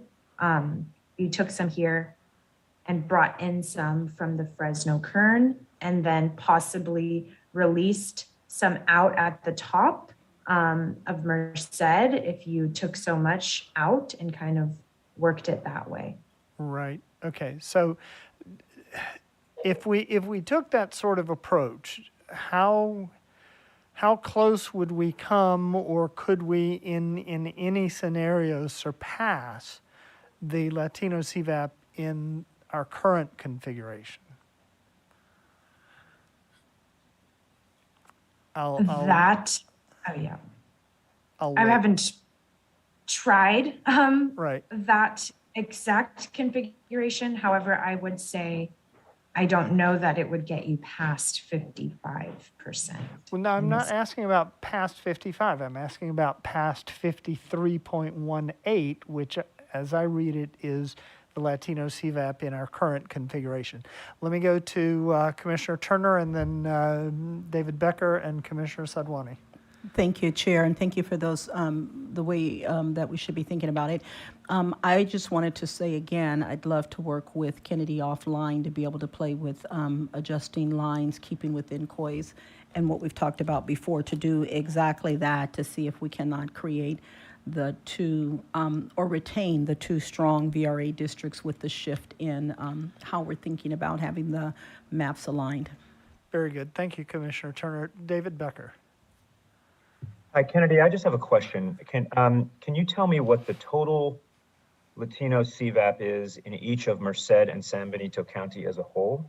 And can you also tell us all what the total number of Latino citizens of voting age there would be in each of those counties? Mr. Becker, you're just limiting it to San Benito County, or did you want San Benito County San plus Benito the and- Salinas? Both San Benito County as a whole and Merced County as a whole. Okay, but leaving out the Salinas Valley. That's correct. I Okay, just want the county-based data. Yeah, thanks. Right. Okay, thanks.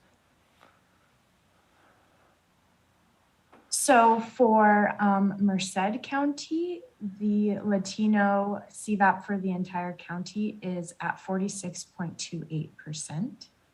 And wait, the total Hispanic CVAP in the county is 69,496. Is that correct? Yes. Okay, thanks. And then one moment while I go to San Benito.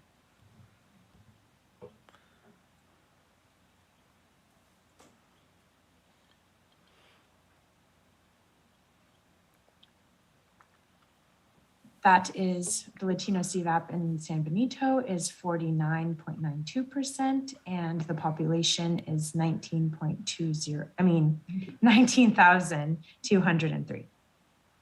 Okay. Nothing further, Mr. Becker? Okay, thank you. We've got 6 minutes or so before break.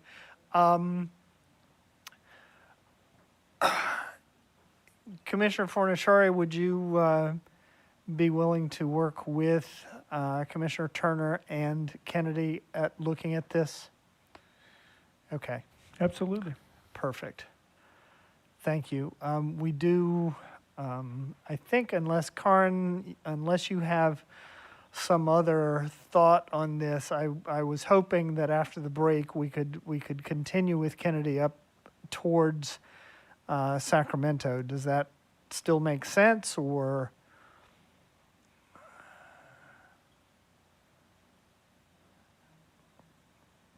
That would be one more 90-minute block. Yeah, there may be, and thank you for that question, Chair Kennedy. There may be some changes based on what's happening with the VRA districts that may affect the Sacramento area. Right. So we could, of course, go up there, but it might make sense to perhaps go to someone else. And I'm going to check in with my team and see who might be ready. And if I could get a couple of minutes to assess that. And Okay. get back to you, that'd be great. Let's go ahead and go on break now, and let's be back as scheduled at 4:45. Thank you, everyone.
Thank you, everyone, for your patience during our break.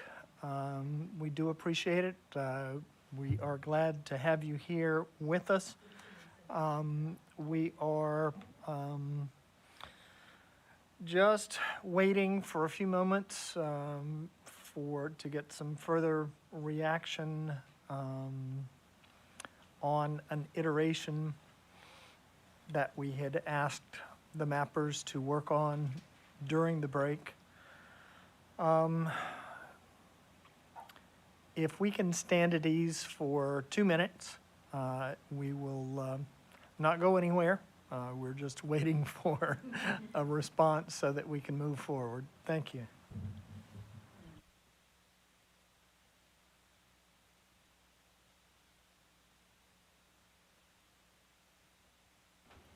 I just want to remind everyone that's out there that our meetings tomorrow, Friday, and Saturday will be starting at 9:30 in the morning. So it's been posted, but just in case you don't see the updates, it's there for you, and I'm sure everybody's excited about being here early.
Chair? Yes, Jamie. I just got confirmation that this iteration looks good, and so I'm ready to share. Very good. Okay. Okay, thanks so much. I'm going to share my screen now, and just so that the commission knows and so the public knows, we're currently working on getting this iteration PDF'd. I literally just finished it during the break, and so it's getting PDF'd and it's good as is, and that will be posted shortly. We'll send it to staff as soon as possible for posting. So thank you all for your patience. And I also did have time right when she left the meeting to collaborate with Siobhan on this. This won't negatively impact Siobhan's areas, and it won't, there won't be any districts that could not be balanced, for example, with these changes. So got a green light from Siobhan to present this as well. So there are 4 districts that are impacted by this change. It's the Ant Vic Val district, SD 210, SDWE, and SD 6D by 605. So that's just a preview, and I'll go over the changes right now. So the whole point of these changes was to add these areas here in Rancho Cucamonga and Upland and San Antonio Heights, areas in San Bernardino County north of the 210 into SD 210. So to make up for that population in the Victor Valley area, I included Apple Valley. So now Apple Valley would be with the rest, most of the rest of Victor Valley would be with Antelope Valley and the Santa Clarita Valley areas. Brightwood and Lytle Creek would still be included in these areas and not with the 210. In the 210, the changes are to include these areas in Rancho Cucamonga and Upland and San Antonio Heights into this district, to adjust for the deviation discrepancy. Laverne was moved into, or rather out of SD 210, as were Duarte and Bradbury. Moving on to SD 10 WE. This line was adjusted to match that in Congress that goes into the National Forest. And then the areas that I just noted, Laverne, Duarte, and Bradbury, were added into this district for population purposes. And finally, to make up for that population of adding the aforementioned cities to SD 10 WE,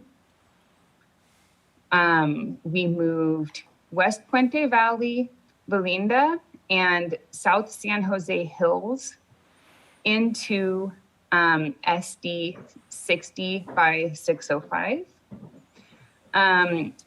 We did have a chance to make sure that the VRA requirements in these two districts were still met, and council said that everything looked okay to them.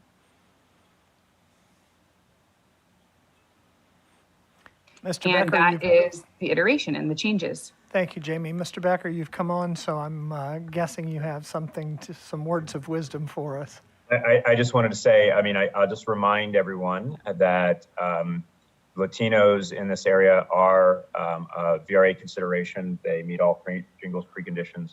And while there are significant Asian populations in here, Asians are not large enough to form a majority of a Senate district, which are very, very large. They are, however, large enough in the assembly map. And there is a district with VRA considerations there. I'll say that these current configurations, I think we're really talking in the VRA context, only relating to SD 10 West and SD 60 by 605. Both look adequate to protect Latino voting rights in those areas. I think they're sufficient. Very good, thank you.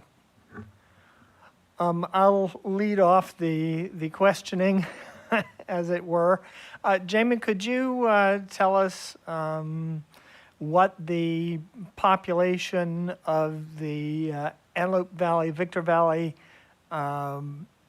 district, how that population breaks down on either side of the county line? I'm just looking for percentage in San Bernardino County versus percentage in Los Angeles County. One moment, please. Thank you.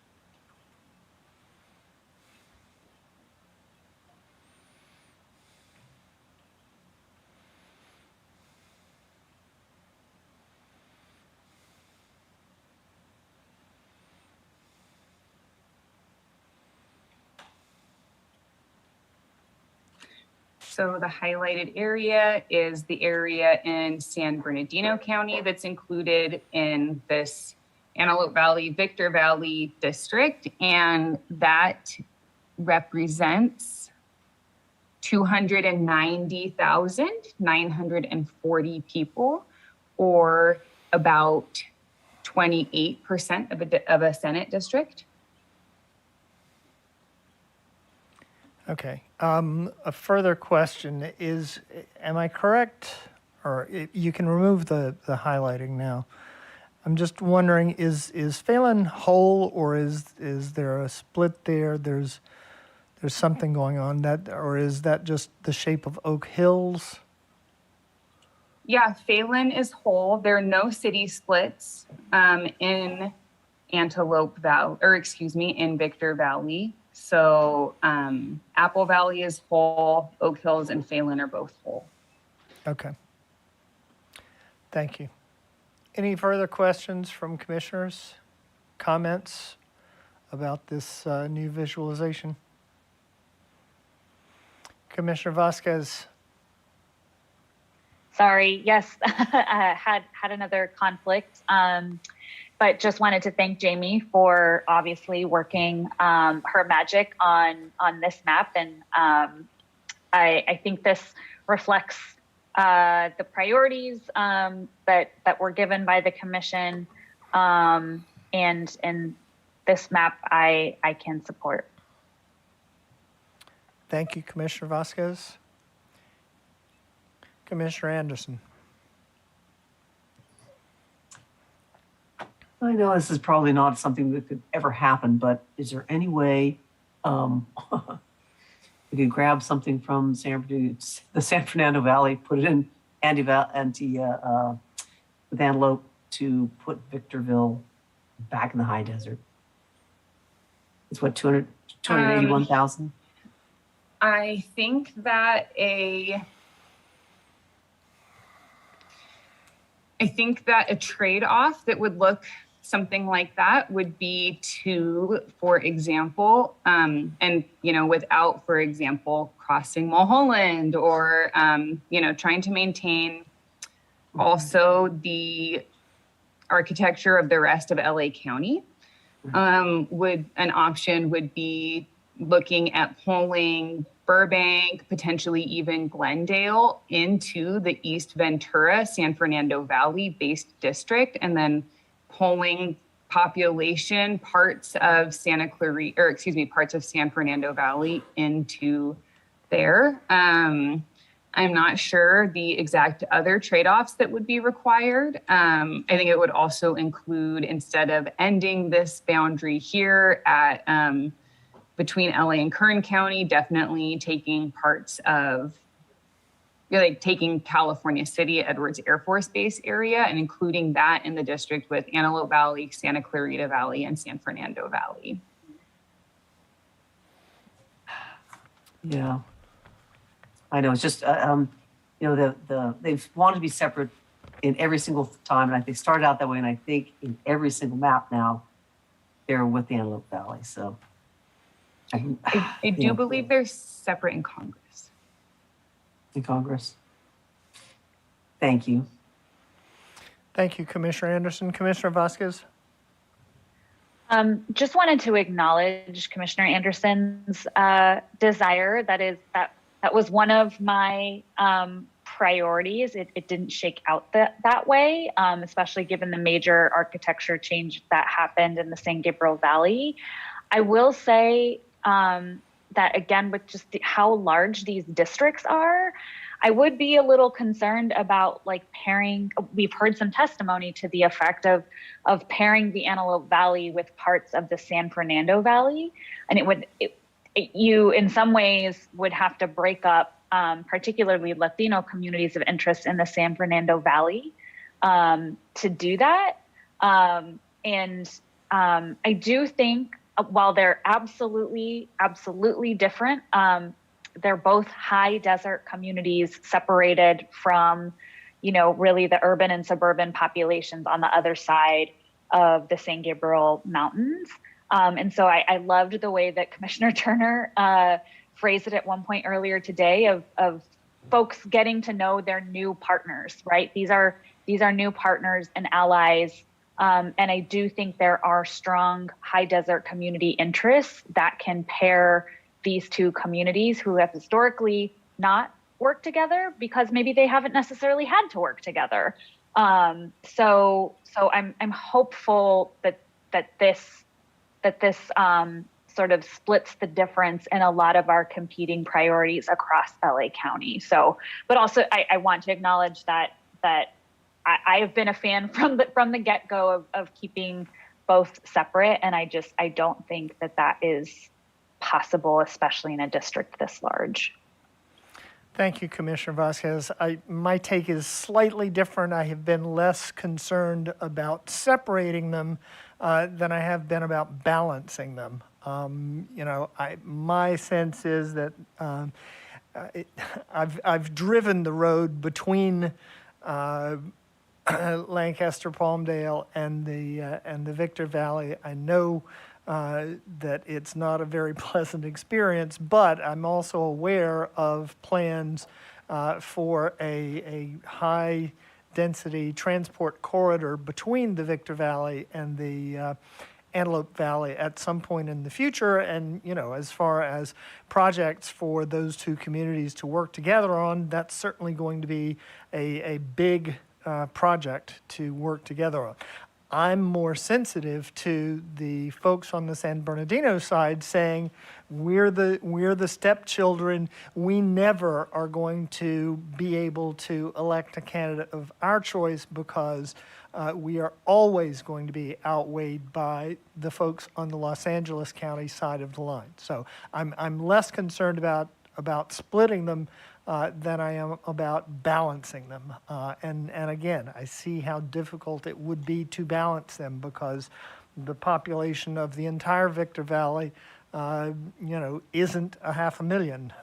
It doesn't really come close enough to 500,000 for there to be effective balance. But I just wanted to share that. Any further thoughts from commissioners?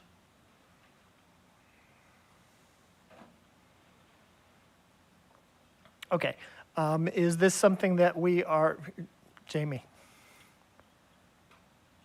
I'm sorry, I have one more iteration to show and okay. was not trying to interrupt this conversation. So Okay, apologies. no, but this is very timely. Please go ahead. Okay, thank you. The other one was just in the 710 to water district. Previously, I received direction to work on an iteration of moving Maywood into and potentially Vernon into the 710 to water district and to remove Hawaiian Gardens. If you recall, I was like, I don't know if it's all going to fit. We might have to split Linwood, but happily Linwood is whole. Hawaiian Gardens is with the NOC coast. Vernon could not be included in this district. Just in an attempt to keep Latino populations together in SD Mila. So that CVAP is at 50.00%, including Mila. And Maywood was moved into the 710 to water district with Hawaiian Gardens moved out. So everything is balanced within plus or minus 5%.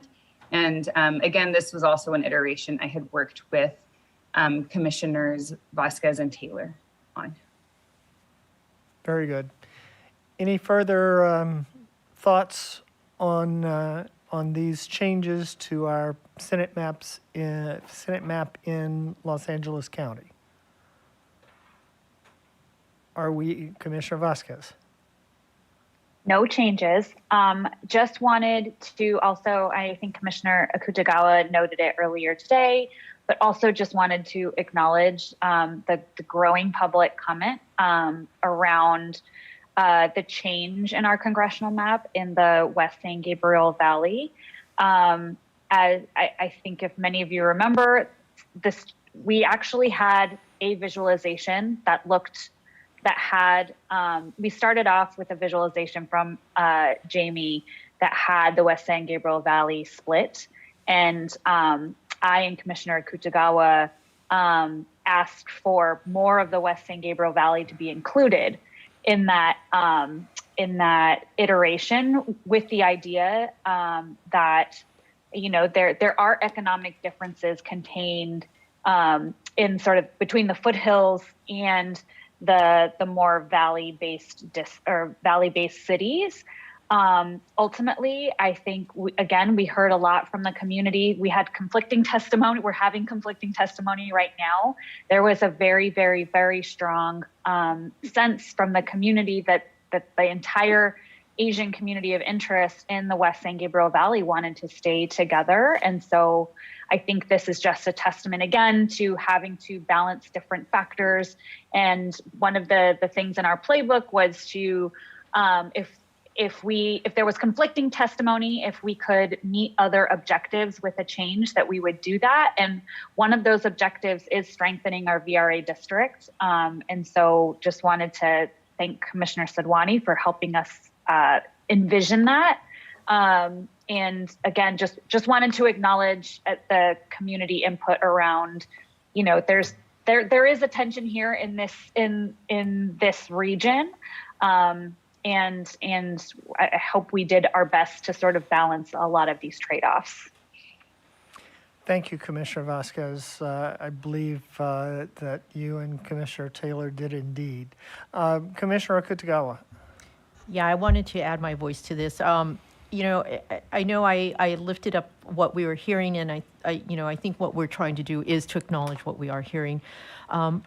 However, just in comparison, I wanted to just also acknowledge that our congressional maps are essentially just like this particular one too. So I think that the work that Commissioner Vasquez and Taylor did, I think is meeting our various objectives with the intent that VRA is number 2, and therefore we still can maintain an important COI that has given us a lot of input that they wanted to stay together. And since it reflects a lot of the congressional district, I think that, I just want to say kudos on all that we have in the LA area.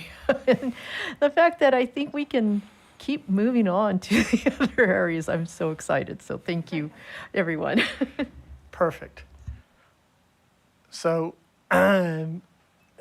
just wanting to get a general sense. Is this a map that we are able to support? Okay. So, Karin and Jamie, thank you for this. This is a map that we feel we will be able to support. Do we have Tamina next?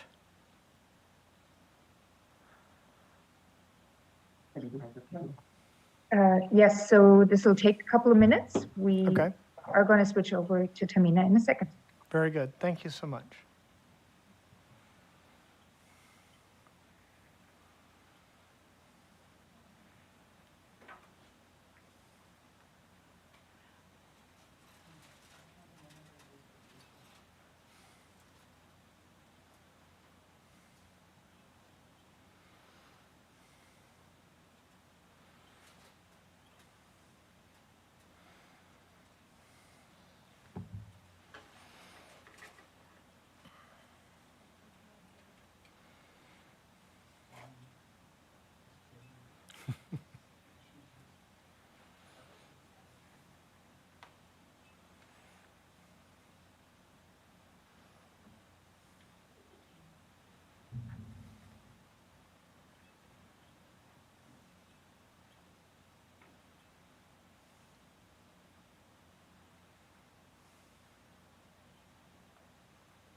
We are standing by for maps. Thanks for your patience, everyone.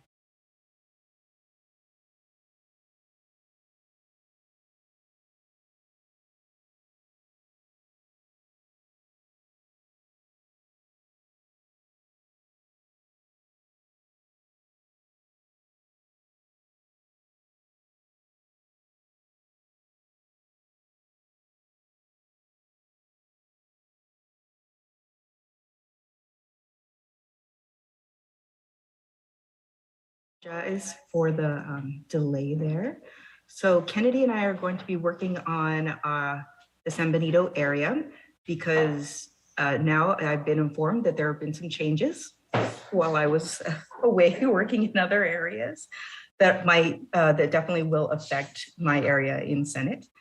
So Kennedy is going to commit those changes right now so we can take a look. And then if we could get some direction on where you would like to go with the Bay Area maps, given this new 30%.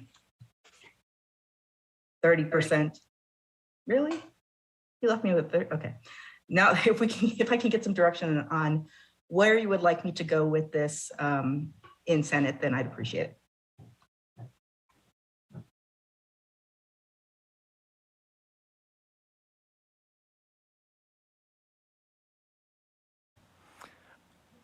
We're waiting for map.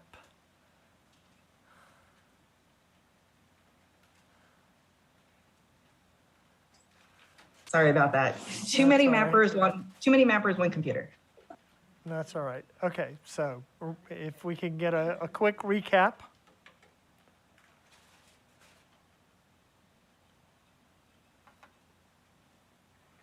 So in my area, we were going to be exploring bringing the VRA district up into Merced, which means bringing San Benito and the Salinas Valley back into the Mid-Coast district. And that is why we see a 30.58% over deviation in Tamina's area and a negative 34.44% in the Fresno district.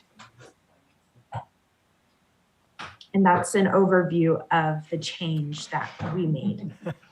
Okay, so then we had started by looking at what a valley-based VRA district starting from the north in Merced County would look like. We came up, I believe, a little bit short in population, and we were starting to look at where we might make up that population. So if you could take us back to that point.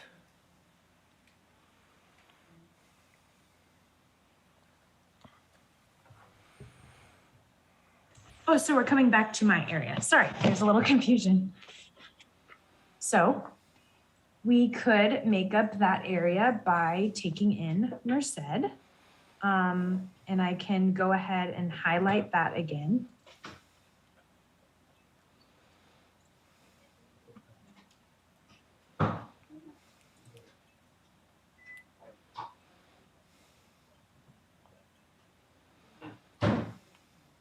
And so with the addition of the County of Merced, again, it left us with a CVAP of 51.08, and we were still under negative 5.99%. Okay, and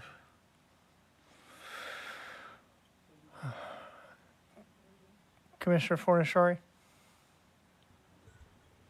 Yeah, we were working on some further explorations. We were able to identify some additional changes that got it up to 52.5. And that was just really quickly looking at a few things, so we didn't have enough time to explore further.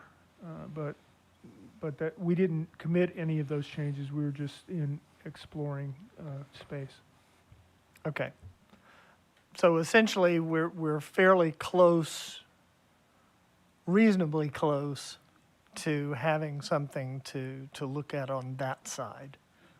Okay. Do we then want to start looking on Tamina's side in the mid-coast area and seeing how we balance out that population? Okay, Commissioner Fernandez. Sorry, Chair. I thought we were actually going to try to work it right now, and I was just going to ask for the Latino heat map. But if we're not, then I don't need to see it. Thank you. Okay. Apologies to the mappers. Commissioner Fornaciari, are we at a point where we want to move forward with this exploration in live line drawing?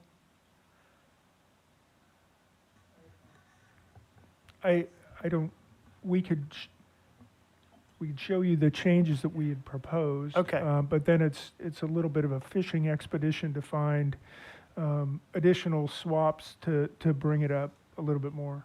Understood. So I defer to Commissioner Turner too. Yeah, and we were just getting started, probably all of about 5-6 minutes when we had to come back so they can switch out the computers. So we don't have a lot. It's moving in the right direction and it's very positive, but we're not ready just yet to be able to show you our whole plan. Okay. Chair, Yes. if perhaps I could get some direction of maybe what the circle is going to be. So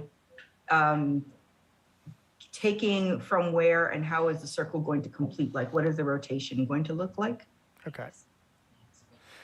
Okay, so then let's start working on the mid-coast side where we have 30+% excess population and looking at where we want to shift that population to. And I think it would certainly be helpful to be enlightened by Commissioner Ahmad and Commissioner Yee in relation to work that they've been doing at the congressional level. So any thoughts that you might have would be welcome as we go through this. Commissioner Toledo. Yeah, I'm just curious. I mean, and maybe, I don't know if this will help because we're overpopulated in this area, but I'm just thinking about maybe shifting this down. So maybe taking out some of the San Jose population so that we can have more of a Central Coast seat if we're going to, so maybe taking out some of the San Jose population so that the population could be more focused around the counties of San Benito, Monterey, and Santa Cruz, as opposed to where they are now. Okay, thank you for that. So Tamina, what areas, what are the urban areas, San Jose urban areas that are currently included in this mid-coast district? There are just a few blocks around Cambrian Park. Okay. This is very different from the congressional iteration. Let me just remind you kind of what they looked like because they are very different. So in Congress, we had the Cupertino district, right, which came up from the bottom of Monterey through San Benito and then came into San Jose. We do not have that same configuration. We did not have that same configuration even before this swap. So this actually keeps most of San Jose in the San Jose district for Congress. Right. I mean, sorry, for Senate. Right, and we have 30% excess population in this area that we need to shift out. So do you have suggestions on where we might start shifting?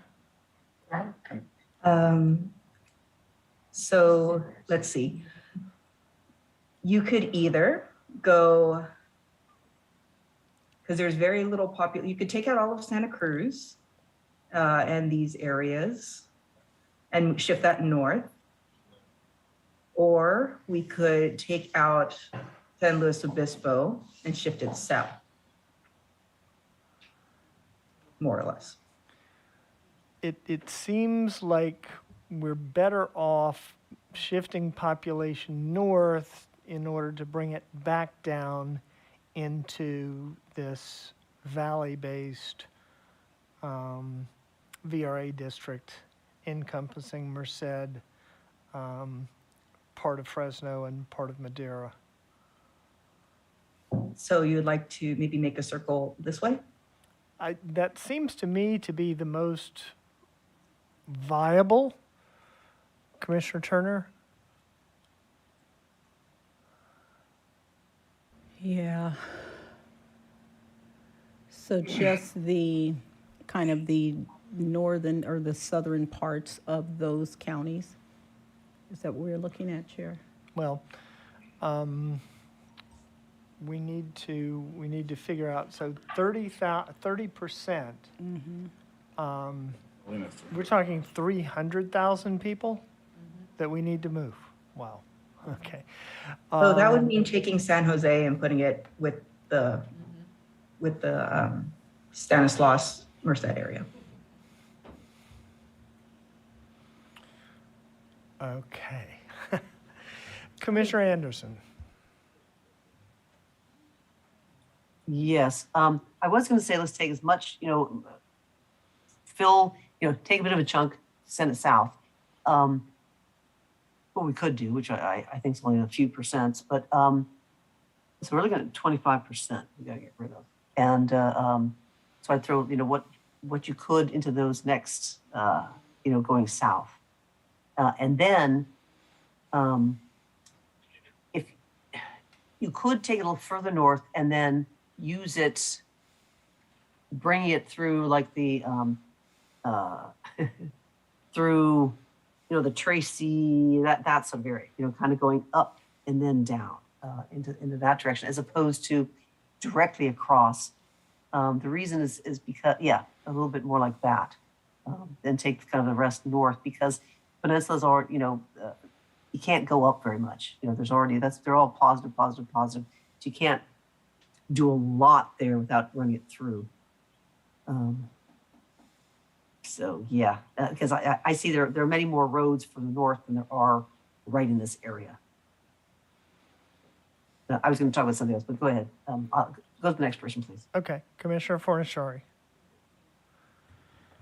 Yeah, so basically what's going to happen with that, that negative 34% is going to wind up in ECA when we add Merced County and make the other swaps are generally going to go in ECA or around there. But I guess I was just curious if can you grab the whole southern part of Santa Clara County that is in the Mid-Coast District and let us know how many people those are? Because you've got Los Gatos, Cambrian Park, Campbell. I know those aren't huge cities, and you've got San Martin and all those guys.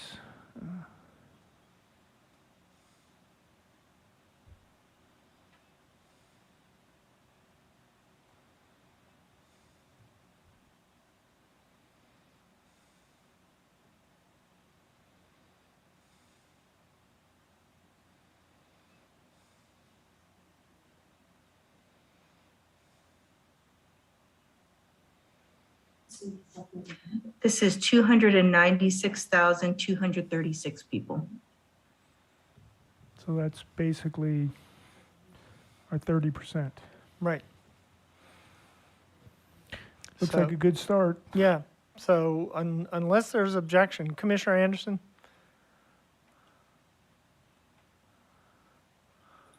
Yeah, I was trying to look at some populations, but you can, Campbell and I can't quite see what else is there. That's Saratoga and those areas. They want it to be up on the peninsula.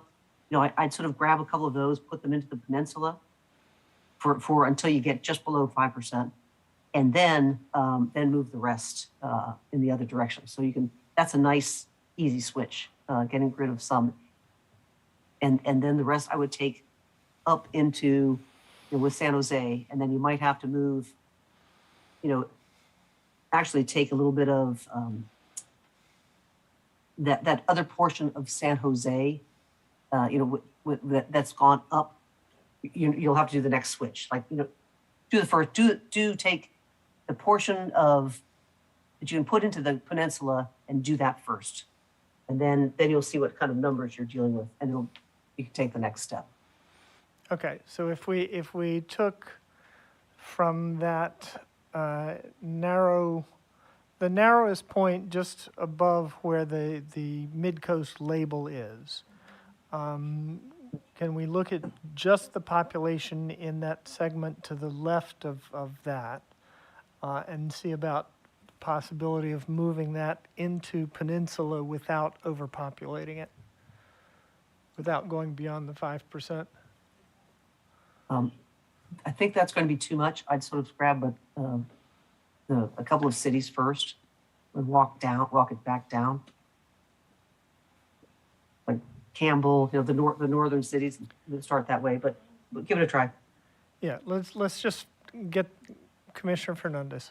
Thank you. Campbell is 44,000, so that's already going to take you over. If you put that into the peninsula, it'll take you to, unless Campbell's not whole in this. Is Campbell whole in this one, Tammy? It is. That would get you to about a 6.5% in peninsula, so you'd be over by 1.5%. Okay, can we pull the map out? Saratoga's 31.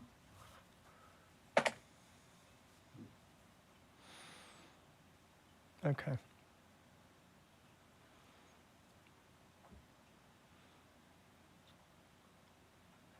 Okay, let's zoom back in some.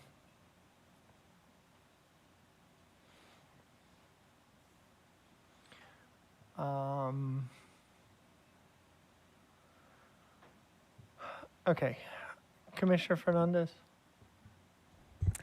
I just say we take the whole amount. Even with Saratoga, it would take you above 5% in Peninsula.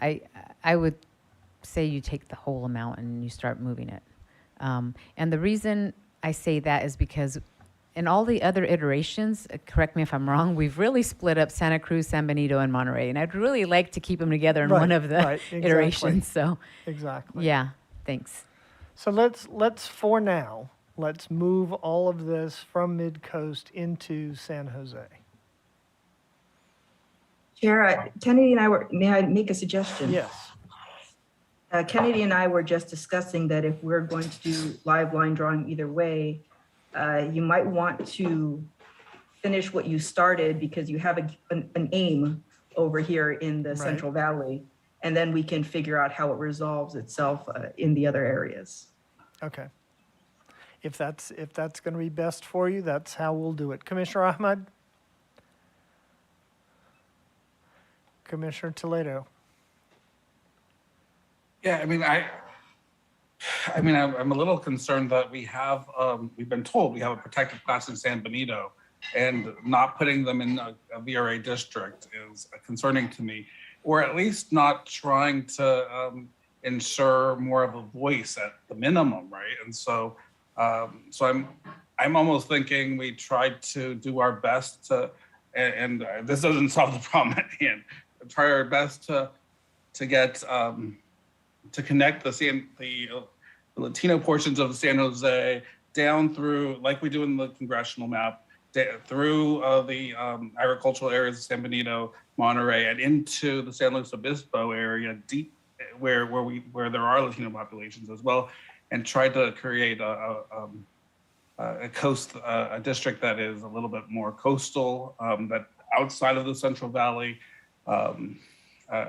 Because otherwise, I think here we're going to end up with a CVAP that's quite low and might prevent the Latino community from having a voice in electing, or an opportunity to elect candidates of their choice. I know that some of the community maps actually got this area to mid 40s, and that might be possible if we do a longer district. Although I am seeing the problems with rotating the population and figuring out how to rotate that population. If the population either has to go south or east or in some other direction. And so, but I just wanted to raise that, given that we do have a protected class, protected population in the San Benito area. Thank you. We had discussed this earlier in the day, and my understanding was that coming up with a VRA district in this area, the mid-coast area, meant that we would not be able to create another one in the Central Valley. And so what we're facing is, do we create the second VRA district to be entirely in the Central Valley, or partly in the Central Valley and partly in this mid-coast area, but that would leave Latino populations in Merced County not outside of a VRA district. So just wanted to check that that is a correct understanding, and to ask Commissioner Toledo for his thoughts on that specific trade-off. So, So my Commissioner- understanding is that if you have a protected group, that we have to do our best to try to include as much of it as possible in the VRA, and I know we're that's our goal, and that's what we're trying to do here. But at this point, we'd be leaving all of San Benito out of a VRA district, and maybe it's right. And we looked at the number of at the CVAP numbers for both Merced County and San Benito County. And Mr. Becker, correct me if I'm wrong, we found much higher numbers in Merced County than we found in San Benito County. Yeah, that's right. I think so. I don't know that there's any iteration where 3 Senate districts can be drawn, including the Central Coast, San Benito area, and the Central Valley area. I don't know that anyone's been able to do it. I think it's likely very difficult. So assuming that there are populations that are protected in San Benito and Merced, the numbers of protected Latinos under the Voting Rights Act in Merced are significantly larger overall than in San Benito. It's about 3.5 times as much population, Latino population in Merced. Probably the first choice, which might not work. This is just is can a district be drawn that encompasses basically the rough areas of S. Bend, Fresno, including some of Merced, the Latino populations protected there, and the San Benito County protected populations. I'm somewhat skeptical that can be done, maybe even respecting equal population, given the challenges, just the raw numbers of people that would be in that. In which case, I think it's probably acceptable to, and probably preferable to try to encompass the Merced populations, given the large numbers there, include them in the VRA district. That's probably where I would go with this, because there's, these districts are just so large. It's very difficult to, even though they're very large, given the concentrations of populations where they are, it's really hard to encompass all of the populations in exactly the same way. Maybe in assembly districts, you can do that. Thank you, Mr. Becker. That was indeed my understanding of where we were, why we were there, and what we were trying to do. Commissioner Sinai. I promise I have no solutions, but I did want to, as Commissioner Fernandez said, we have heard over and over again that, we have split up Santa Cruz a ton of times, and it would be nice to keep Santa Cruz with Monterey as they've requested, and San Luis Obispo has requested to be with Santa Barbara and San Benito with Monterey and Santa Cruz. The other piece is I'm looking at our districts right now, and when you look at the handouts that we've shared in the past on the jingle precondition for the state Senate, we've got, the right grouping for the coast, but we may need, since we're over, we may want to just, I don't know if taking out, using a scalpel might help us, because, just to kind of get us higher up, and that's how we remove the population we need to remove versus just I think it's going to be difficult unless we do it that way to increase the CVAP. Thank you, Commissioner Sinai. Kennedy, or Tamina, sorry. It says Kennedy, but Yes, well, actually, Kennedy would like to request that we deal with VRA first. okay. And I agree, Please. that's a good idea. Commissioner Anderson. For this area, I believe what we would like to do is keep San Benito, the Salinas Valley, the Monterey, and Santa Cruz as the dominant of this district. And so what I propose is we take as much of San Luis Obispo, group as much of San Luis Obispo as we can further south with Santa Barbara and Ventura, which is not that much, but it will help. And then if we want to increase rearrange the population, if we grab that area that is also Latino area of San Jose, but as a little tiny sliver from the west, instead of up from the east, which would enable us to push a little bit of population into the peninsula, and then continue the rest of that Santa Clara area going north and then east into, as we'll need to walk it through, either Stanislaus or San Joaquin. Thank you, Commissioner Anderson. Commissioner Turner? Thank you, Chair.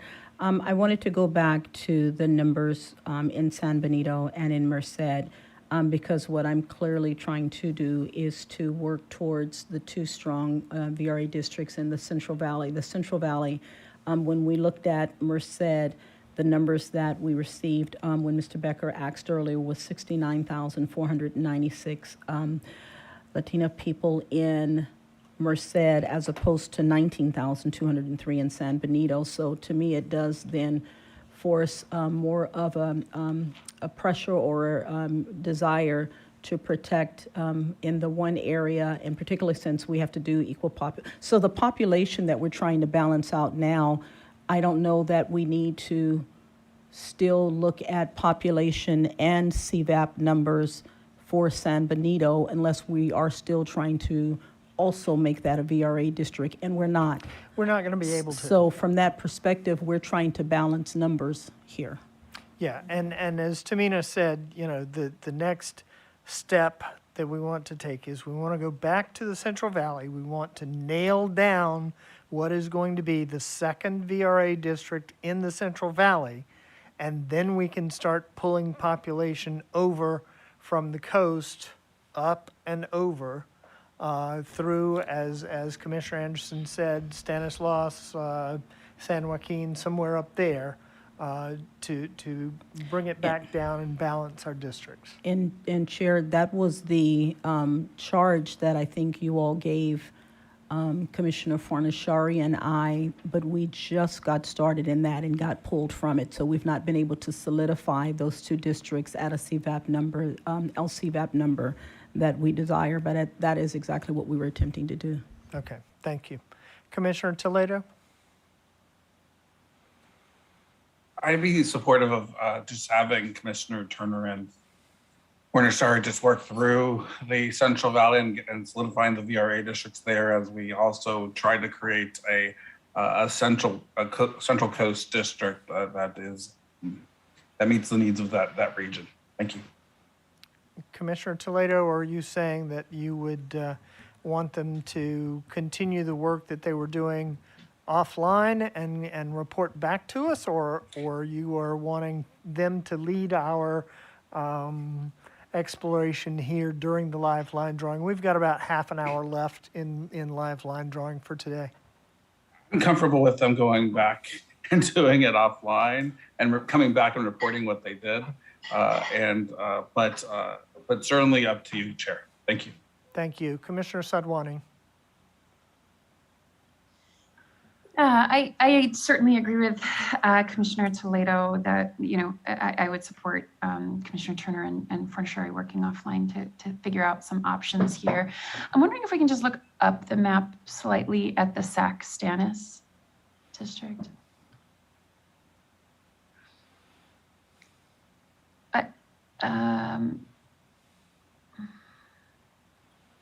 we're under population here by quite a bit. I would also be curious to find out if there's a way of building a district. Currently, we actually have Merced in that ECA district. And I know that we have, had valiant efforts to protect this Sierra Coastal District on all three maps. And I just want to note that for me, I'm okay breaking up that community of interest if it means building out and providing coverage for these different areas. I mean, I think I went back and took a look at how lines are currently drawn in that area, and it just covers such a broad array of counties and areas. And my guess is that there's been a lot of population expansion over the last 10 years throughout this area, which makes it very difficult to keep all of the same communities protected. And so I would be curious also, if we were to keep the VRA district as we have it drawn, which is, San Benito being connected with the Central Valley, are there options to cover Merced County perhaps in a different way that we haven't explored by going further north as opposed to having it be a part of ECA? So I just wanted to offer that, but happy to have Commissioner Turner and Furnisher look at it. Thank you. Thank you, Commissioner Sadwani. Ms. McDonald, if we are going to ask Kennedy to work with Commissioner Fornaciari and Commissioner Turner on this, and so we don't want to be working on in Tamina's Mid-Coast District at this point, what would you recommend for our next half hour before we have a break and then shift to public comment?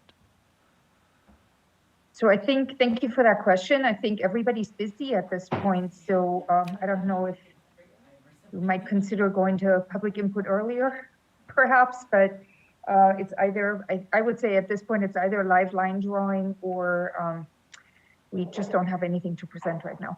Okay, thank you. Everybody's working. Thank you for that. That's very helpful. Commissioner Sadwani. Yeah, Chair, just not sure that you want to go in this direction, but we do have pieces that we were saving for tomorrow on the congressional maps in the Central Valley if we wanted to take a look at that now, but however you want to proceed. Okay. Ms. McDonald, does that make sense? That we could absolutely do that. Perfect. Let's do that then. Okay.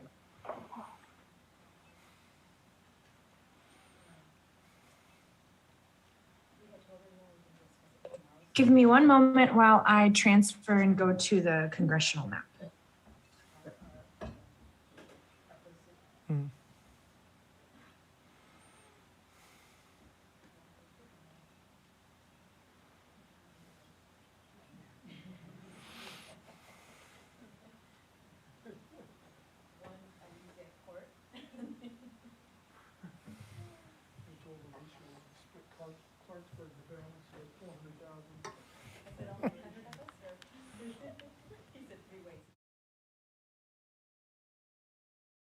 Commissioner Toledo and Commissioner Sadwani, is there a version? We have three. So one you want me to pull up first, whatever you prefer. So maybe we can give a high level overview of what we did and the options and where we're at right now. So we've been, as charged by the commission, we met with Kennedy and worked very closely with legal counsel with Mr. Becker on reviewing options for this area. We came up with 3 scenarios. The first just balances the population within the region. The other 2 require some shifting, but allow us to raise the CVAPs in some of the districts where we wanted to, and we felt that where we're getting community input to do so, and potentially may even help us with some of the decisions up in the Sierras, and so we have the 3 options. The first option really doesn't increase the CVAPs too much. At least it increases one and decreases the other. So our recommendation based on working with our line drawers and with legal counsel was to look at and explore the possibility of doing 2 or 3. And so maybe we can start with the first one, which is the regionalized map, and then go to the 2 maps that address the issues a little bit better, in our opinion. So just the regional approach first. The 5K swap. That's right, just the swap. So that's up right now. And does that, you want me to? Yeah, can you just go over it and what we did for the swap? So for the swap, as we'd shown you earlier before, we were left with 5,000, around 5,000 people over in Fresno Kern and around 5,000 people under in Stannis Fresno. And that had a lot to do with taking out Old Fig Garden and slightly moving the line here between Stannis Fresno and Kern. And so what we did to balance was move over 5,000 people on this line. Let me see where our previous lines were. One moment. So previously we had a slight divot out this way and we just pulled it into the straight line here. And that is all that changed. It really didn't make too many impacts on the structure of the districts. And let me zoom out to show you. They stay very similar. And that was about it.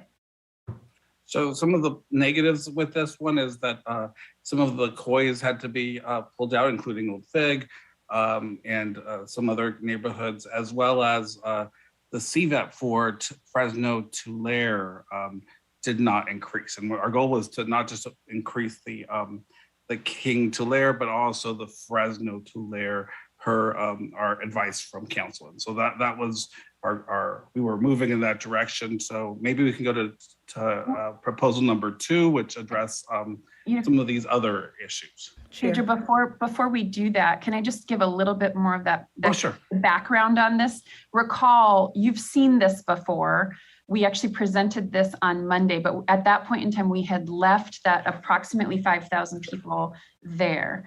And the problem, as we discussed on Monday with this, is that while these changes allowed us to increase that Bakersfield district, the King Tula Kern, it actually decreased the Fresno Tulare, right? And so that was kind of the issue with this iteration when we looked at it even on Monday. Thank you, Commissioner Sadwani. You have something further? Thank you. Commissioner Turner.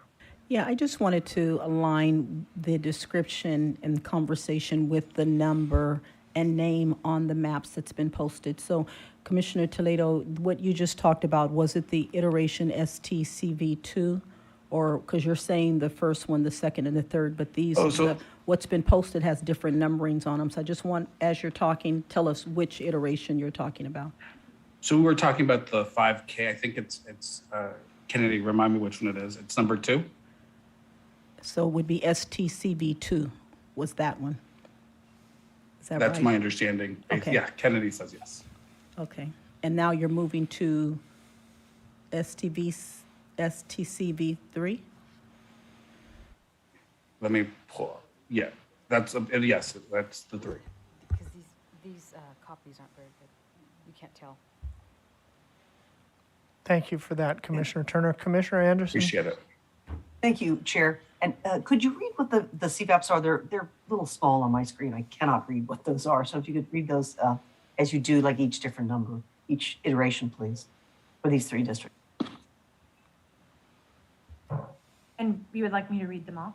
Yes, please go ahead. Okay. So for King Tula Kern, we have, and this is going to go in the order of Latino CVAP, Black CVAP, Asian CVAP, Indigenous CVAP, and then white CVAP. So I'm going to start with the King Tula Kern district. And the first one is 58.07%. And then we have 6.09%. And then we have 4.01%. Then we have 1.09%. And lastly, 29.86%. And now I'll move on to Fresno Tulare. Is that good? Is everyone good? Okay, so we're gonna start with, again, Latino, Black, Asian, Indigenous, White. First, we have 51.16%. Then we have 4.71%. Then 8.15%.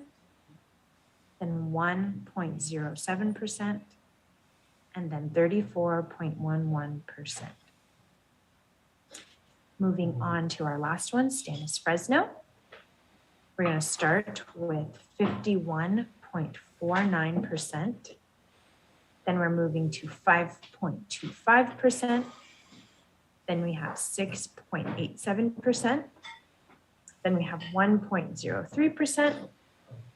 Lastly, we have 34.32%.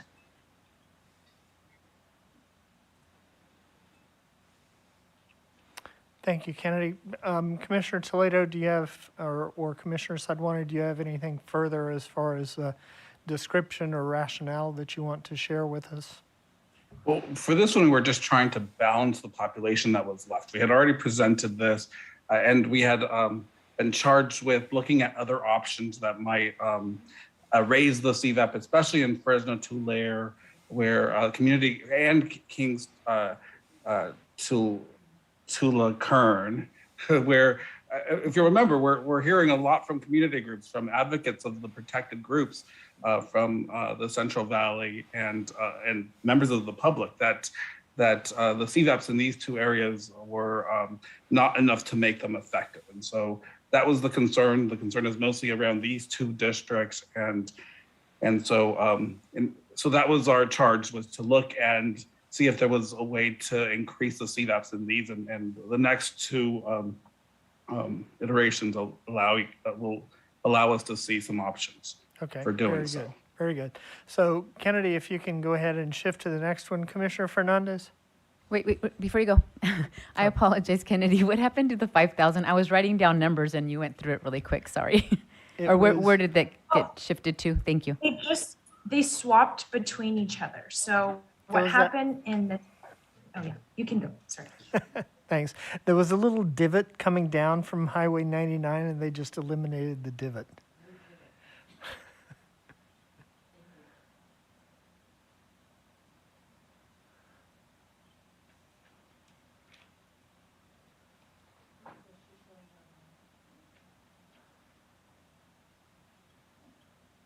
Thank you. Thank you, Kennedy.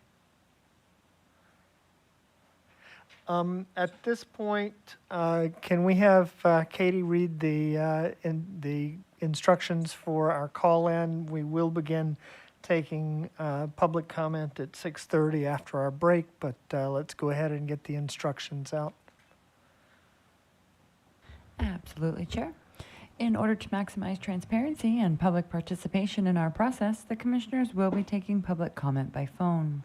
To call in, dial the telephone number provided on the live stream feed. It is 877-853-5247.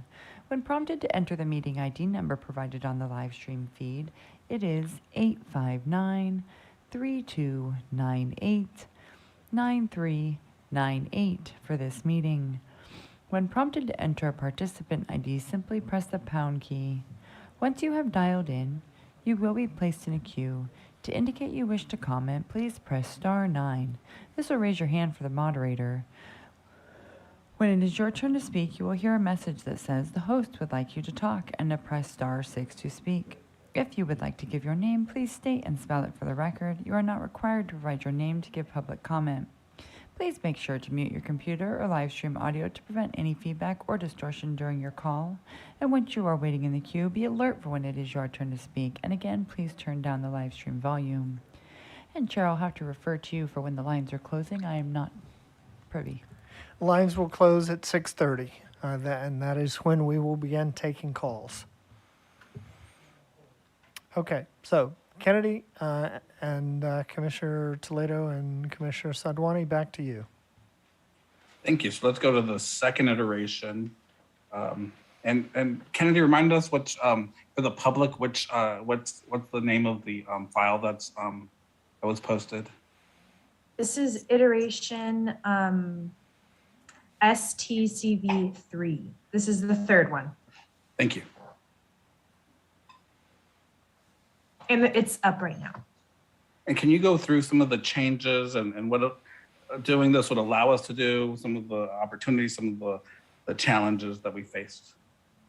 Yes, so in King Tula-Kern, if you remember from our previous version, Kings County was whole, and what the purpose of this iteration was to create this piece where we carve out parts of Visalia, parts of Tulare, and parts of Hanford, and take Lemoore and Lemoore Station out of VRA districts completely. So we went in here and tried to find a way to get them out. And so Fresno Kern actually reaches into this parts of Visalia, Tulare, and into Kings County to take those parts out. And that brought our CVAP in King Tula-Kern to a 59.42. And then moving north in Fresno Tulare, of course, we had to balance population differently. And so that led to taking a lot more of Fresno, which actually put together a lot of opportunities to put more COIs together that we hadn't before. So Old Fig Garden, Old Fig Loop, or Little Loop, or that area is also in with Old Fig Garden. The areas between Shaw, Ashland, out to North Hayes are together, as well as West Park, Belmont, out to Chateau, and down to American as well. Those areas were all able to be brought together in this iteration as they were never before, as well as the northern parts of Visalia, Farmersville, out to Wood Lake and Lemon Cove. And again, another difference was that Three Rivers was in here, but now it was taken out. However, there is parts of Visalia that it is connected to. It's just kind of that northern part it's taken from. And so then we had to bring in more population into Stannis Fresno as well, since we took out most of the city of Fresno. So we went north. We changed a little bit of the lines in Stanislaus. We took out to Empire. Ceres is now kept hold. Turlock is split. However, it was split before as well too. And then we went up and grabbed Lathrop and unincorporated area underneath Tracy and got the CVAP to a 50.24. So I think one of the... Sorry, I left out a really important piece. Oh, yes, you did. Fresno Kern was over 17,000 people. ECA was left under because we had to take from it when I took back parts of Modesto and so forth. And when I took out Lathrop, I had to extend the line in San Joaquin. So I started to take from ECA. And so what decision was made was to take the northern parts of Clovis and the northern parts of Fresno, moving north into ECA. Which they've requested to be in with ECA. I don't know if ECA really wants them there, but Clovis has requested in some of the conversations. So what this does do, and we did look at the numbers holistically. We weren't just looking at Latino CVAP, we were looking at Latino CVAP and African-American CVAP, especially as we move up through the districts. There's much more cohesion in the northern parts and the southern parts. And so we were able to increase CVAPs for both the Latino and African-American community. And in the Stannis Fresno, there was a slight dip, but still within the legal ranges that we were looking for. And so far, the input that we're receiving from the community around the VRA districts has been very positive, what's coming in through public input so far. And so we wanted to bring that to the commission for your review. And certainly some of the splits outside of the VRA districts can be modified, can be changed, but we wanted to bring we wanted to bring something that was worked out, and certainly we can undo some of the things outside of the VRA district should we all choose to do so. Okay, Commissioner Akutagawa?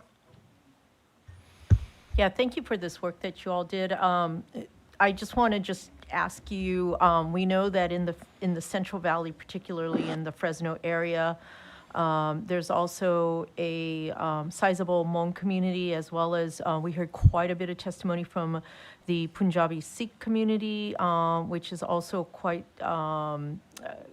longstanding in that area as well. And then we had received Khoi testimony about trying not to break up that Punjabi Sikh, and also there's, I believe, a Muslim Khoi specifically centered around one of their houses of worship in the area. And I just am curious if you are able to, I know they've been split in the other districts. Were you able to really look at that and address trying to keep as much or most of it together? We were able to keep some of it. I do know that there's some splits, and maybe Kennedy can go over that. And one of the things is that there's much more cohesion with the African American community in this area than there is with the Asian community. So crossover isn't as great. And because we were looking at all of the totality of everything, there were some splits that had to happen with some of the Khois. My understanding is that there's actually quite a bit of cohesion even within the Asian communities too. So that's why I was curious about that too. Yeah, and there absolutely is. Because of course the Asian community is not monolithic, and so. Okay, Kennedy, tell us what we're seeing. So there are lots of Khois. I think this is about 12 different ones. They're overlapping, so you can't, some of them are kept together. There are some splits. I think a notable one that was before split 2 was this one above the 99 and kind of going to the west of the 99. However, there is some that are kept together as well. So there are some splits, but there are some that were left together, I guess is what I could say about that. And, I'll just add, we were doing our best to accommodate as many communities of interest as possible. But at the end of the day, these are VRA districts, and we wanted to really center our focus in that. Very good. Thank you. Commissioner Sinai? I just wanted to thank the team for really looking at this, and three iterations is explorations. It takes a lot of time and a lot of brain cells. So thank you, and it's quite impressive, the work. In the 3 iterations, do you all have a recommendation? Oh, we haven't done the last one. Sorry. We haven't done the last one yet. Sorry. Well, we were jumping. Sorry. Okay. Well, and we're looking at 2 different, but the 2 and 3, I think, between 2 or in this one and the next one that we're going to see, I think they're quite similar, except there's how it plays out in the rest of the district kind of is different. And so, then we wanted to give the commission options. And then for the public, can we clarify which one has the arm, since so many people called in yesterday asking about the arm? Yeah, this one has the arm. This one has the arm, and the next one that we're going to see also has the arm.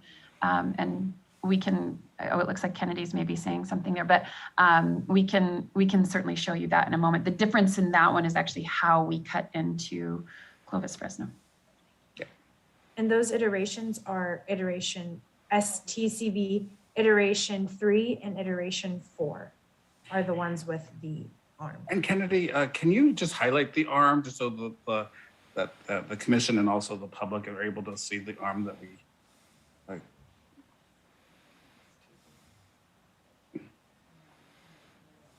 Yes, one.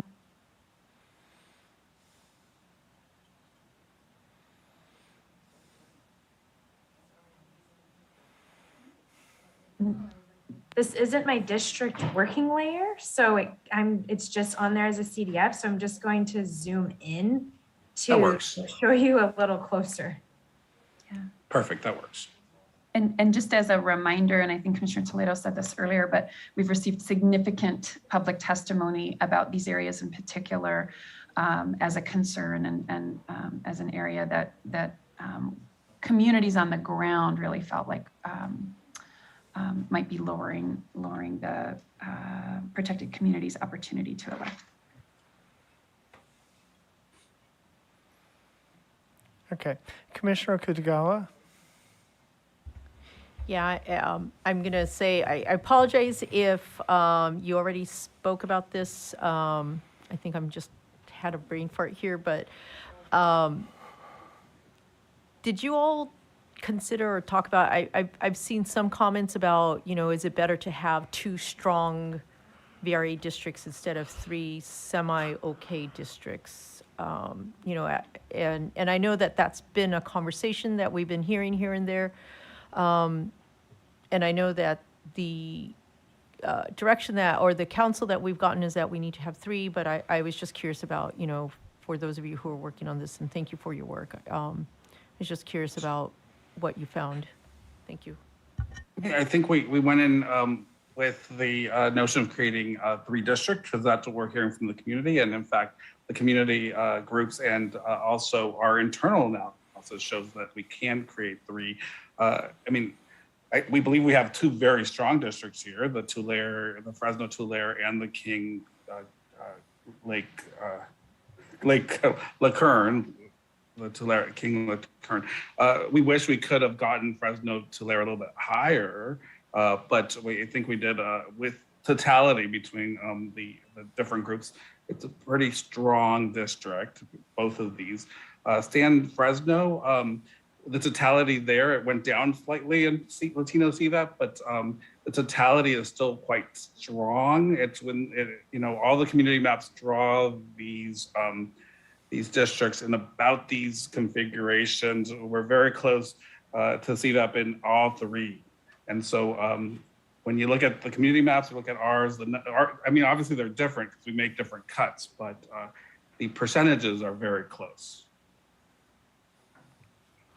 Thank I'll you. just Go ahead, add- Commissioner Sadwani.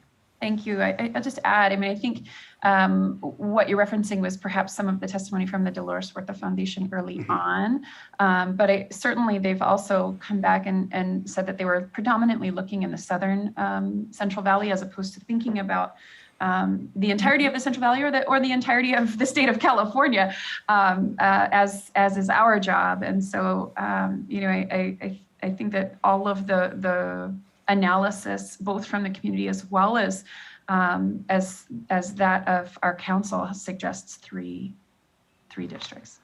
Yeah, Very and just good. for the record, it wasn't just the Dolores Huerta. It was just, I think, just other individuals. But I think this explanation is helpful for anybody who's listening in. So thank you very much for your work. Thank you, Commissioner Kutagawa. Thank you, Commissioner Kutagawa. Commissioner Ahmed? Yeah, I'm just excited to see STBC4 so that we can have all the options in front of us and hopefully narrow down our options in the next 4 minutes. Yeah, we've got 4 or 5 minutes before we go to break. We'll have the opportunity to contemplate all of this overnight. We will return to this discussion tomorrow morning. But if we could see the 3rd option now. So now we have STCV4 up, and all of the things that I said before about the districts remain true. And the difference was how we decided to let go of the 17,000 that were in Fresno Kern. So before, as you saw, we made a slice through Clovis and northern Fresno, the city, and here we just took the city of Fresno and left Clovis. And just kept grabbing population until we got to 17,000. And so now, as well as before, Fresno and before Clovis are with the Inyo, Mono, Modesto, Amador to Mariposa up to El Dorado iteration. And the CVAPs in all the districts remain the same as well.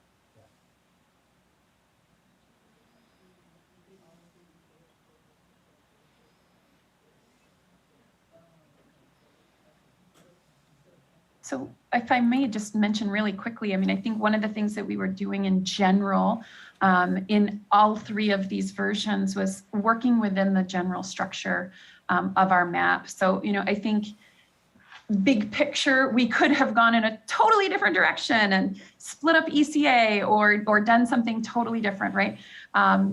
We didn't want to, put a lot of big changes throughout the entirety of the map. So we see these as options to meet our goal of developing strong VRA districts that are in compliance with the law, and also respecting our timeline. Thank you, Commissioner Sadwani. Commissioner Yee? Yeah, love this work. Just wondering if you explored a taking all of Clovis option. I imagine you did. Just want to hear why that didn't work, if it didn't work. Thanks. Yeah, we did actually. I don't know if Kennedy wants to take a closer look at that. One of the challenges with Clovis is that currently that population in Fresno is to the left of it, so it has to go somewhere. So I don't know if Kennedy, you want to talk through what we had, some of the different options we had looked at. It starts to become a contiguity issue if you just take Clovis and then you leave Fresno on this side away from it. So you kind of come down and take this unincorporated area and take Clovis out. However, then Fresno is no longer with the rest of the population there. So that is why we decided to try and just take as much north. And Clovis alone was, I believe, was it 120 or 20,000? I think it was 120, and we needed 117. So taking more and more and more, you get very thin line underneath to keep it connected. Thank But you. our preference was to go through Clovis. We just couldn't because of the contiguity problem. Okay. Thank you all for your amazing work on this. As I said, we will start off with this tomorrow after roll call. It is now 6:15, time for break. Commissioner Anderson, Commissioner Turner, please commit your questions to paper or memory so that we can hear them first thing in the morning. We are on break until 6:30.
Thank you, everyone, for your patience during our break.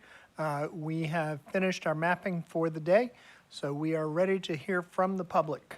Katie, would you please take it away? Absolutely. Thank you, Chair. For all those that have called in, if you have not done so already, please press *9. This will raise your hand and get you in the comment queue line as we work our way down. The public comment period will be 1 minute and 30 seconds. You will receive a verbal warning at 30 seconds and 15 seconds remaining. I will be identifying you by the last 4 digits of your telephone number. Please be alert and be paying attention as we are beginning public comment now. We will begin with caller 5704, and up next after that will be caller 7840. Caller 5704, please follow the prompts to unmute.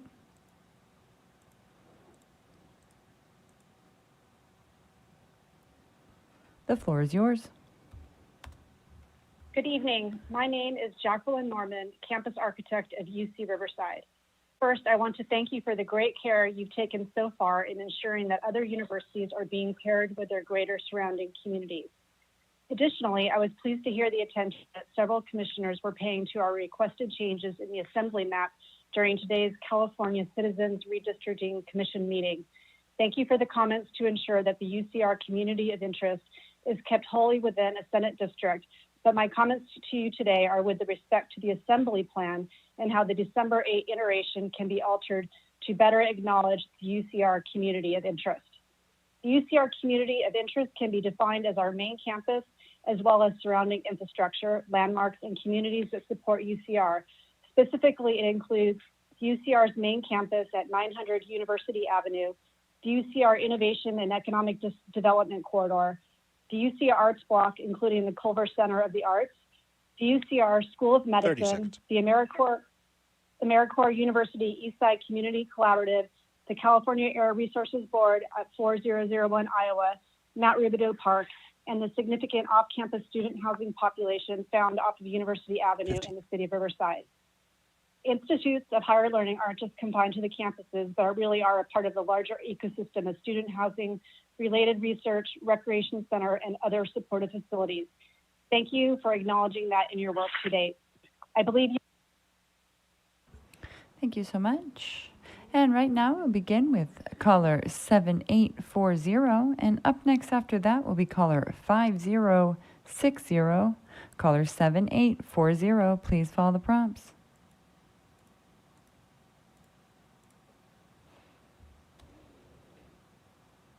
The floor is yours. Hello, Commissioners. My name is Gevork, and I am calling from North Hollywood in the San Fernando Valley in Southern California. First and foremost, I want to thank you all for the incredible work you've done in serving our state and helping draft these new maps. I do want to give my opinion and my voice.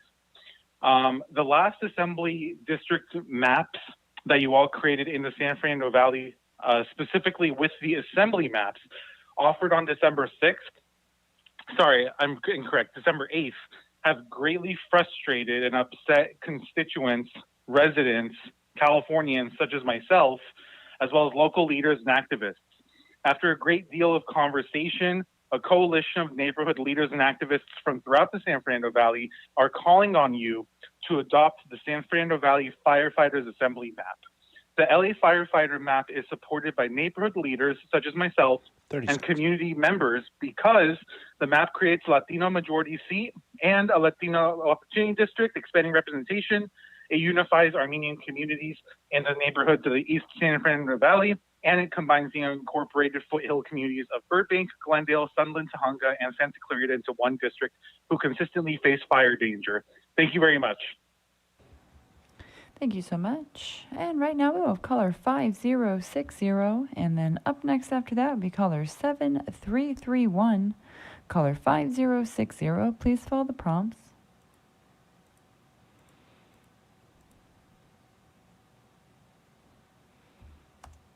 The floor is yours. Thank you so much. Good evening, Commissioners. Cesar Lara with the Monterey Bay Central Labor Council. We represent members in Monterey in Santa Cruz County and in San Benito as well with our union members. And we're really concerned at the congressional maps. And I want to ask the commission, why are we being punished for the Supreme Court getting rid of the Civil Rights Act, Section 5 pre-clearance? What you're doing is you're splitting up our communities. Not all Latinos are created equal. We have very little communities of interest with Silicon Valley and San Jose, and this needs to be fixed. We have submitted a Central Coast fix map that would have Monterey, Santa Cruz, San Benito, part of Santa Clara into one congressional district, and would also map out some districts in the San Jose area that would give you what it needs and would fix what you're doing with our community. You're really splitting our communities of interest that are tied by media markets, by agriculture and others, and we're really diluting our voice in Congress if you do this. And the second thing with my last seconds is the state Senate map. I am in particular concerned with the proposed maps that includes Fresno, and I'm really encouraged by what you're looking at fixing. Thank you. Thank you so much. And right now we have caller 7331, and up next after that will be caller 3726. Caller 7331, please follow the prompts.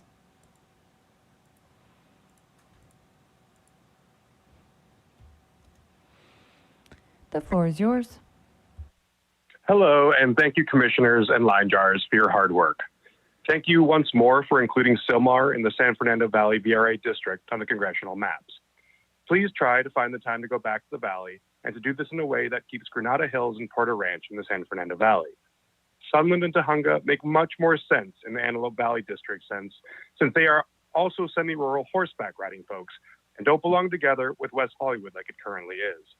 Stuart Waldman and VICA have submitted a plan that fixes all of this and also keeps North Hollywood and Toluca Lake together. Thank you. Thank you so much for all your good work. And please try to keep Granada Hills and Porter Ranch in the San Fernando Valley. Thank you so much. And right now we have caller 3726. And up next after that is caller 8951. Caller 3726. Please follow the prompts.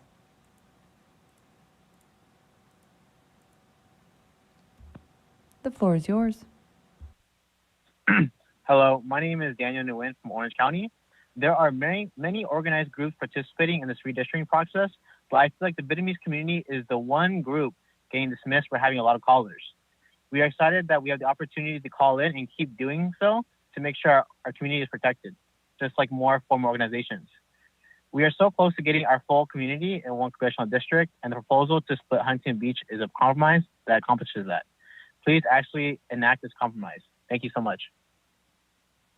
Thank you so much. And right now we have caller 8951. And up next after that will be caller 6659.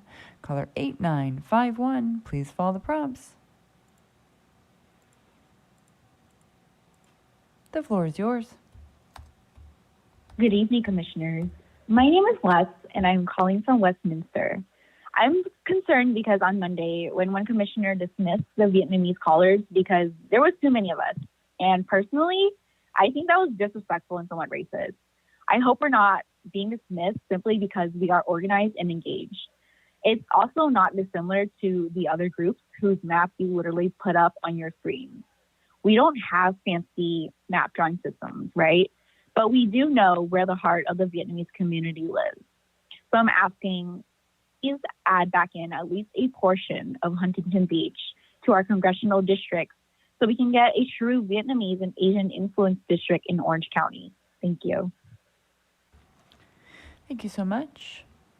And right now we will have caller 6659, and up next after that will be 7618. Caller 6659, please follow the prompts. The floor is yours. Hey, can you guys hear me? We sure can.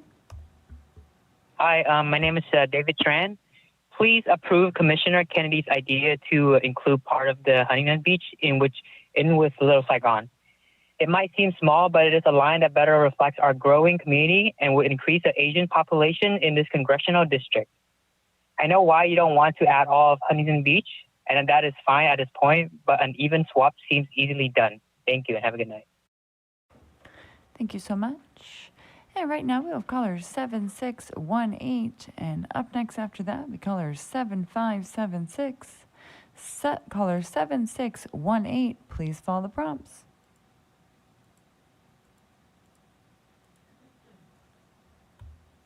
The floor is yours.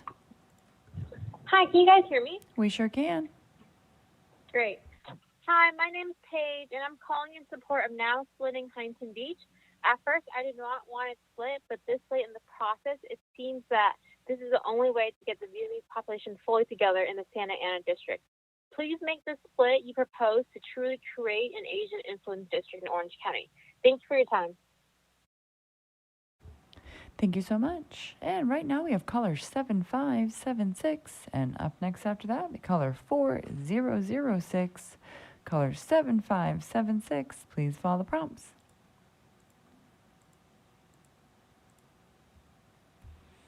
The floor is yours. Caller 7576, if you will please double check your telephone, make sure you are not on mute. Oh. And if you'll please press *6 one more time. You did remute yourself. You are now unmuted. You may want to double check your telephone, make sure you are not on mute on your telephone, as we cannot hear you, but you are unmuted in the meeting. Yes, I just want to say thank you so much for taking the time to review the maps and assure that they are equitable for our communities. My name is Socorro. I am a Regional Director for Public Affairs for Planned Parenthood Vermonte, and we have several health centers in the Central Valley providing an array of health services. Historically, the Central Valley has not received its share of resources, regardless of the inlet contributions to the state. We are in support of MAP 4. The purpose of redistricting is to ensure there is true representation of our residents, which will lead to more prosperous, thriving communities. So we thank you for taking the time to create a map that's more equitable. Thank you so much for the opportunity to speak. Thank you so much. And right now you have caller 4006, and up next after that we caller 4735. Caller 4006, please follow the prompts. The floor is yours. Hello, and thank you, commissioners. Oh my gosh, you guys have been doing amazing work for a state so large as California. Amazing. I'm calling to ask you guys to return Granada Hills and Porter Ranch to the San Fernando Valley when you mark up the maps for Congress. You know, Sunland and Tujunga are far closer to the Antelope Valley, and they're also semi-rural. And they shouldn't be together with the West Hollywood anyways, which is where they are now. You know, culturally, West Hollywood and Sunland and Tujunga are so far apart, almost as far apart as the distance. So hopefully we can keep those together. Please take a moment to look at the proposal from Stuart Waldman and VICA, which fixes all of this and keeps Sylmar in the valley too. It's really a smart map. It works, it keeps everything together as neighbors. It also keeps Toluca Lake and North Hollywood together. It's really a great solution. 30 seconds. And you guys are doing great work. Thank you again for all of your hard work, and we really appreciate you guys. Thank you so much. And right now we have caller 4735, and up next after that will be caller 7051. Caller 4735, please follow the prompts.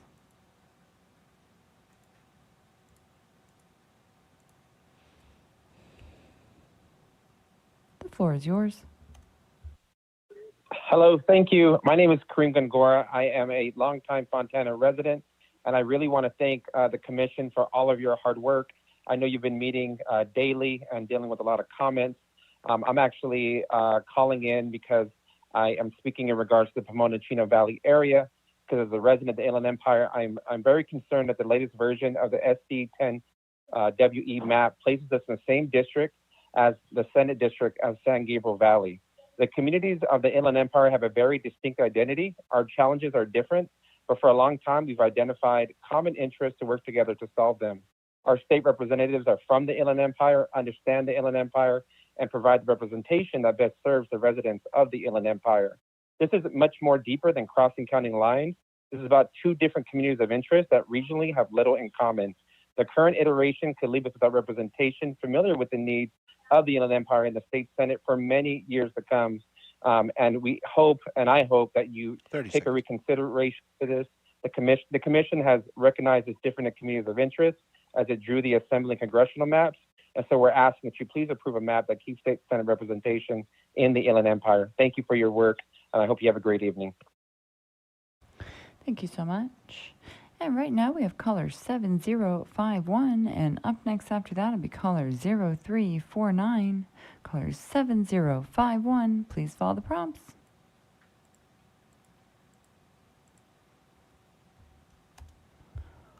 The floor is yours.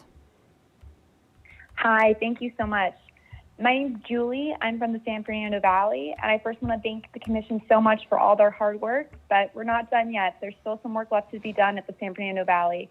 I do want to note that the last Assembly District visualizations in the San Fernando Valley Assembly map offered on December 8th had great frustration and upset local residents. A lot of my neighbors, a lot of leaders in the community were really upset by the maps that were put forward.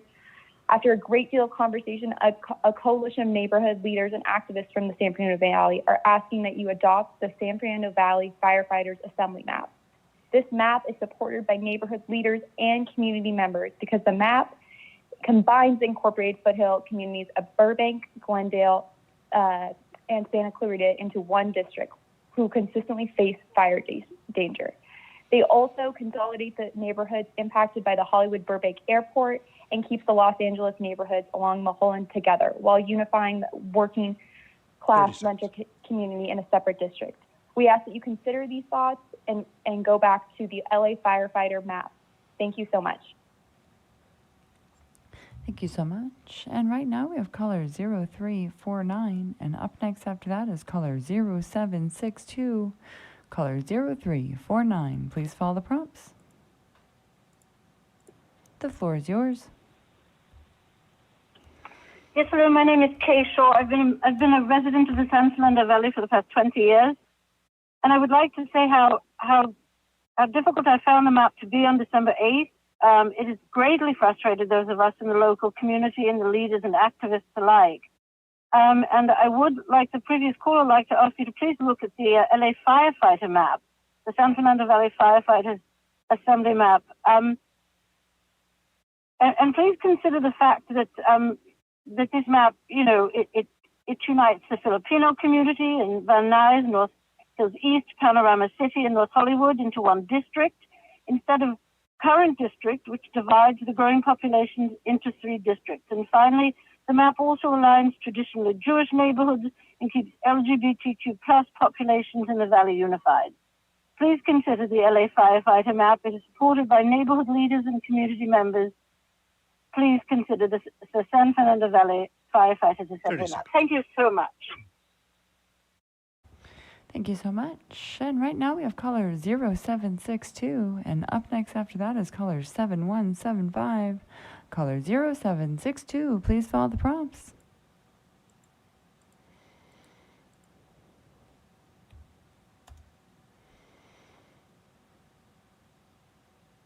Caller with the last 4 digits, 0762. If you would please follow the prompts by pressing, there you go, the floor is yours. Thank you. Hi, this is Patrick in North Hollywood in the beautiful San Fernando Valley. I'm also calling about the Assembly District maps. I'm sorry, I understand how difficult a job this is, but that last map that was posted for the Assembly Districts in the Valley just made no sense at all to anybody that lives here. I mean, Glendale with East LA and Burbank with Santa Monica, it did not work at all. I've heard people calling in about the firefighters map. I've looked at that one. That one does make sense. I also heard people calling in about the Valley Industry Commerce Association map. That one also makes sense. If you look at those 2 maps, you'll see they have a lot in common. People have talked about uniting the fire risk neighborhoods in the foothills, but also the districts in the middle of the valley make more sense on both of these maps. You've got North Hollywood and an East San Fernando Valley district, and you've got the districts ending at the Hollywood Hills, Mulholland Drive, keeping the valley separate from the rest of Los Angeles. and you really need to do that. These districts are not going to make sense or work for the people who live in them if you try to mix the Valley districts with the districts down in the Los Angeles Basin. So please look at the firefighters map, look at the VICA map. I think you can come up with something very good. You've done a great job elsewhere in the state. I think you could do well on these. Thank you. Bye-bye. Thank you so much. And right now we have caller 7175, and up next after that is caller 0011. Caller 7175, if you'll please follow the prompts. The floor is yours. Thank you, Katie. Good evening, commissioners. This is Jeremy calling in on behalf of Equality California. I am calling today to respectfully express our disappointment with today's Senate iteration of the Coachella Valley, which split our local LGBTQ plus community into 3 districts, MCV, SWRC, and the SICA district. We understand that every COI cannot be kept together, but this 3-way division is deeply concerning to us because the LGBTQ plus community in the Coachella Valley is already particularly vulnerable with LGBTQ plus seniors in retirement communities, lower income and working class LGBTQ plus folks in communities around Palm Springs, and the first generation of people living with HIV into older age living in this region. And so far, this community has been divided at the congressional and assembly level, and this Senate division only worsens it by dividing our community into 3 Senate districts. Please help us unify our Coachella LGBTQ plus community by uniting Palm Springs, Cathedral City, Desert Hot Springs, Palm Desert, and La Quinta into a Riverside-based district, separate from San Bernardino's high desert mountain communities and separate from the counties of San Diego and Imperial. Doing so will allow us to protect our community, our civil rights, and our ability to elect candidates of choice. Thank you. Thank you so much. And right now we have caller 0011, and up next after that will be caller 8802. Caller 0011, please follow the prompts.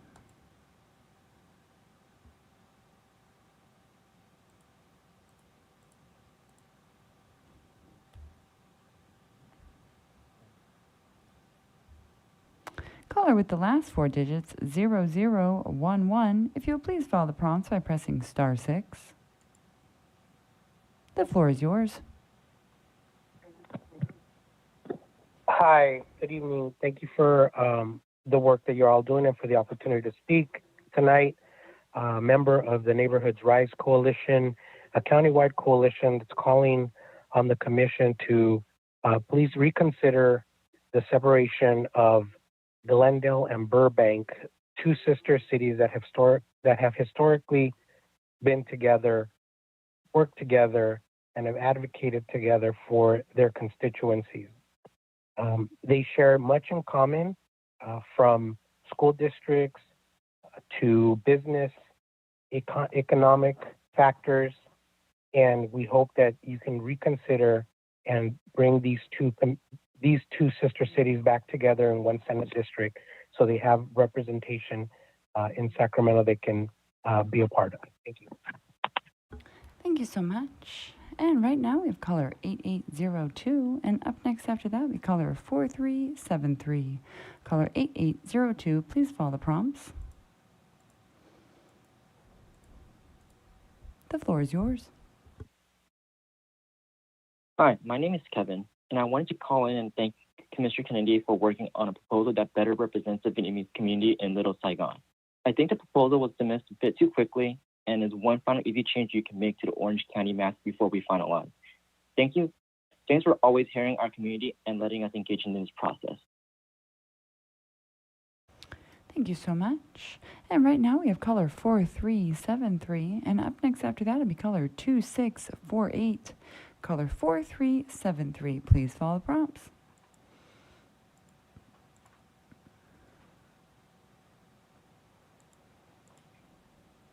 The floor is yours. Hello, this is Janice Gomes in Madera County.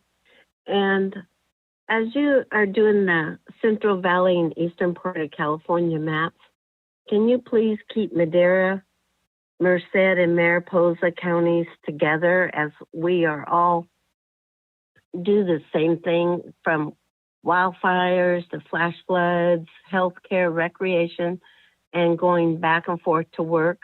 And all of our backgrounds are pretty equal in those counties. and walks of life, I would really appreciate it. Thank you for your time. Thank you so much. And right now we have caller 2648. And up next after that is caller 3993. Caller 2648, please follow the prompts.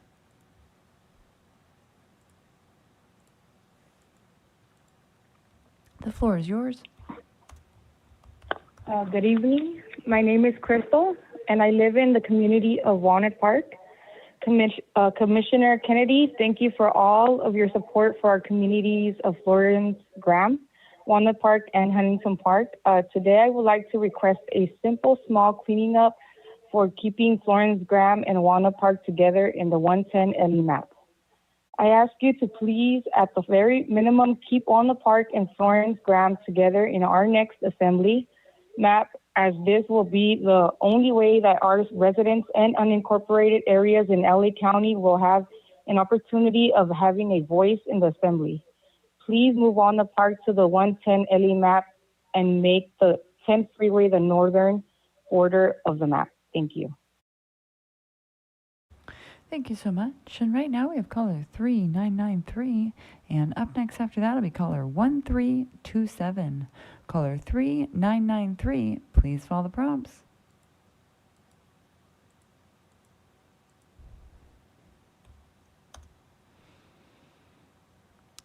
And one more time, caller with the last four digits, 3993. Please follow the prompts to unmute. The floor is yours. Caller 3993, if you will please double check your telephone, make sure it is not on mute. You are unmuted in the meeting. Hello, my name is John Bueri. I'm the CEO of the Alhambra Chamber of Commerce in the San Gabriel Valley, and I'm calling to share my concern about splitting the West San Gabriel Valley from the East San Gabriel Valley and reducing the voting power of our API and Latino communities here in the San Gabriel Valley. Our West San Gabriel Valley communities of Alhambra, Monterey Park, San Gabriel, and Rosemead are currently being connected with much more unaligned communities in the north, including Bradbury, La Cañada, which are some of the more affluent communities in the county for that matter. And so I really, as we look at protecting and really giving voice to these important communities, not just in this region, but in this state, it's really important that they remain together for us.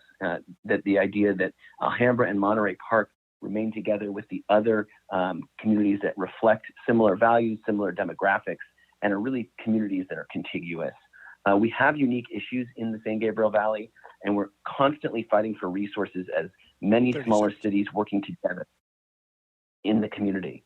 So it's really not acceptable that we're lumped with the northern communities as currently proposed, and that we need to make sure that the West San Gabriel Valley deserves the representation by remaining in a Latino majority API influenced Senate district, particularly that adequately represents the diversity of our region. Thank you so much, and I appreciate your consideration at this point. Thank you so much. And right now we have caller 1327, and up next after that is caller 6059. Caller 1327, please follow the prompts.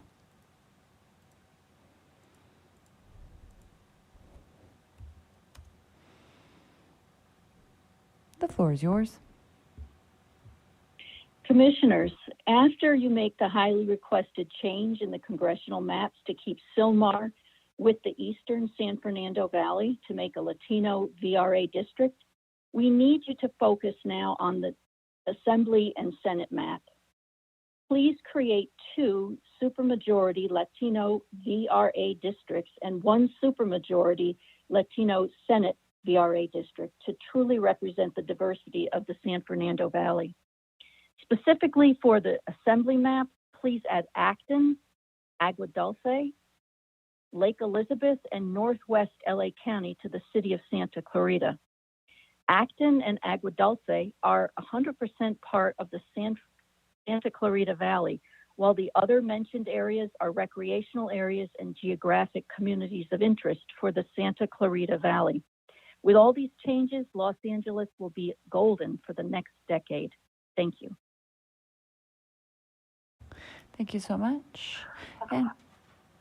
And right now we have caller 6059, and up next after that will be caller 6758. Caller 6059, please follow the prompts.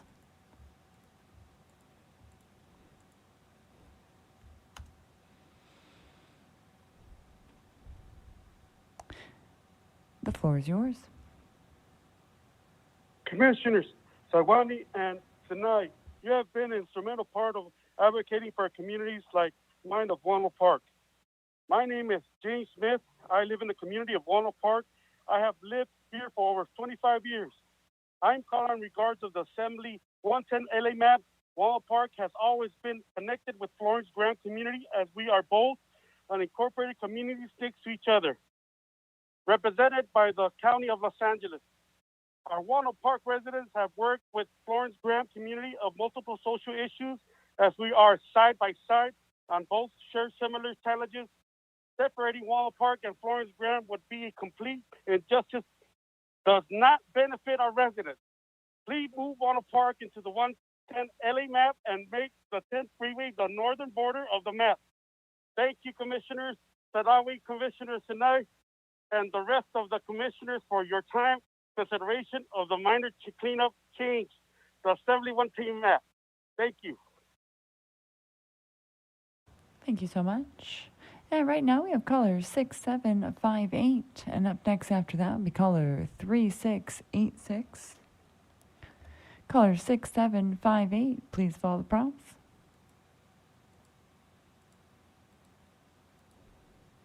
The floor is yours.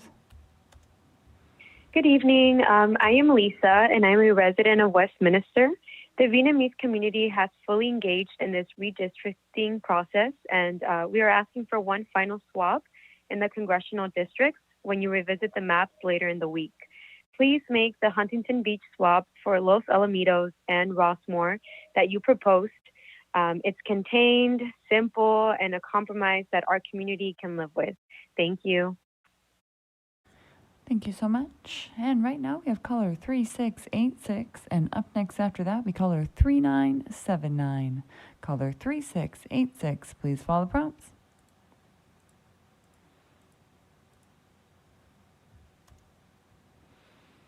The floor is yours. Good evening. This is Lou. I'm a resident of the San Fernando Valley. I'd like to remind the Commission that the San Fernando Valley's strength lies in its diversity. In particular, our Latino community is integral to the makeup, culture, and lifestyle in the San Fernando Valley. Your maps do draw one Latino Voting Rights Act district in the San Fernando Valley, and I appreciate that. However, you released a version of maps that include not just one, but two Assembly Latino VRA districts. Furthermore, you've heard a lot of talk today about the Senate VRA seats. In the Commission doesn't draw, if the Commission draws two VRA Assembly districts, those can be drawn together to create one Senate VRA district as well. The Latino community deserves to have its representation protected.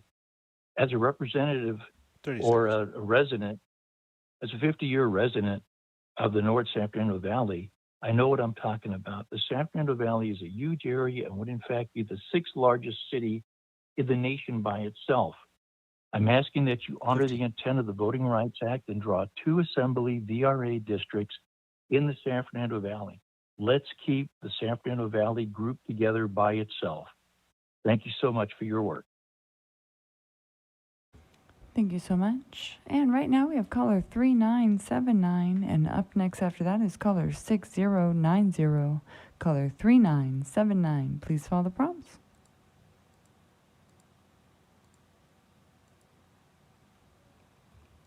The floor is yours.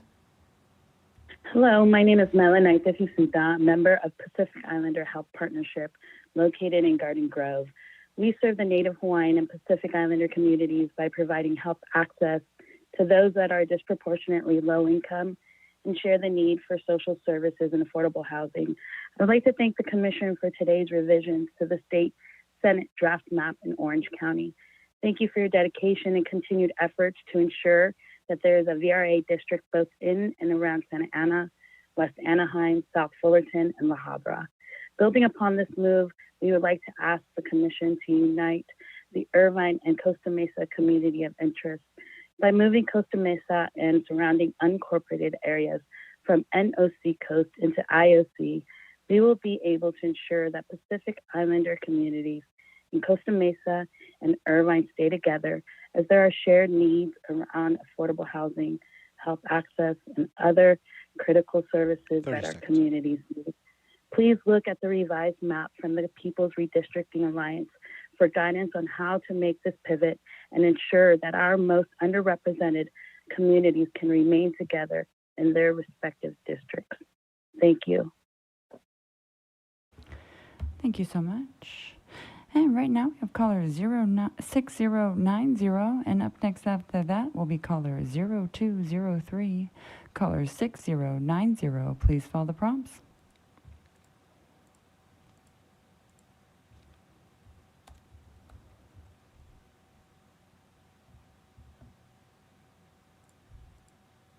Caller 6090, if you'll please follow the prompts to unmute by pressing *6. The floor is yours. Good evening. My name is Nicholas Quach, and I live in the city of Alhambra, serving as the president of the Alhambra Youth Commission and sophomore class president at Alhambra High School. I'm calling in tonight to share my concern that the state commission is reducing the political power of Latino and API voters in the West San Gabriel Valley. West SGV cities such as Alhambra, Monterey Park, San Gabriel, and Rosemary are currently being connected to white, affluent foothill cities such as Pasadena, La Canada, and Bradbury. Bradbury is one of the wealthiest zip codes in California with an average household income of $146,000. In La Canada, the annual household income is $175,000. These cities are predominantly white, but in Alhambra and Monterey Park, our annual household income is $61,000. In both these cities, whites make up less than 10% of our residents. Affluent white communities in the foothills hold an enormous amount of political power over smaller working class cities in the West SGV. West SGV cities are constantly fighting over resources to improve our neighborhoods, such as in the 7-10-10 freeway debate, while our residents continue to carry the burden of poor air quality and traffic congestion. The cities of the West SGV deserve to maintain the political power by remaining in a Latino majority API-influenced Senate district that adequately represents the diversity of our region. Thank you for your consideration. Nicholas Quach. Thank you so much. And right now we have caller 0203. And up next after that is caller 4857. Caller 0203. Please follow the prompts. The floor is yours. Good evening, Commissioners. My name is Maria Estela Valencia. I am a Santa Ana resident and a community organizer with Orange County Congregations Community Organization. OCO works with congregations across the county on the issues of housing and immigration justice and education equity. We also work to ensure that our leaders feel empowered as they are advocating for their communities. I would like to first thank the Commission for today's revision to the State Senate draft map in Orange County and ensuring that there is a VRA district both in and around Santana, West Anaheim, South Fullerton, and La Habra. Building upon this move, we would like to recommend strengthening the VRA district, SAA, even further and increasing its Latinx CVAP a full percentage point by following the recommendation sent a few minutes ago by the People's Redistricting Alliance. Thank you for your time and consideration. Thank you so much. And right now we have caller 4857, and up next after that is caller 5115. Caller 4857, please follow the prompts.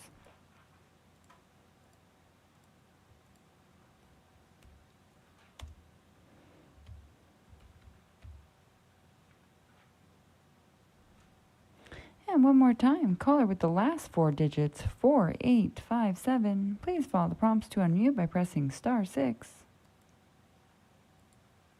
One more time. The floor is yours. Good evening, Commissioners.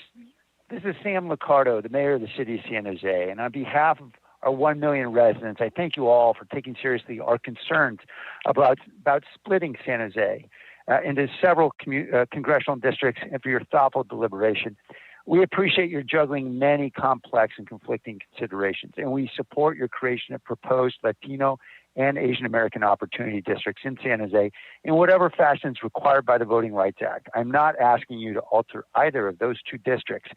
However, the remaining two districts encompassing San Jose's west, south, central, and southeast can and should form the basis for a San Jose majority district. Nearly 600,000 San Joseans in those neighborhoods would know that they would have a representative of Washington who will not subordinate our urban concerns to those of more affluent, less diverse suburban communities around us. We share the view of many in Monterey and Santa Cruz counties that their coastal communities deserve attention to their unique environmental and economic issues. So too, Silicon Valley's urban center has uniquely technology-focused economy, demographically diverse community, severe affordability crisis, and multi-billion-dollar transit projects needing federal funding. Congress works best when its members can speak clearly for all of our communities. Thank you again for considering my thoughts. Thank you so much. And right now we have caller 5155, and up next after that will be caller 7832. Caller 5115, please follow the prompts. The floor is yours. Hello, Commissioners. I am calling to ask that you not split up San Jose into 4 congressional districts. San Jose is the 10th largest city in the entire United States, and we need at least one representative whose district has a majority of San Jose residents, something that almost every big city has. We agree with our neighboring counties that our different communities of interest would be best served by representatives focused on each of our respective needs. You could accomplish this while still maintaining the very important Latino and Asian American opportunity districts in our city. I implore you to reconsider splitting up San Jose into 4 congressional districts and ask that we have at least one member of Congress who will stand up for our current community of interest, which is our city of San Jose. Thank you. Thank you so much. And right now we have caller 7832, and up next after that is caller 0805. Caller 7832, please follow the prompts.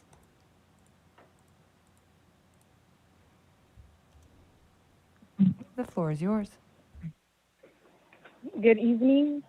I want to thank all of you, but especially Commissioners Turner and Kennedy, for hearing our community and helping us advocate to keep our communities together in Walnut Park area.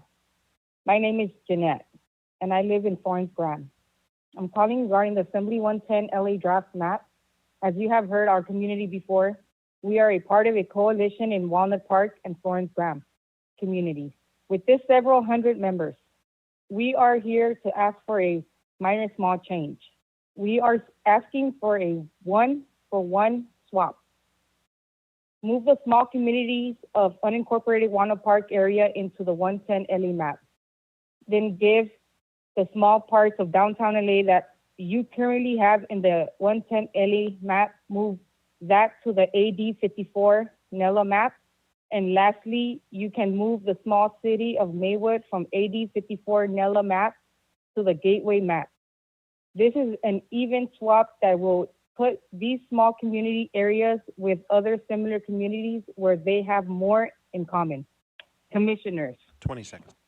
We're asking for a small cleanup to ultimately have Walnut Park in the same 110 LA map as the Florence Graham community in order to truly have the opportunity for our hardworking families to elect and candidate of our choice. Thank you. Thank you so much. And right now we have caller 0805, and up next after that is caller 7483. Caller 0805, please follow the prompts.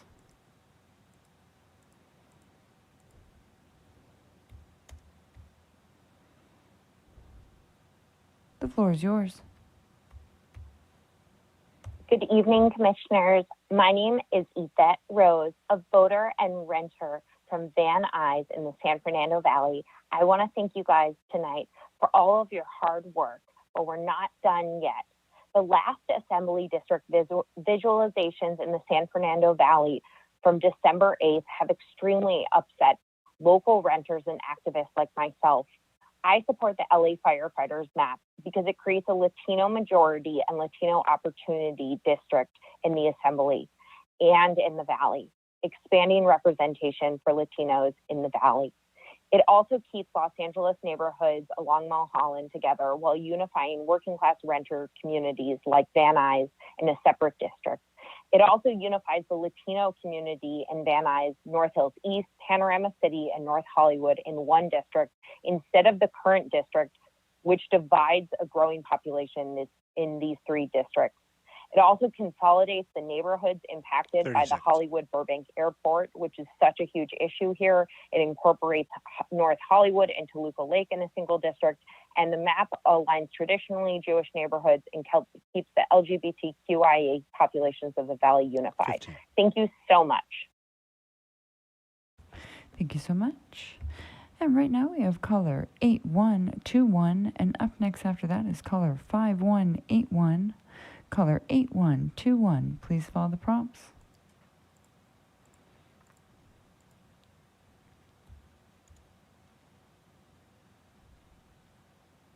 Hi, can you hear me? We sure can. Hi, my name is Gloria Olmos. I'm the mayor of the city of South El Monte. And I'd like to thank first off the commission for all its hard work in crafting the maps. I know it's been a lot of work. And for the representation, I'd like to say as a resident of South El Monte in the San Gabriel Valley, it concerns me that the latest iteration map, SD10WE, does not secure the proper representation for our San Gabriel Valley. We need to keep us together. I don't want to see us be put together with San Bernardino. We need to stay. It would be such an injustice. We need to stay together to make our communities and our cities, our regional areas that have common interests in which we share distinctly a lot of identities. We work together as a team, and I'd like to keep those similarities together, as well as needing to keep the map that states the state representative. We voted for our Senator Susan Rubio. We'd like to keep her as a representative, and it's kind of telling us our vote doesn't matter, and we need to know and let the people know their vote matters. So I speak for many on behalf of the city of South El Monte and the San Gabriel Valley. Please keep us together. Thank you so much for all your hard work. I know it's been a lot to hear us all through the night. Thank you. Happy. Thank you so much. And for all those that are calling in, your public comment is being translated. If you could do your best to take your time with cities, counties, numbers, and just everything in general, that'd be great. Thank you so much. Right now we have caller 5181, and up next after that is caller 9843. Caller 5181. If you'll please follow the prompts.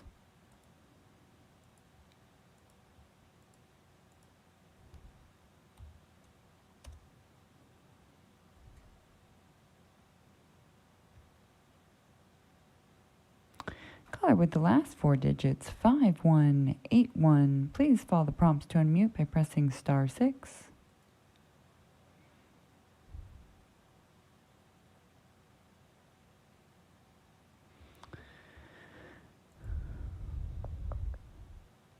Caller 5181, I do apologize. You appear to have some type of connectivity issue at the moment. I do have you marked down for a retry, and I will come back around.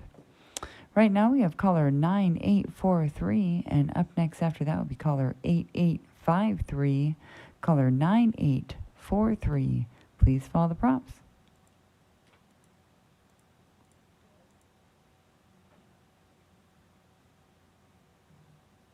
The floor is yours. Good evening. My name is Lori Pasante. I am Director of Civic Engagement for the Dolores Huerta Foundation and have been facilitating the Equitable Maps Coalition. We reviewed the Central Valley Congressional District iterations and recommend adoption of iteration number 4. Iteration number 4 prioritizes the creation of 3 effective VRA districts. CVAP levels look great. They totally reflect performance analyses and are validated by our own extensive experience doing redistricting at all levels of government throughout the Central Valley. You have captured key COIs, especially in underserved areas. You've protected our farm workers throughout the valley, Terabella, Delano, West Tulare, and beyond. You've kept VRA communities and VRA districts in Fresno and Bakersfield. The splits I see are very rare and clearly necessary and well executed. Iteration number 4 also recognizes COIs that I am familiar with, having personally lived in North Hanford and West Bakersfield and gone to school in Lake Isabella. along Highway 198, Lemoore, North Hanford, and Visalia, minus the oval North Visalia Barrio, Northeast Tulare, and the census-recognized Visalia-Tulare Urban Corridor.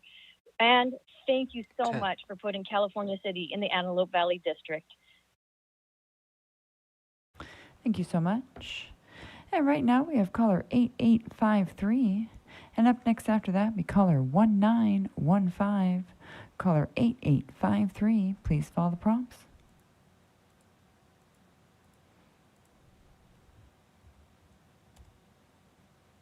The floor is yours. Hello, I'm calling as a concerned resident of the Central Coast, specifically as it relates to the congressional map visualization. I'm very worried that this visualization splits apart our Tri-County region of Santa Cruz, San Benito, and Monterey County. I would hope that the Redistricting Commission follows suit of what a previous public commenter had made and takes a look at the Central Coast Community Map Fix. We have a very large farm worker population within all three of these counties. And if any one of those counties are separated from one another, that would largely dilute those immigrants, monolingual Spanish speakers. And I also think it would only be fair to San Jose, as Mayor Sam Liccardo said earlier in his comments, to keep them as one and not split them to an area which would include them within King City, which is 100 miles away from San Jose. So I am really just asking you all to really consider this and consider the voices of the countless community members that have spoken against this, whether it be from San Jose, Monterey, Santa Cruz, or San Benito. Thank you. Thank you so much. And right now we have caller 1915. And up next after that is caller 2638. Caller 1915, please follow the prompts.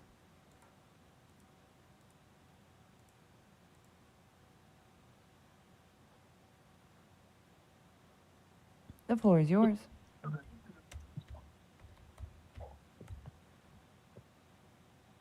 Caller 1915, please double check your phone. Make sure you are not on mute. You are unmuted in the meeting.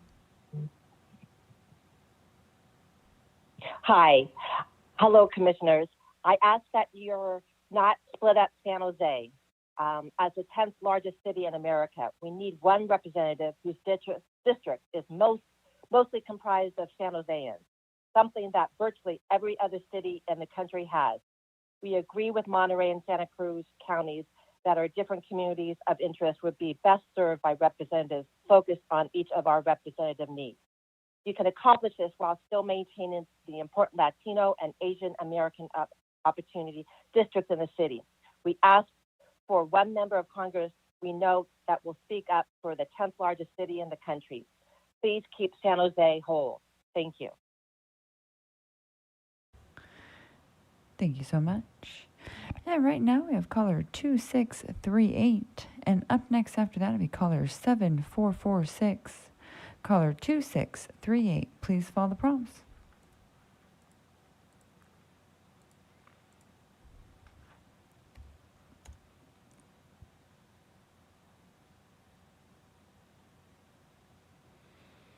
The floor is yours.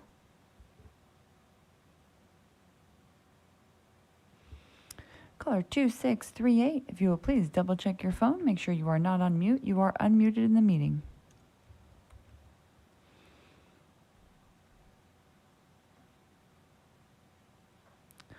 One more time, caller 2638. You are there. You are. Sorry about that. Floor is I didn't yours. realize I had it on mute. I'm looking at these maps, and the way you've divided up Fresno is you've acted, because there's not a lot of experience within Fresno, you've divided it up in multiple congressional districts. Also, I look at the way you've trying to push the VRA numbers up so high. What you don't understand is when you push these VRA numbers up, how is someone in Central California going to be able to be represented for somebody in the congressional ECA districts all the way to Lake Tahoe, to Plumas County, north? I don't think you understand what's happening with the various districts and how people live in California, how people go from east in the mountains to west down in the valley. The reality is you're trying to push the Hispanic numbers up because of the Dolores Huerta Foundation and their ideas, which are all self-centered, and you're not trying to think of how do people have representation. You need to understand that it's okay if a VRA district is at 52% or 53%. It does not need to be 58%. Building arms to take out white people to put in brown people or vice versa is racist. And what you're causing is racist districts. Thank you. Thank you so much. And right now we have caller 7446. And up next after that is caller 9370. Caller 7446, please follow the prompts.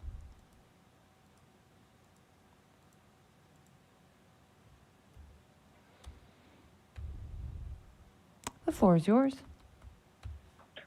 Hi there. I'm calling to ask that you not split San Jose into 4 congressional districts. As the 10th largest city in the United States and the 3rd largest city in California, I feel that we need one representative whose district is mostly made up of San Jose residents, like every other large city in the country has, and agree with previous callers about how our different communities of interest would be best served by representatives focused on each of our respective needs.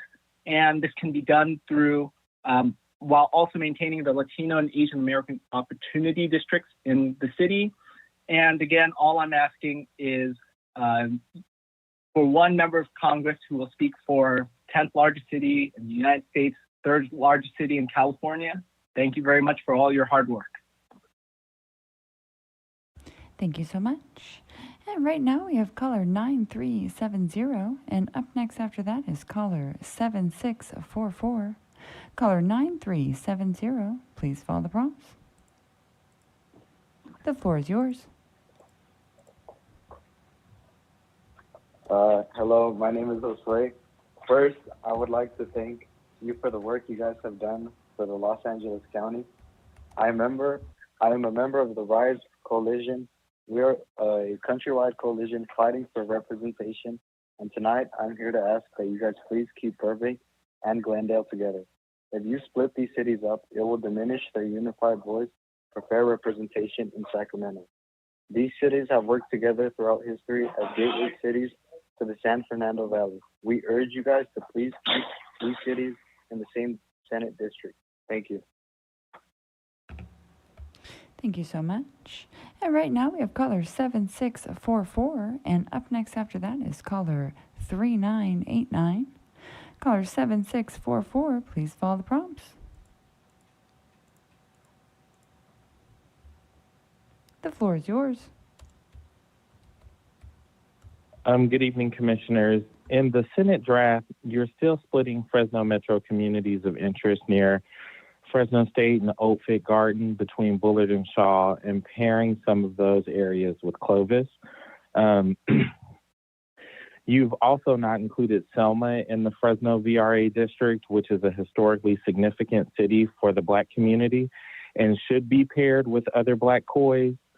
You also split communities of interest on all levels, often splitting West Park and the COI west of 99, which in Old Fig Garden area, and the College COIs and communities near the Fig Garden Loop that we've continued to lift up. It's important that you're considerate of and try to pair these communities, at least one of these on at one of the levels of these maps. We support VRA districts, but we want to list that you don't have to break up Black and API communities in order to maintain that seat, and you shouldn't do so just to raise the LCVAP. Black and Latino communities often share similar issues, and there's evidence of crossover voting that supports pairing these communities. A slightly lower Latino CVAP in a district that keeps Black COIs together and can still be an effective VRA district. I'd like to thank the Commission for receiving testimony so late in the evening. Thank you for all your work that you continue to do. Thank you so much.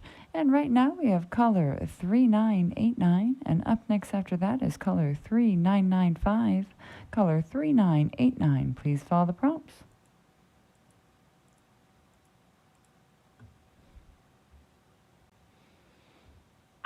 I'm calling from Manteca in San Joaquin County. I'm very upset to see our county split up in the congressional district maps. There has to be a way to make sure that we aren't grouped in with Sacramento or Elk Grove as I've seen in a few drafts. I want my community to have a voice, and the minute we're with Sacramento, we lose that. Please keep us as whole as possible. Thank you so much. And right now we have caller 3995, and up next after that will be caller 2567. Caller 3995, please follow the prompts.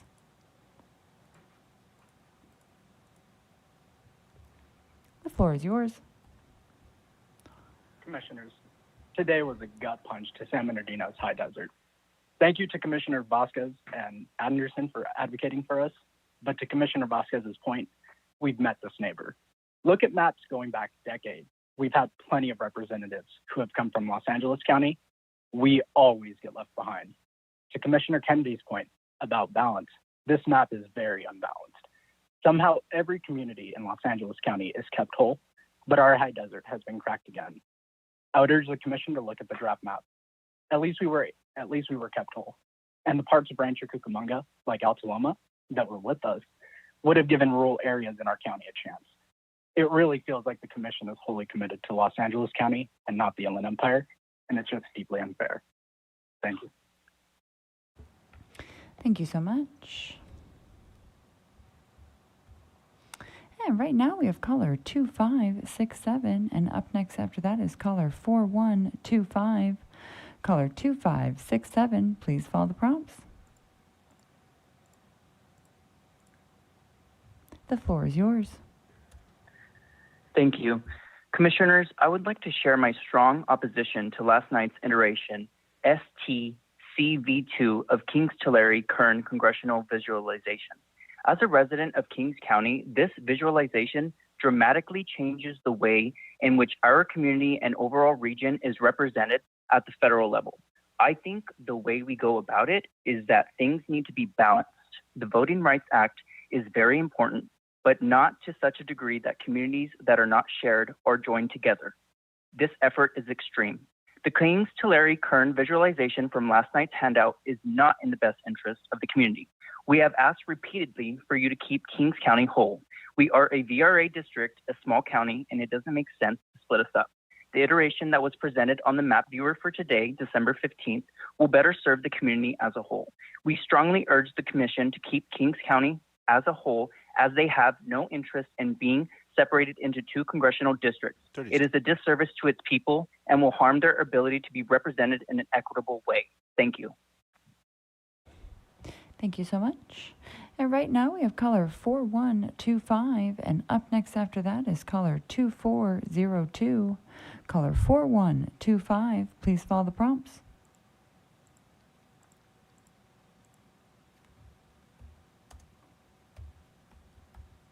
The floor is yours.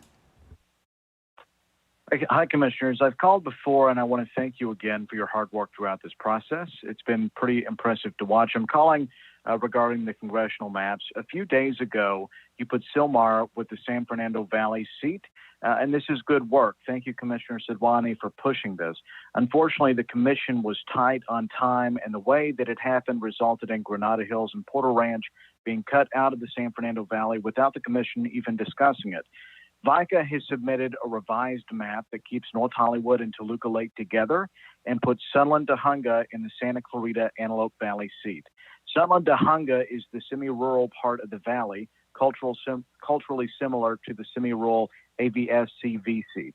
It is imperative that the areas affected by the Porter Ranch gas leak are represented by a member of Congress who will bring in the EPA. So I'm asking you to please keep Porter Ranch together with Chatsworth and West Hills.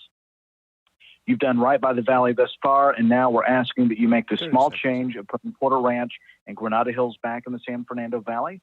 Please make this change, and thank you again for your hard work. Thank you so much. And right now we have caller 2402, and up next after that is caller 8174. Caller 2402, please follow the prompts.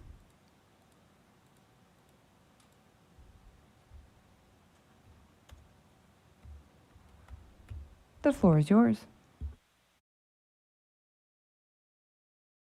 Thank you. My name is Hillary Hall, and I live in the Santa Clarita Valley. I've been a 30-year resident here. Before that, I was in the San Fernando Valley for 20 years, so I understand the area very well.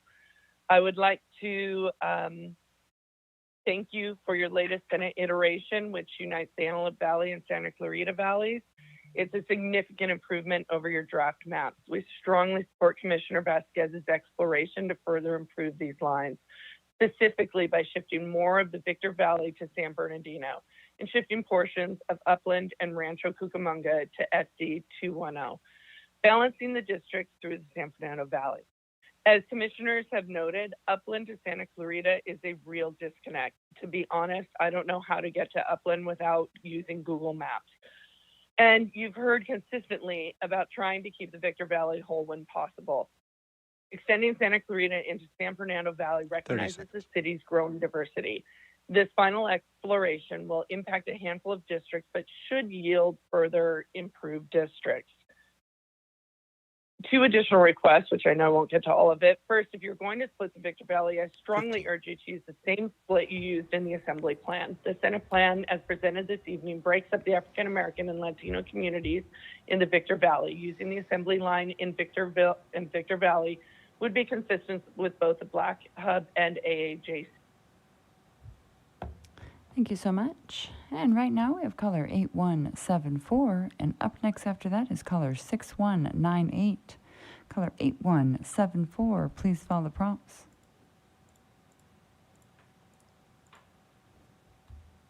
The floor is yours.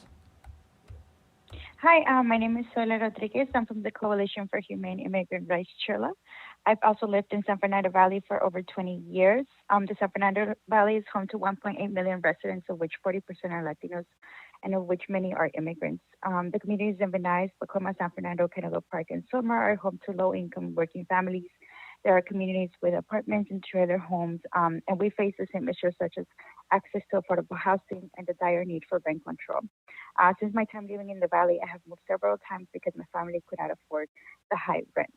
The city of Venice, Pacoima, and Paracimia are also amongst the highest numbers of COVID cases. The lack of COVID testing and vaccine clinics affected my community, and because they could not miss a day of work, we were unable to secure vaccines early. Last year in December, we lost our organizing director, Antonio Bernabez, due to COVID. He lived and died as an undocumented person in his country, dedicating his life to organizing immigrant communities across the valley for over 20 years. He helped. Thank you so much. And as a reminder to those that are calling in, if you will please take your time with your public comment and just all of your public comment so that we can capture it properly with the translators and with our captioners and for our commissioners. Thank you so much. Right now we have caller 6198, and up next after that we caller 2770. Caller 6198, please follow the prompts.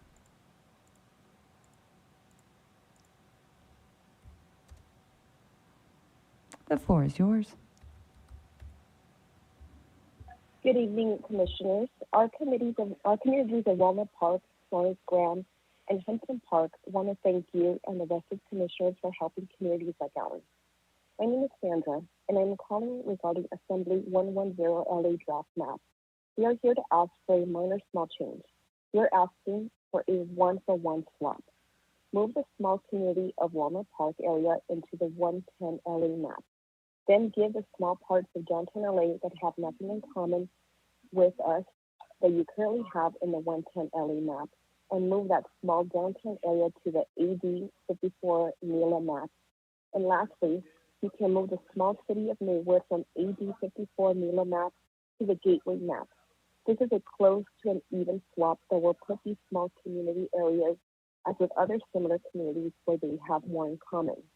Commissioners, we are asking for a small cleanup to ultimately have Walnut Park in the same 110 LA map as the Florence Graham community in order to truly have an opportunity for our hardworking families to elect a candidate for our choice.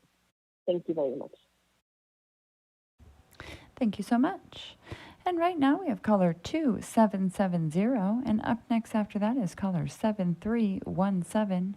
Caller 2770, please follow the prompts.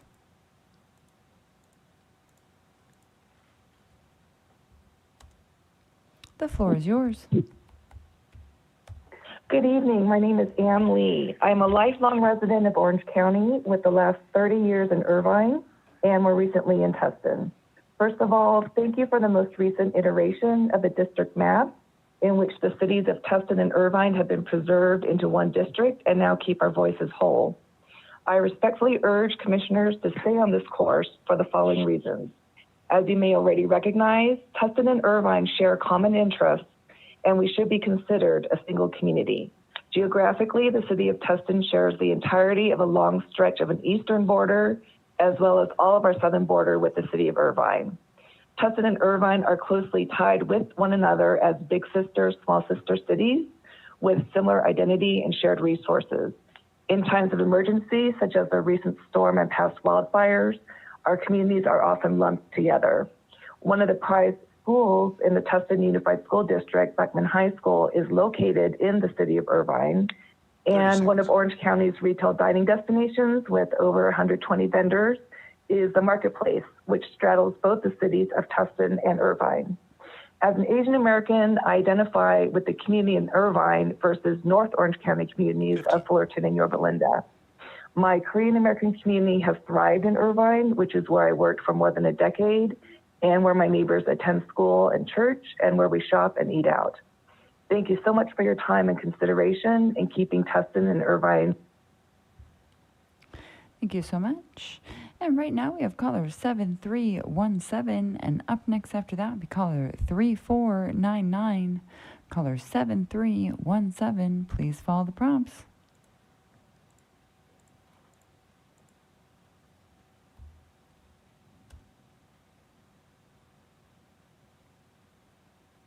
The floor is yours.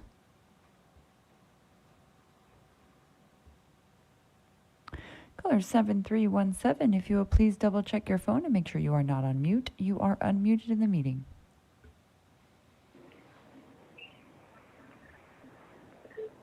Good evening, Commissioners. My name is Jenny, a fourth generation Oakhurst resident. The recent statements, thoughts, and maps regarding congressional districts in Central and Eastern California do not represent my region well. One idea even had Clovis with the mountain region named EC8. Clovis is a city heavily populated and is a definition of urban suburbia, the exact opposite of areas like Madera, Ranchos, Chowchilla, Mariposa, Oakhurst, and Corso. Clovis and even North Fresno has many different needs, and a completely different way of life should not be with the mountain communities. Thank you. Have a good evening. Thank you so much. And right now we have caller 3499, and up next after that we have caller 5249. Caller 3499, please follow the prompts.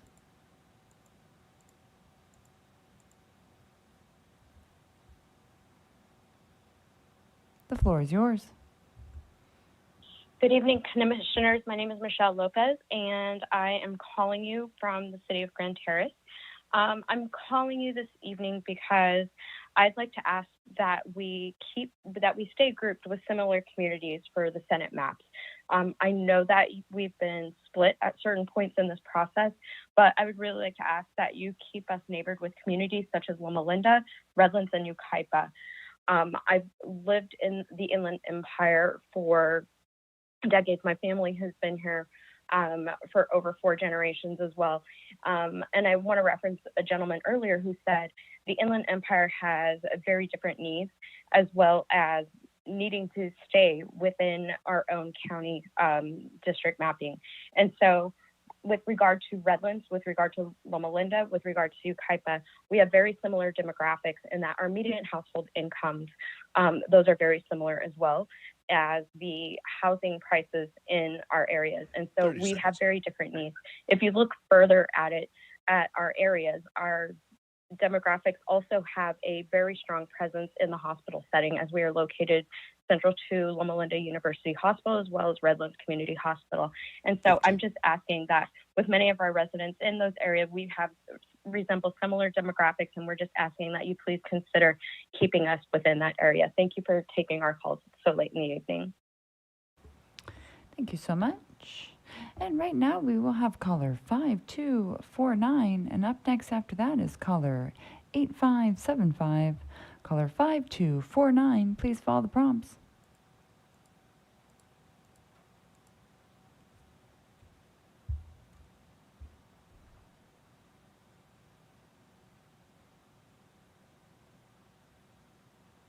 Caller 5249, if you will please follow the prompts to unmute by pressing *6. The floor is yours. Hi there. Well, thank you, commissioners, for all your hard work. It's not an easy job. And my name is Ho Young Poon. I am a longtime resident of San Francisco, and I actually worked on 3 census focused on San Francisco Bay Area, and I'm very familiar with the area. I support the current congressional district Greater Alliteration District map, which includes City of San Jose, with Cupertino, Sunnyvale, Fremont, Santa Clara, and Milpitas. There are a lot of common interests in this community with the tech industry, with the emerging green tech industry, with the large immigrant populations from Asia, from Latino community, and I also, we deal with similar climate change issues, and the map is supported by many community organizations as well as climate groups. I also support Mayor San Jose's comment that we should really keep the rest of San Jose in one district because our city has many challenges. 30 seconds. And we really need one representative in Congress to help us allocate appropriate resources to address homeless, transportation, housing, and many other challenges. Thank you so much for all your hard work. Thank you so much. And right now we will caller 8575. And up next after that will be caller 8108. Caller 8575. Please follow the prompts. The floor is yours. Good evening, Commissioners. Your last San Fernando Valley Assembly maps did not work for any of us community leaders. I'm a former vice president of a neighborhood council, and I appreciate you recognizing that these maps did not work. Stewart and VICA have submitted 3 maps today. Map B that Stewart submitted stands for bad. It splits Pacoima from San Fernando and Sylmar and does not work for the San Fernando Valley. But Map A by VICA works for the San Fernando Valley. None of these maps are perfect, but Map A by VICA works. Similar to that is the coalition map provided by the firefighters for the San Fernando Valley. This map is best. It keeps the East Angeles Forest communities of Burbank, San Juan, Tujunga, Glendale, and the Santa Clarita Valley all whole, allowing for them to have appropriate representation. As we face climate change and wildfires are going to be a bigger factor, we need an assembly member who understands these issues and work on them for all of their communities and work closely together. So please look at the San Fernando Valley Coalition map provided by the firefighters or VICA's Map A. VICA's Map B stands for bad. Thank you very much. And thank you for your commitment to our state. We owe you a great gratitude. Thank you so much. And right now we have caller 8108. And up next after that we have caller 9575. Caller 8108. Please follow the prompts.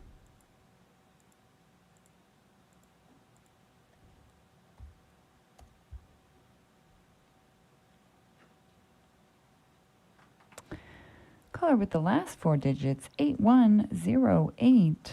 Please follow the prompts to unmute by pressing *6.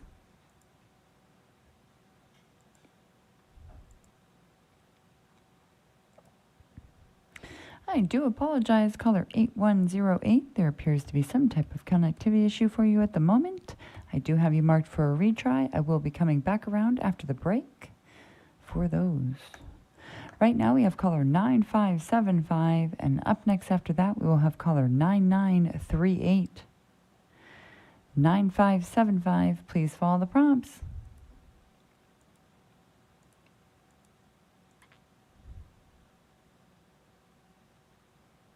Good evening, Commissioners. My name is Karen Diaz, and I'm part of the Coalition for Human and Immigrant Rights. Trilla wants to commend you on your sense of duty to serve and always taking up and listening to our public comment and making it inclusive for all residents of California. As an immigrant myself, I am really grateful that this is a process that I can participate. Today I will be providing feedback on LA County and Orange County.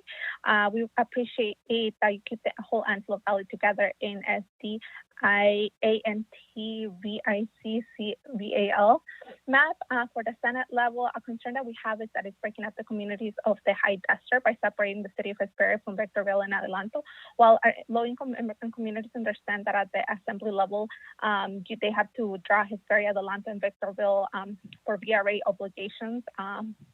They would like to be separated from an LA County-based district.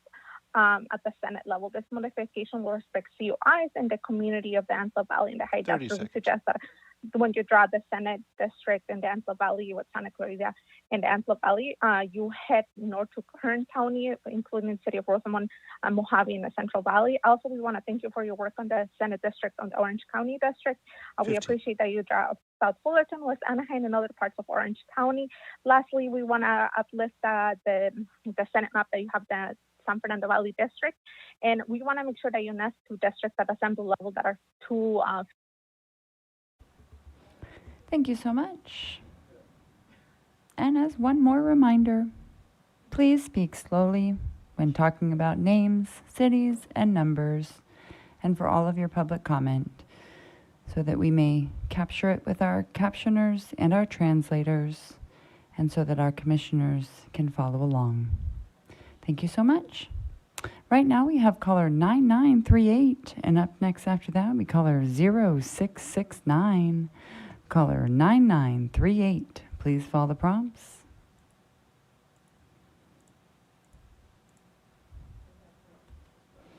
The floor is yours. Hi, can you hear me? We sure can. My name is Linda Sell. I live in Greater ED Congressional District, near San Jose.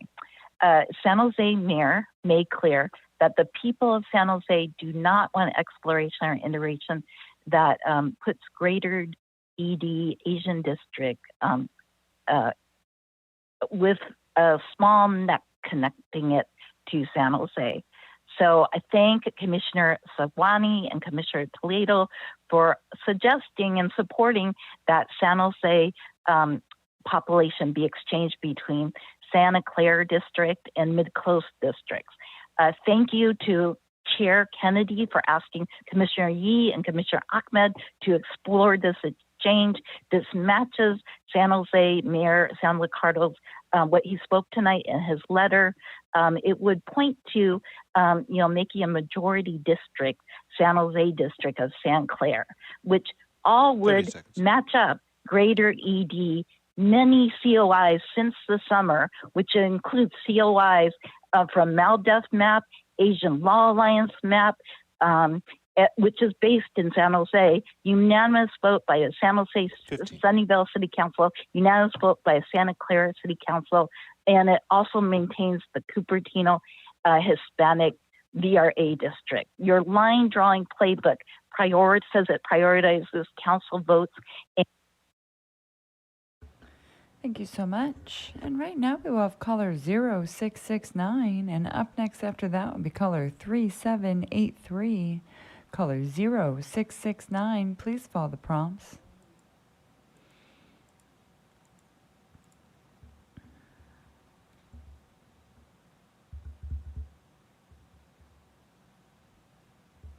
And one more time, caller with the last four digits. Oh, there you are. The floor is yours. Hi, everyone. My name is Amir, and I am a sophomore in high school. I'm 15 years old. I spent all of my 15 years in Temple City, a city in the San Gabriel Valley. I am very dedicated to my community. I'm currently and appointed youth committee member for the city of Temple City. And I just wanted to talk about our Senate district real quick because as previous speakers have mentioned, the West San Gabriel Valley and the East San Gabriel Valley are completely split. My city's sort of in the middle, but we're being grouped with the West San Gabriel Valley. And by grouping us with cities like Glendale and Burbank, we're taking away the voting power of minorities, AAPI voters and Latinx voters in the district. Previous speakers also mentioned that that they wanted Glendale and Burbank included in the San Fernando Valley. So I think a perfect solution would be to give them what they want and give us what we want by splitting our side of the district into. And then also for the East San Gabriel Valley, combining the West and East San Gabriel Valley, and as previous speakers also mentioned, giving back Chino and Pomona back to the Inland Empire, so that way the San Gabriel Valley could really be grouped together and we could really have our voting power truly recognized while giving neighboring districts exactly what they've been asking for. Thank you so much for your time. You have a great evening. Thank you so much. And right now we have caller 3783, and up next after that is caller 0682. Caller 3783, please follow the prompts.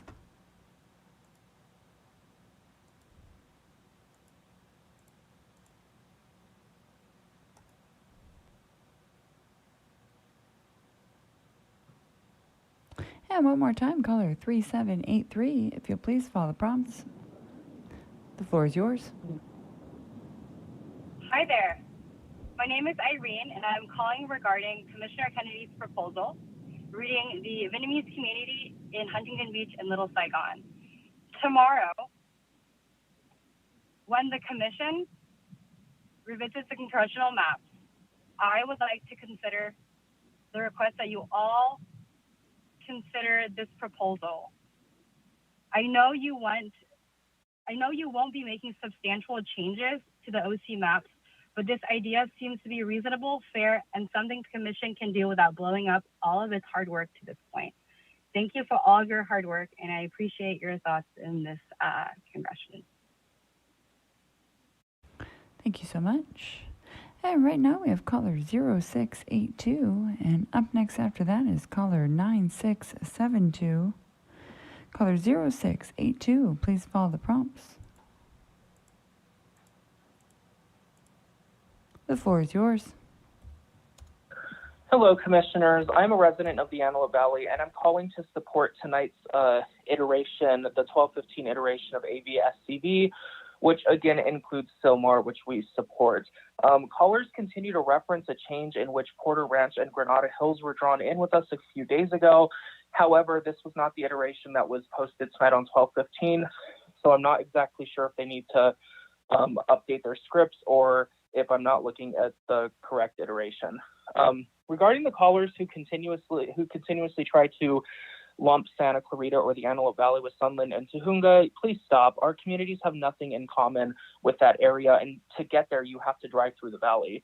VICA also referring to us as semi-rural is offensive. Santa Clarita is the third largest city in Los Angeles County. Lancaster and Palmdale are the fifth and sixth. We're suburban and extremely diverse. I've lived here nearly my whole life, and I've never even seen a horse on any of our streets, so referring to us as horse riding folks is ridiculous. Stuart Waldman and VICA need to keep their concerns over our community to themselves. They don't even live here, and as a gay Latino, I'm appalled at their attempts to disenfranchise us in favor of white communities in North Hollywood. It's racist, plain and simple. 15. I appreciate you not taking directives from special interest groups who wish to benefit certain congressional representatives. Please, if you could clarify whether the 1215 CD iteration is correct or not. Happy holidays and best of luck to you. Thank you so much. And Chair, at this time we are up against a break. Thank you very much, Katie. It is going on 8 o'clock. We will be on break until 8:15. There are some 45 callers in the queue. Some of those have already spoken. We have 25 hands up. So those of you who are still in the queue, please remain in the queue. We will get to you as soon as we can after we come back at 8:30. Thank you at 8:15. Thank you so much.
Thank you, everyone, for your patience during our 15-minute break. We are back with you and looking forward to hearing from our remaining callers tonight. Katie, please take it away. Thank you so much, Chair. And we will begin with caller 9672. And up next after that will be caller 9611. And just a brief reminder for all those who have called in, if you will please speak at a steady pace with all numbers, counties, names, and just everything you have to say. It allows us to capture it properly and allows the commissioners to hear it. Thank you so much. Caller 9672, please follow the prompts.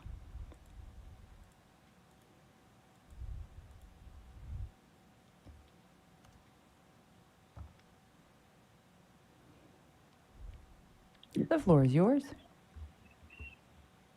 Thank you, Commissioners. I appreciate all the hard work that you've been doing. I am Mayor Robert Gonzalez from the city of Azusa. And my concern this evening is the redistricting map that you're looking to do for Senate District 22. Expanding that district into San Bernardino County will really affect the San Gabriel Valley. We are one of the most densely populated regions in LA County, and extending resources that go into San Bernardino County wouldn't be prudent to the San Gabriel Valley. We are fighting for resources within our own small area, and expanding that into San Bernardino County would be a disservice, not only to the district, but just to the voters as well. So I'm just calling tonight just to express my concerns with expanding the District 22 into San Bernardino County. We'd like to keep everything in the San Gabriel Valley. So thank you again, and have a very Merry Christmas. Thank you.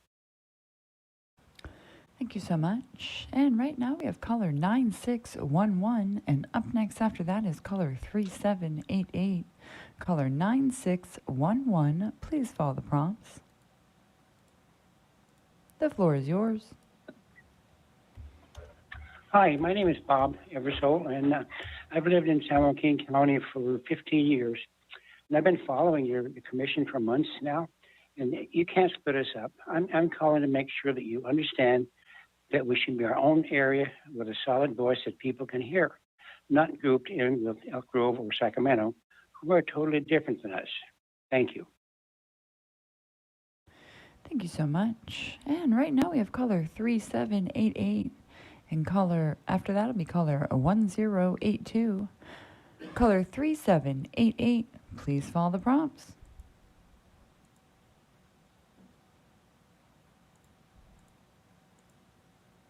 The floor is yours. Good evening. Thank you for taking my comments. My name is Kathy, and I live in the city of Turlock, Stanislaus County. I have some real concerns about the redistricting. I'm talking about the congressional district, map CD ECA, iteration 121321. I'm calling about the congressional maps, and I'm encouraged to hear that Commission is taking the time to get the Central Valley VRA districts right. I believe, and I'm sure you'll agree, that securing representation for Latinos is central to your mandate as commissioners. However, honestly, I'm a bit frustrated that it's taken so long, but better late than never. We often get overlooked here in the Central Valley, and I'd love to see you all back this trend. The iteration number 4 was a great way to redraw the VRAs, and thank you for committing to that, and thank you for all your hard work, commissioners. Merry Christmas, Happy New Year, bye-bye. Thank you so much. And right now we have caller 1082, and up next after that will be caller 3636. Caller 1082, please follow the prompts.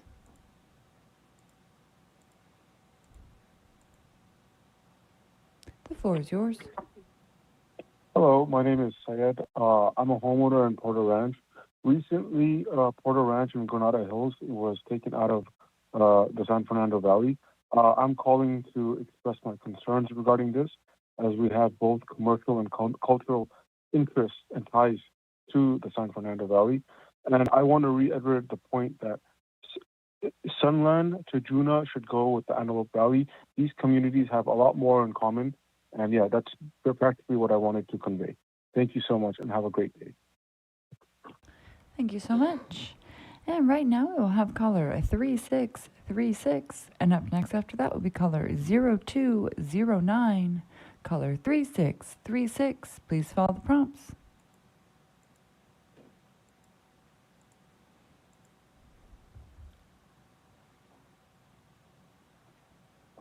The floor is yours. Hello, can you hear me? We sure can. As a lifelong Angelino and resident of Glendale, I do not understand why you would even consider splitting Glendale and Burbank and separate in the Senate map. We are sister cities, our demographics, economic growth, social district, chambers of commerce work together to support our local economies. Our kids play in the same sports leagues. We shop in each other's cities and work together to provide strong public services, including police and fire services, to the residents of both cities. No one wins when we are broken apart. There is only loss of service, suppression of our voices, and overall disservice to the residents of both Glendale and Burbank. We know you have to make hard choices, but splitting Burbank and Glendale apart from each other is the wrong choice. Thank you so much for your time. Thank you so much. And right now we have caller 0209. And up next after that is caller 4425. Caller 0209. Please follow the prompts.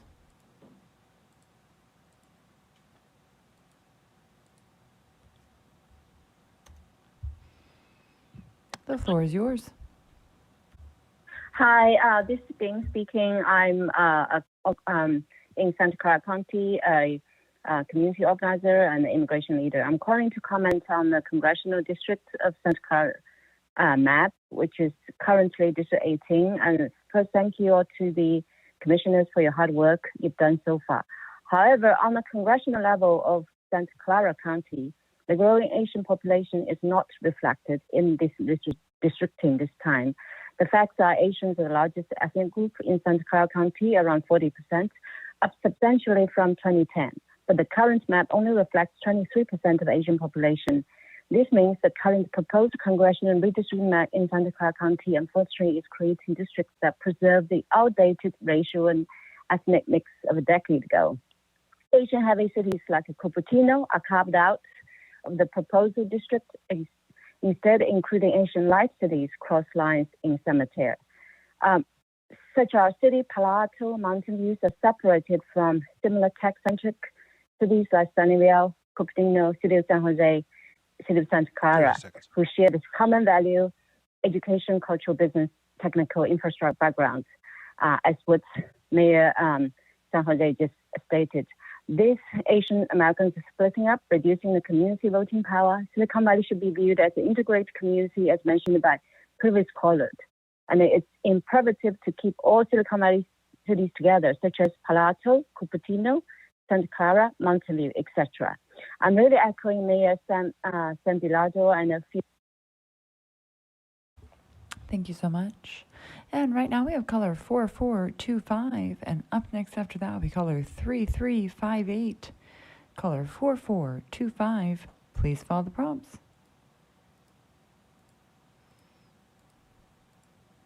The floor is yours. Good evening, Commissioners. My name is Lynn Sarraille, Sarraille.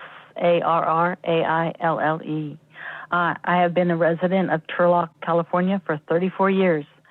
I'm concerned with the congressional districting maps. As a member of the League of Women Voters, I've registered voters all over this area. My concern is that Modesto and Turlock be included with their neighbors. Thank you for strengthening the VRA districts in the Central Valley, especially with Fresno iteration.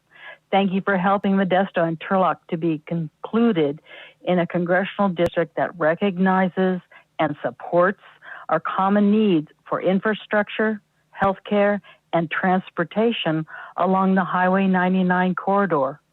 Thank you and good night. Thank you so much. And right now we have caller 3358, and up next after that will be caller 3592. Caller 3358, please follow the prompts.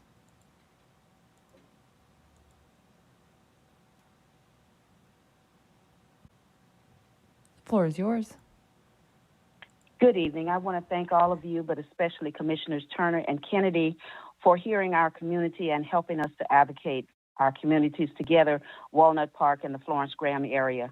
I'm calling regarding the Assembly 110 LA draft map. As you have heard our community before, we are a part of a coalition in Walnut Park, Florence Graham, with several hundred members. We're here to ask for a small but minor change. We're asking for a one-on-one swap. Move the small community of unincorporated Walnut Park into the LA 110 map. Give the small parts of downtown LA that you currently have in the 110 LA map, move those to the AD 54 NALA map. And lastly, can you move the small city of Maywood from AD 54 NALA map to the Gateway map? This is an even swap that will put these small community areas with other similar communities where they have more in common. Commissioners, we are asking for a small cleanup to ultimately have Walnut Park in the same LA 110 map as the Florence Graham community in order to truly have an opportunity for our hardworking families to elect a candidate of our choice. Thank you all very much. Thank you so much. And right now we have caller 3592, and up next after that is caller 7712. Caller 3592, please follow the prompts.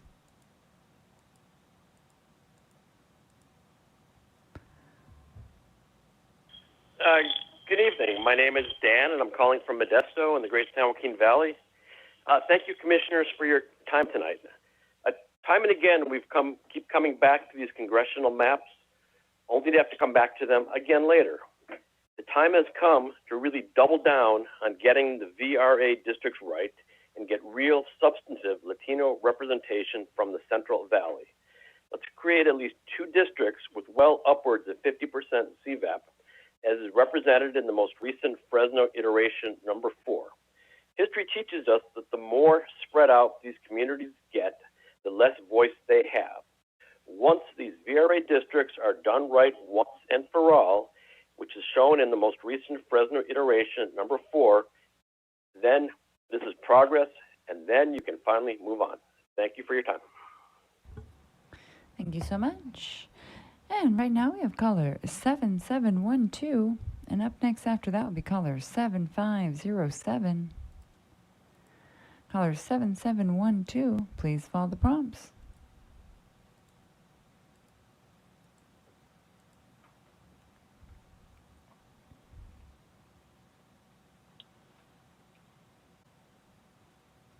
And one more time. Oh, there you are. The floor is yours.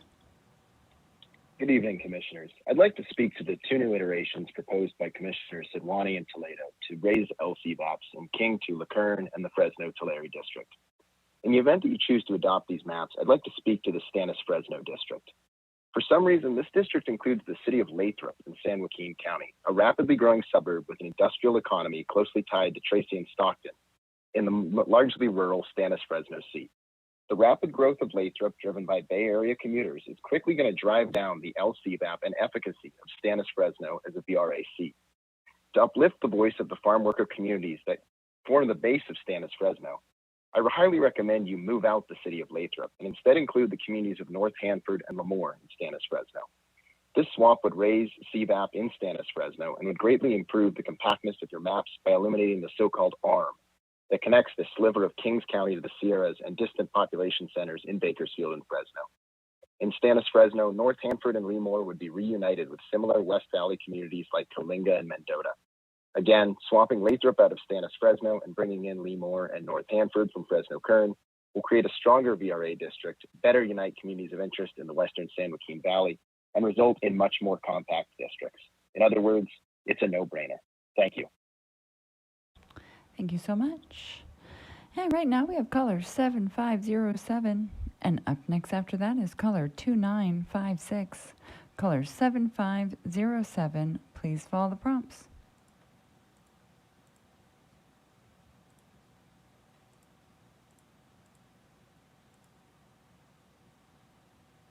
The floor is yours.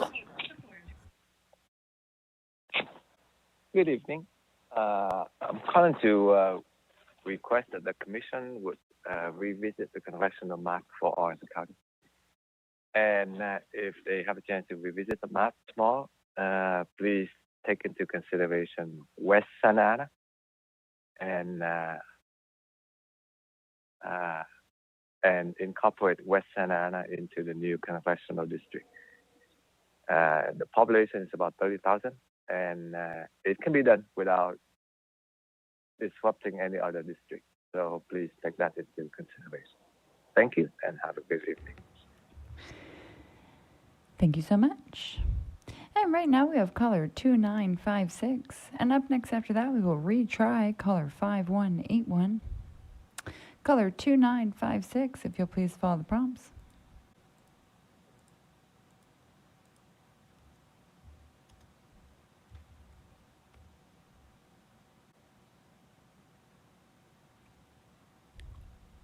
Caller with the last four digits, 2956. If you will please follow the prompts to unmute by pressing *6. The floor is yours. Hello, can you hear me? We sure can.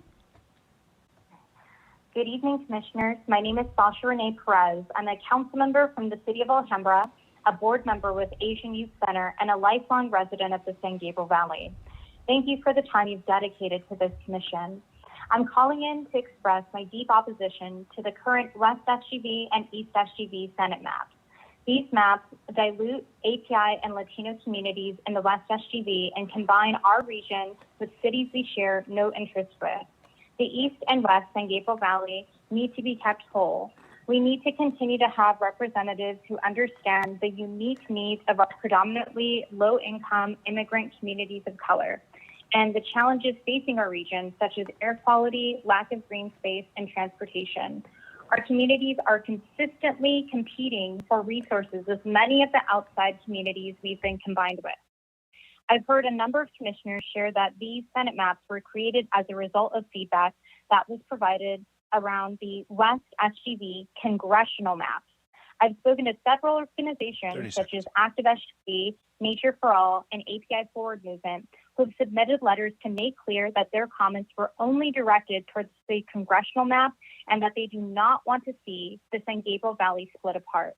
15. Please make the SGV whole again and move forward with the SGV Senate map iteration from November 10th, 2021. Thank you. Thank you so much. And right now we will retry caller 5181, and then up next after that, we will retry caller 8108. Caller 5181, if you will please follow the prompts. The floor is yours. Hello, my name is Kevin O'Connor, and I'm a longtime resident of Simi Valley, California. And I want to urge the council to we need to keep Santa Clarita separate from San Fernando. San Fernando Valley and Santa Clarita have nothing in common. And what is it? Oops, I lost my place. So the San Fernando Valley is such a massive valley, it can't be split off into Santa Clarita. It has to join the rest of San Fernando Valley. Please do not separate, or please do not include Santa Clarita in the San Fernando Valley. Thank you for your time and your public outreach. Thank you so much. And right now we will retry caller 8108, and then up next after that will be caller 7414. Color 8108, if you'll please follow the prompts.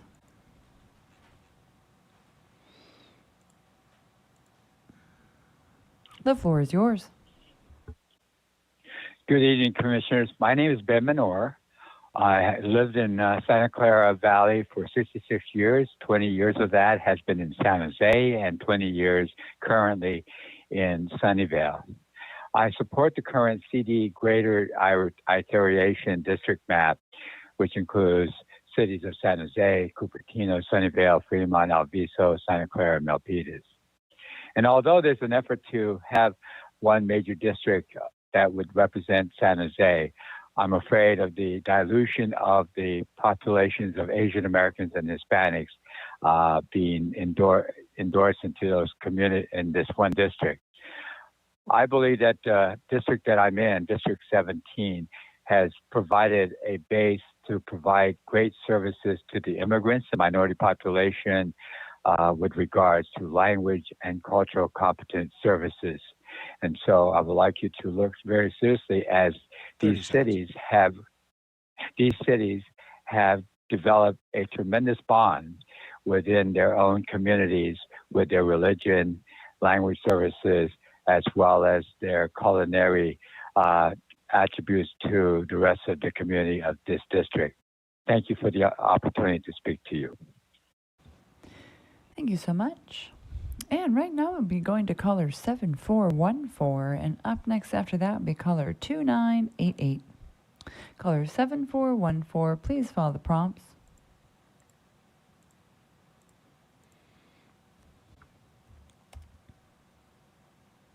The floor is yours. Hi, my name is Willa. I'm calling about San Jose. I'm very concerned with the way that San Jose has been cut into 4 districts. I was very surprised to hear from other callers that this is unprecedented among the cities in the state, and San Jose is literally the only city this is being done to. San Jose is a very diverse and extremely cohesive community, and I believe that we deserve to remain a united community and not be split this way. I've heard that Mayor Sam Macario has advocated for combining certain areas to keep our community more cohesive, and I fully support this idea.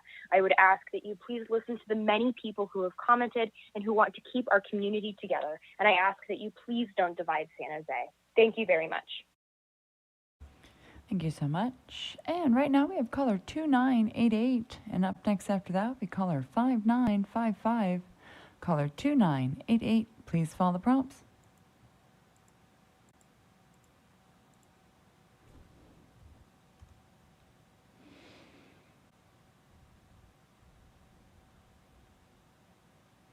And one more time, caller with the last 4 digits, 29. Oh, there you are. The floor is yours.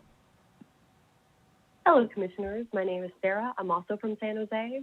I asked if the city of San Jose, the 10th largest city in America, gets at least one representative whose district is mostly comprised of San Joseans, such as myself, something that virtually every other large city in the country has. We agree with Monterey and Santa Cruz counties that our different communities of interest would be best served by representatives focused on each of our respective needs. You can accomplish this while still maintaining the important Latino and Asian American opportunity districts in the city. We ask for one member of Congress we know will speak up for the 10th largest city in the country. Thank you for your time. Thank you so much. And right now we have caller 5955, and up next after that will be caller 2297.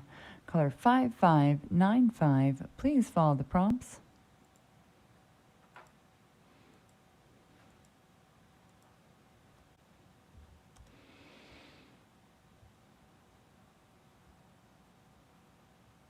Caller with the last 4 digits, 5955, if you'll please follow the prompts to unmute by pressing *6.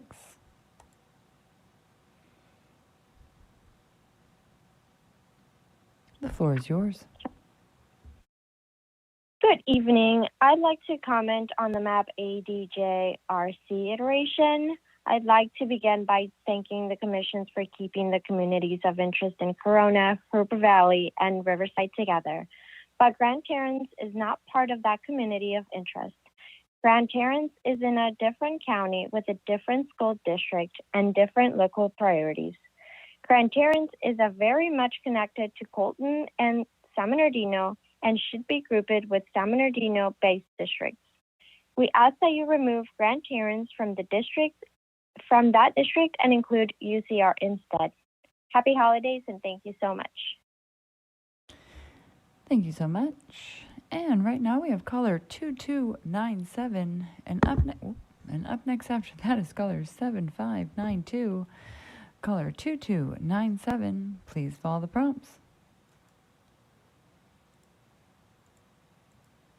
The floor is yours. I'm calling about the Northern Los Angeles County State Senate map called Ant Vic Val to express my general approval for the map you've drawn for this Senate district, which correctly depicts the Northern Los Angeles communities of interest. And thank you for keeping Santa Clarita Valley together after 10 years of voting for 2 different state senators here where I live. I understand that the Senate districts are a lot bigger than our assembly districts and that we may be grouped with other cities, but wherever it is necessary to do so, please keep in mind our neighbors in San Fernando Valley with whom we share common geography, community culture, county services, and of course, our commuter pathways on the 14-5 and 405 freeways. That would mean including the cities of Northridge, Granada Hills, and Porter Ranch, rather than going further into another county such as San Bernardino into Victor Valley and Apple Valley. 30 seconds. Residents in San Bernardino agree with me, as an earlier caller stated, and they also prefer to vote in their current county. Karen Diaz from Chirla, the Coalition for Human Immigration Rights, agrees with this plan and also requests that San Bernardino be removed from this map. Thank you. Thank you so much. And right now we have caller 7592, and up next after that is caller 2229. Caller 7592, please follow the prompts.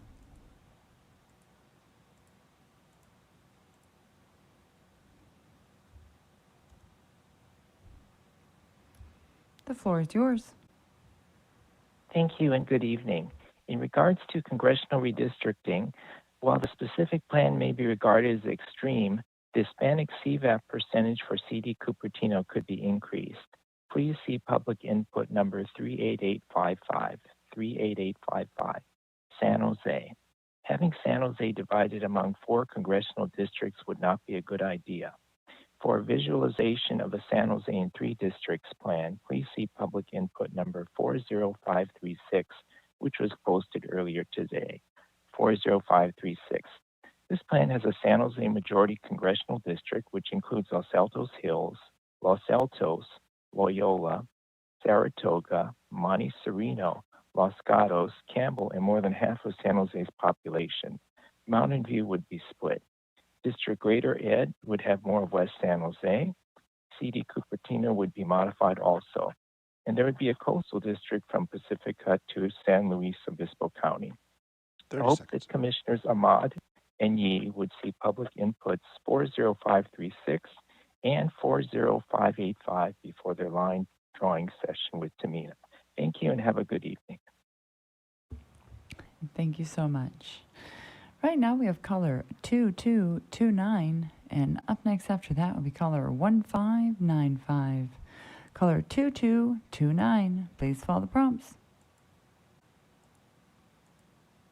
The floor is yours. My name is Anita, and I'm calling from Modesto. I'm here to comment on congressional districts. I've been watching the process from the very beginning, and I thank you all so much for the work that you've put in. Before yesterday, I was very concerned about the VRA seats in the Central Valley, but now that I've seen you're on your way to making them actually effective, which is so important for our Latino community. So I hope you finish that work, and I hope you do it by choosing the Fresno iteration that you posted this week, and that will give our valley the voice we deserve. Thank you so much for your work. Bye-bye. Thank you so much. And right now we have caller 1595, and up next after that is caller 6131. Caller 1595. Please follow the prompts. The floor is yours. Thank you very much, Commissioner Toledo, Sanjay. Our communities of Walnut Park, Florence, Graham, and Huntington Park want to thank you and the rest of the commissioners for helping our communities. My name is Ramsey. I am calling regarding Assembly 110 LA draft map. We are here to ask for a minor small change. We are asking for 1-for-1 swap. Move the small community of Walnut Park area into the 110 LA map, then give the small parts of downtown LA that have nothing in common with us, as many other callers have previously mentioned, that you have currently in the 110 LA map, and move that small downtown area to the AD 54 NE LA map. And lastly, you can move the small city of Maywood from the 54 NELA map to the Gateway map. This is close to an even swap that will put these small community areas in sync with other communities where they have more fiscal commonality and educational commonality.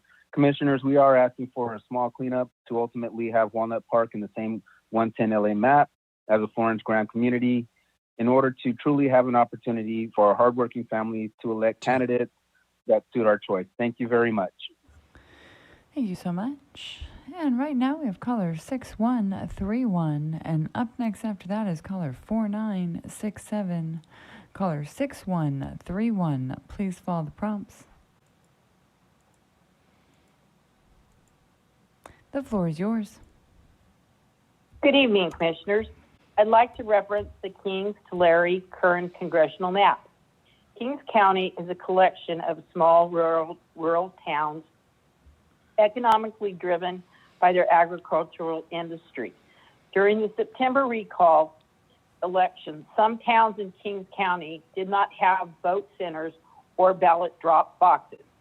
Residents of these towns relied on neighboring Kings communities to vote in person. It would be irresponsible to split up Kings County because of its former Section 5 designation. Please keep Kings County whole. Thank you and good evening.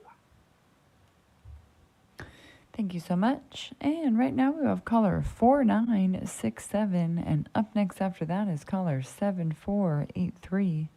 Caller 4967, please follow the prompts. The floor is yours. Hello, Commissioners. I'd like to reference the Kings-Tulare current congressional map. Last night's iteration handout was not okay. The Kings-Tulare current visualization is not in best interest of the community. We have asked repeatedly to you to keep Kings County whole. We are a BRA district, a small community, and it doesn't make sense to split us up. Please keep Kings County whole. Thank you. Thank you so much. And right now we have caller 7483, and up next after that is caller 5038. Caller 7483, please follow the prompts.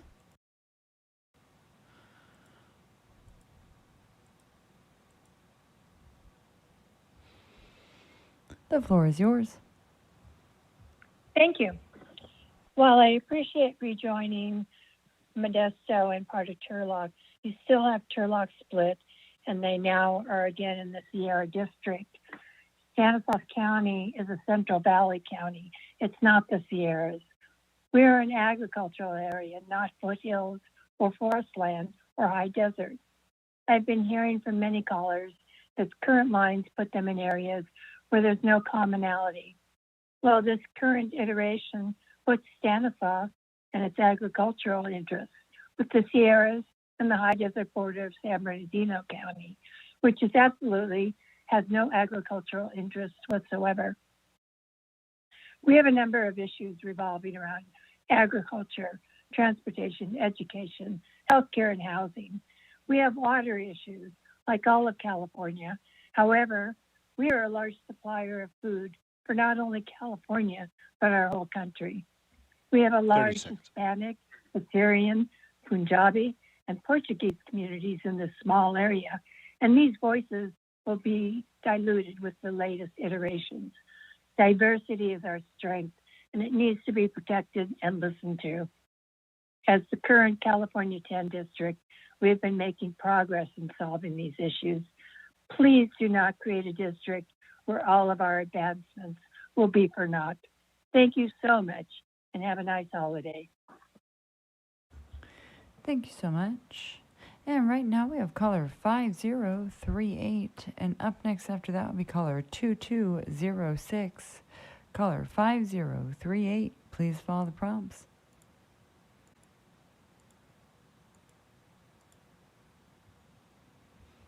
The floor is yours.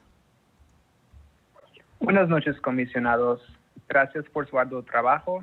Cuando la comisión revise los mapas de la Asamblea nuevamente, quiero pedir nuevamente, por favor, que dibujen 2 distritos de mayoría latina en el Valle de San Fernando. Varias organizaciones han presentado mapas que muestran que esto es posible. E incluso la propia comisión lo demostró en una iteración. Por favor, protejan el voto latino en el Valle de San Fernando, dibujando 2 escaños en la Asamblea con mayoría latina y un escaño en el Senado con mayoría latina también. Escuché a un asesor legal decir que no tienes la obligación legal de hacerlo, pero tienes la obligación moral de proteger los derechos de los votantes latinos, y les pido que tracen estas líneas que les dan a los latinos en el Valle de San Fernando la capacidad para elegir a los candidatos de nuestra elección. Gracias. Thank you so much. And right now we have caller 2206, and up next after that will be caller 6043. Caller 2206, please follow the prompts.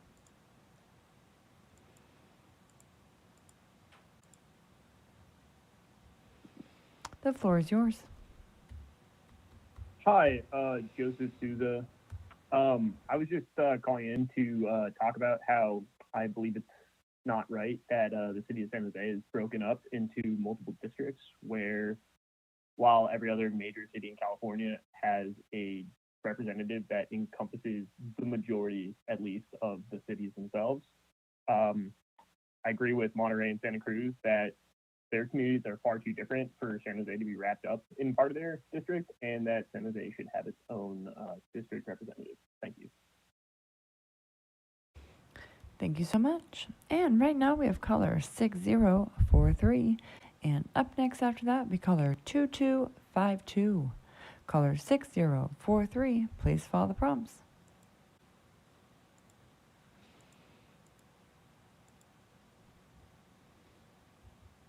The floor is yours.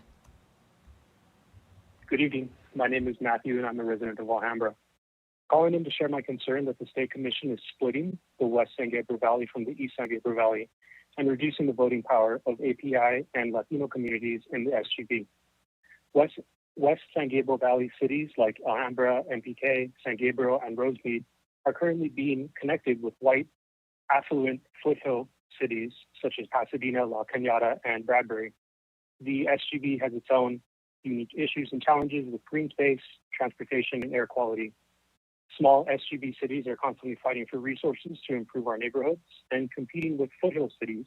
In policy decisions, preference is often given to affluent communities in the foothills, such as the 710-10 freeway debate, while the residents continue to carry the burden of poor air quality and traffic congestion. This is unacceptable. The cities of the West San Gabriel Valley deserve representation by remaining in a Latino majority API influenced Senate district that adequately represents the diversity of our region. Thank you very much. Thank you so much. And right now we have caller 2252, and up next after that we caller 8025. Caller 2252, please follow the prompts. The floor is yours. Good evening. Good evening, commissioners. My name is Rebecca. I am a member of the Neighborhood Rights Coalition. We are a county-wide coalition fighting for fair representation.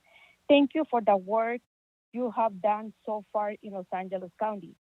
Tonight, we are simply asking if we can keep Burbank and Glendon together. These sister cities have historically worked and fought together. as gateway cities to San Fernando Valley. Splitting them up will diminish their unified voice for fair representation in Sacramento. We urge you to ensure these cities are kept in the same Senate district. Thank you for your time. Thank you so much. And right now we have caller 8025, and up next after that will be caller 5428. Caller 8025, please follow the prompts. The floor is yours.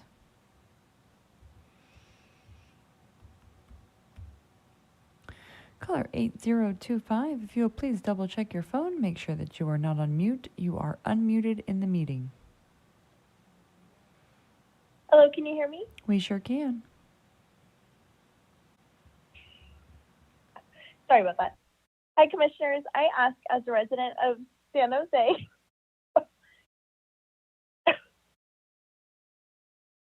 Sorry, I just got a little cough.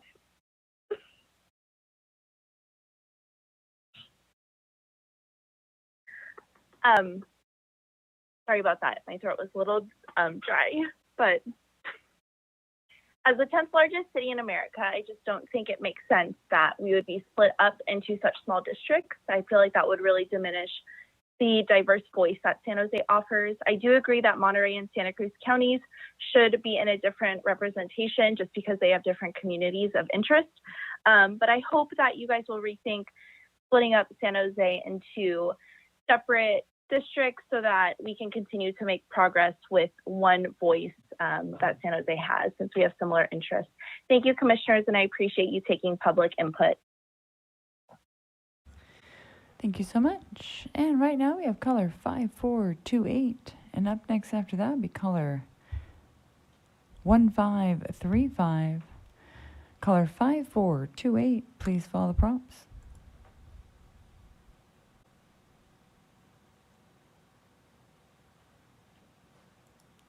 The floor is yours. Commissioners, thank you very much for your incredible work in LA. I don't know how you did it. I'm not even sure you did it.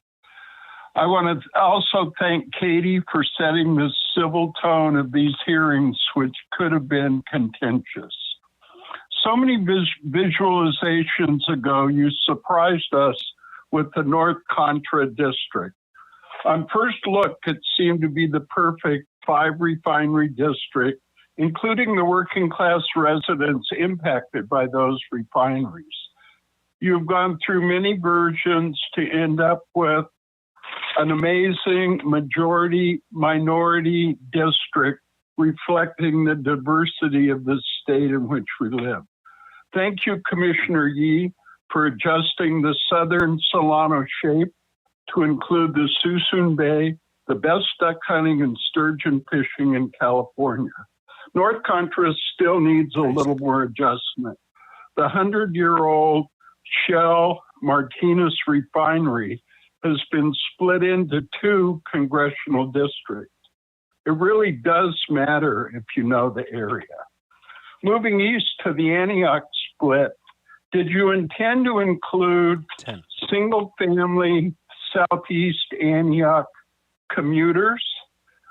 The area that Commissioner Toledo called the swimming pool area. Thank you so much. And right now we have caller 1535, and up next after that will be caller 6483. Caller 1535, please follow the prompts. The floor is yours. Commissioners, it's Tony Maldonado from Santa Clarita. Thank you and the mappers for the recent changes to Santa Clarita Senate and congressional maps, as you correctly paired us with the Antelope Valley and correctly placed Sylmar in its rightful place in the San Fernando Valley East, which itself is now a VRA district. However, we request that for Santa Clarita, please remove Porter Ranch and Granada Hills, and include the rural Sunland, Tujunga, and Foothill trails, which we and our horses would prefer.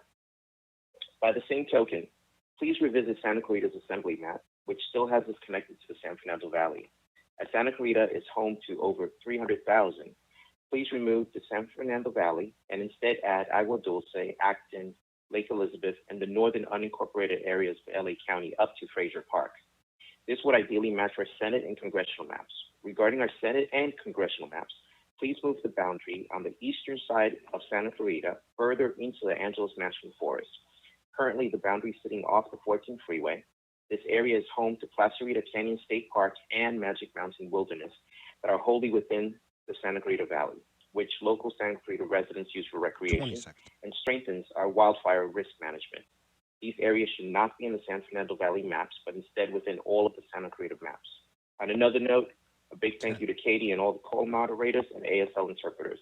Have a good night. Thank you so much. Right now we have caller 6483, and up next after that we have caller 0135. Caller 6483, if you'll please follow the prompts.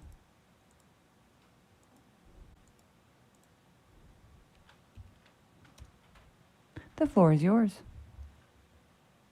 Good evening. I'm calling about the congressional district called ECA. The ECA district includes the mountain areas of Yosemite, Bass Lake, Mariposa, Madera, and they are all very similar communities that have similar interests, especially on items such as water, trash, transportation, even economics.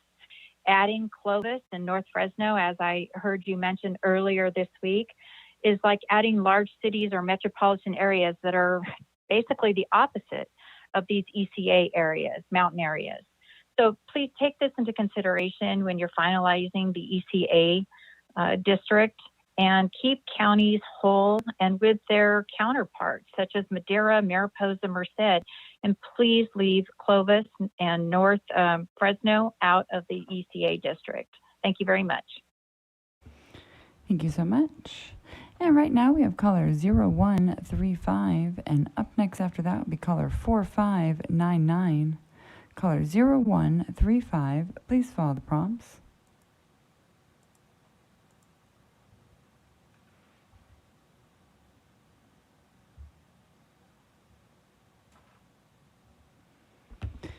And one more time, caller 0135. If you wish to give comment this evening, please press star 6.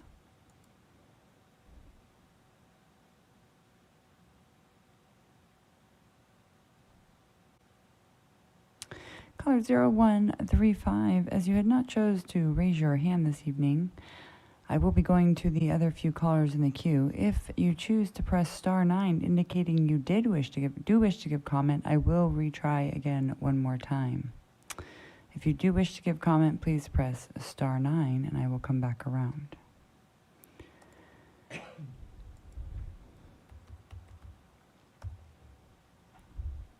Right now we have caller 4599, and up next after that will be caller 4615. Caller 4599, if you will please follow the prompts to unmute. The floor is yours. Good evening, everyone. Commissioner Toledo, you have done an amazing job sharing the assembly maps. My name is Maricelia. I live in Walnut Park and have lived here for 25 years.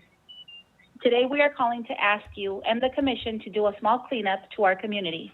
We know we cannot have everything, but we would settle on getting our small community of Walnut Park into the same 110 LE map as us and make the 10 freeway the northern border of the map. It is imperative to have Walnut Park and Florence Graham together in the same map, as splitting this unincorporated island will only diminish our voices and efforts that we have fought so hard together for over 30 years. Commissioner Toledo, please look at the current assembly map and strongly consider moving Walnut Park to the 110 LA map where it has been together with Florence Graham for over 20 years. Consider drawing the same boundary line in that we have now for Walnut Park. Thank you so much for your time. Thank you so much.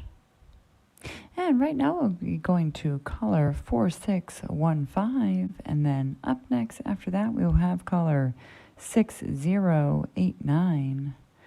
Caller 4615, please follow the prompts. Wait. Caller 4615, please follow the prompts.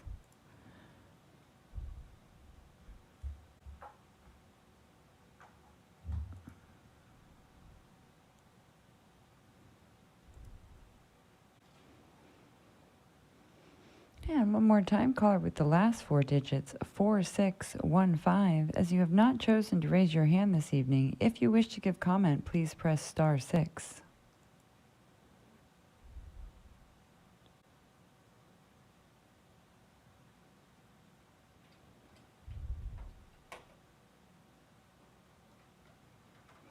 Caller 4615. If you wish to give comment, please press star 9, indicating you do. Right now we will go to caller 6089.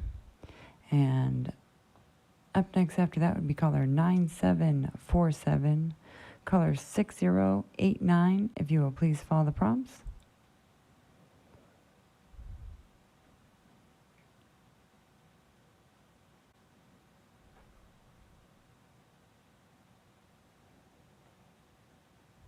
All right. Right now we will go to caller 9747. If you wish to give comment, please follow the prompts.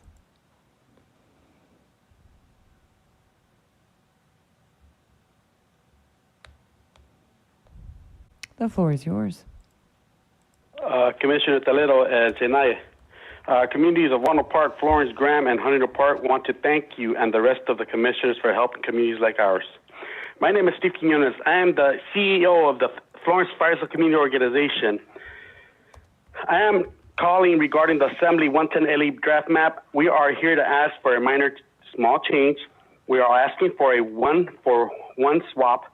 Move the small community of Walnut Park area into the 110 LE map, then give the small parts of downtown LA that have nothing in common with us that you are currently have in the 110 LE map, and move the small downtown area to the 8054 NELA map. And lastly, you can move the small city of Maywood from the 8054 NELA map to the Gateway map.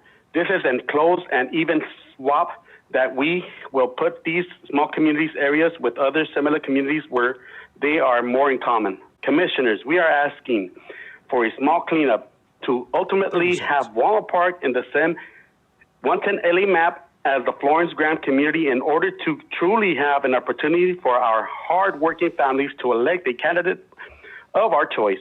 Thank you. Thank you so much. And Chair, that is all our callers for this evening. Thank you very much, Katie. Job well done.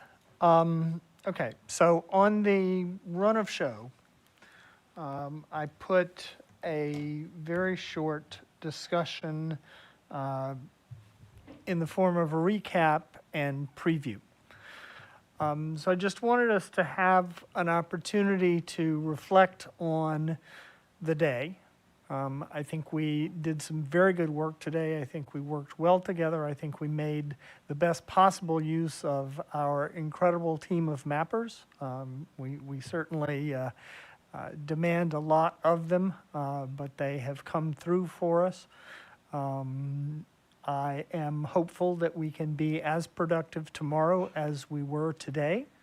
As I mentioned earlier, I intend to use the first 90-minute block tomorrow entirely devoted to congressional iterations. And if you could let me know now or send me a note and say, I have an iteration ready in the morning, I'm ready to go. That would help me organize myself and our time tomorrow to make the best use of it. After that, we will go back to the Senate maps. Again, I think we did some good work today. We made better progress than I had hoped on the Senate today. So I am a bit more optimistic than I was yesterday as to where things stand and the literally hours remaining in this effort. We got so used to thinking in terms of how many months were left, and then maybe in San Diego we had to start thinking in terms of weeks left, and then after that we had to start thinking in terms of number of days left. We literally are now at the point where we need to be thinking of this in terms of the number of hours left. The number of hours that we have left is limited. The number of hours that the mappers have left is limited. So there are inevitably changes that I would like to see, and I read them in and say, I'd really like to make that, but looking at the bigger picture, we all have to prioritize what is going to get us to that finish line hours from now in the best possible shape. So please think in terms of very scarce hours left, both for us and for the mappers. Let's see how we can make the best possible use of those hours. One of the things that I would like to put on the table and get your thoughts on, sometimes all of this is moving very quickly. And I want to make sure that we are not leaving good proposals behind because we're moving so quickly. And at the same time, are we accepting bad ones that endanger passage of these maps? That's why I've emphasized during the course of the day today, are these maps that we can support? Because in the end, at the end of the day, at the end of this process, we have to support a set of maps. Just if anyone has any thoughts on whether we are leaving behind good proposals or accepting bad proposals, what can we do to change that to make sure that we get to next week with maps that we can support? So, happy to hear your thoughts.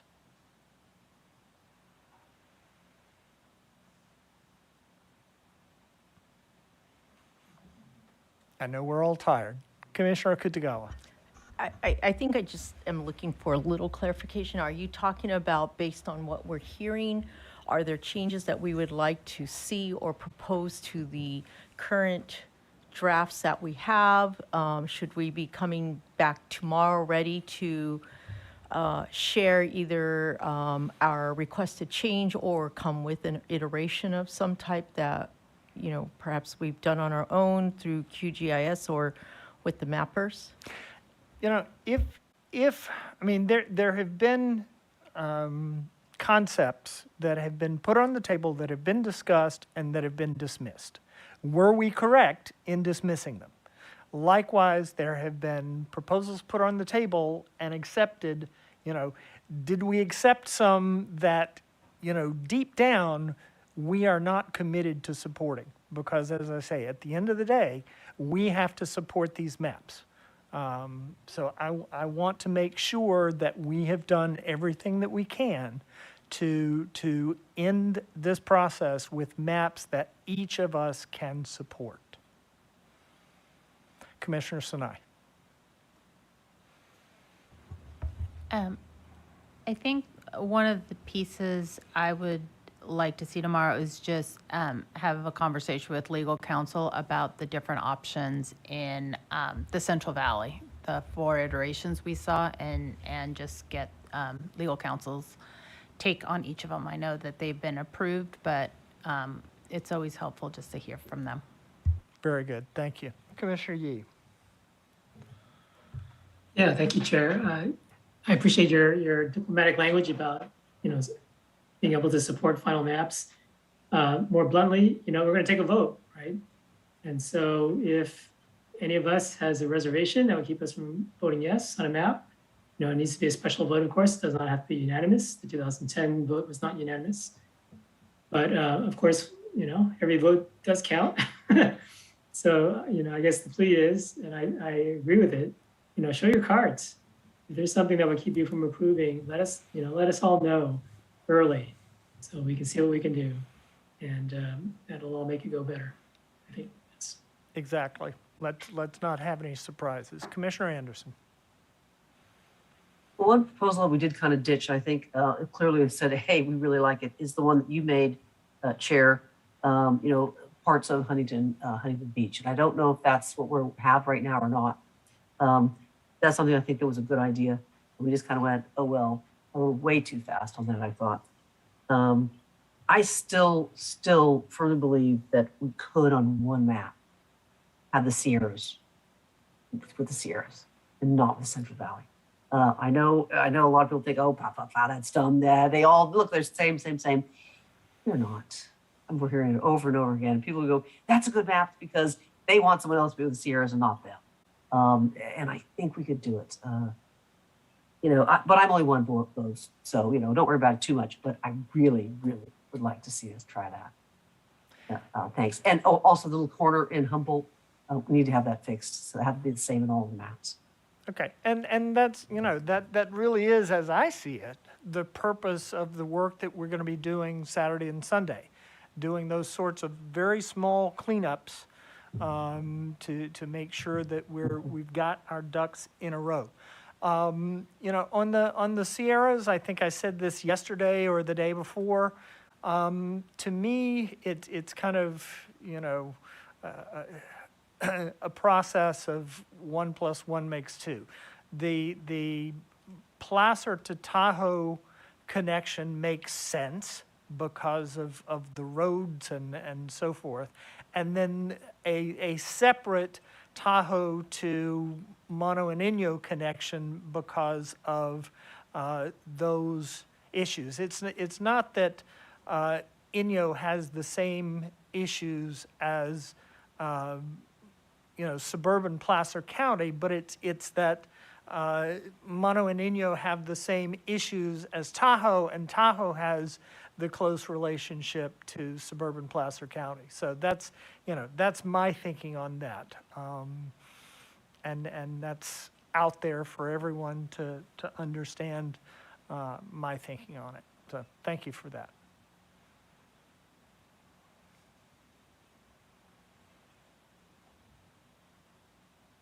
Okay. Unless anyone else has further comment, thank you all very much for a very productive day. Let's have another one like it tomorrow. And let's keep this train on the tracks and rolling towards our destination. Thank you, Chair. Okay, thanks everyone. Meeting adjourned 9:18 p.m.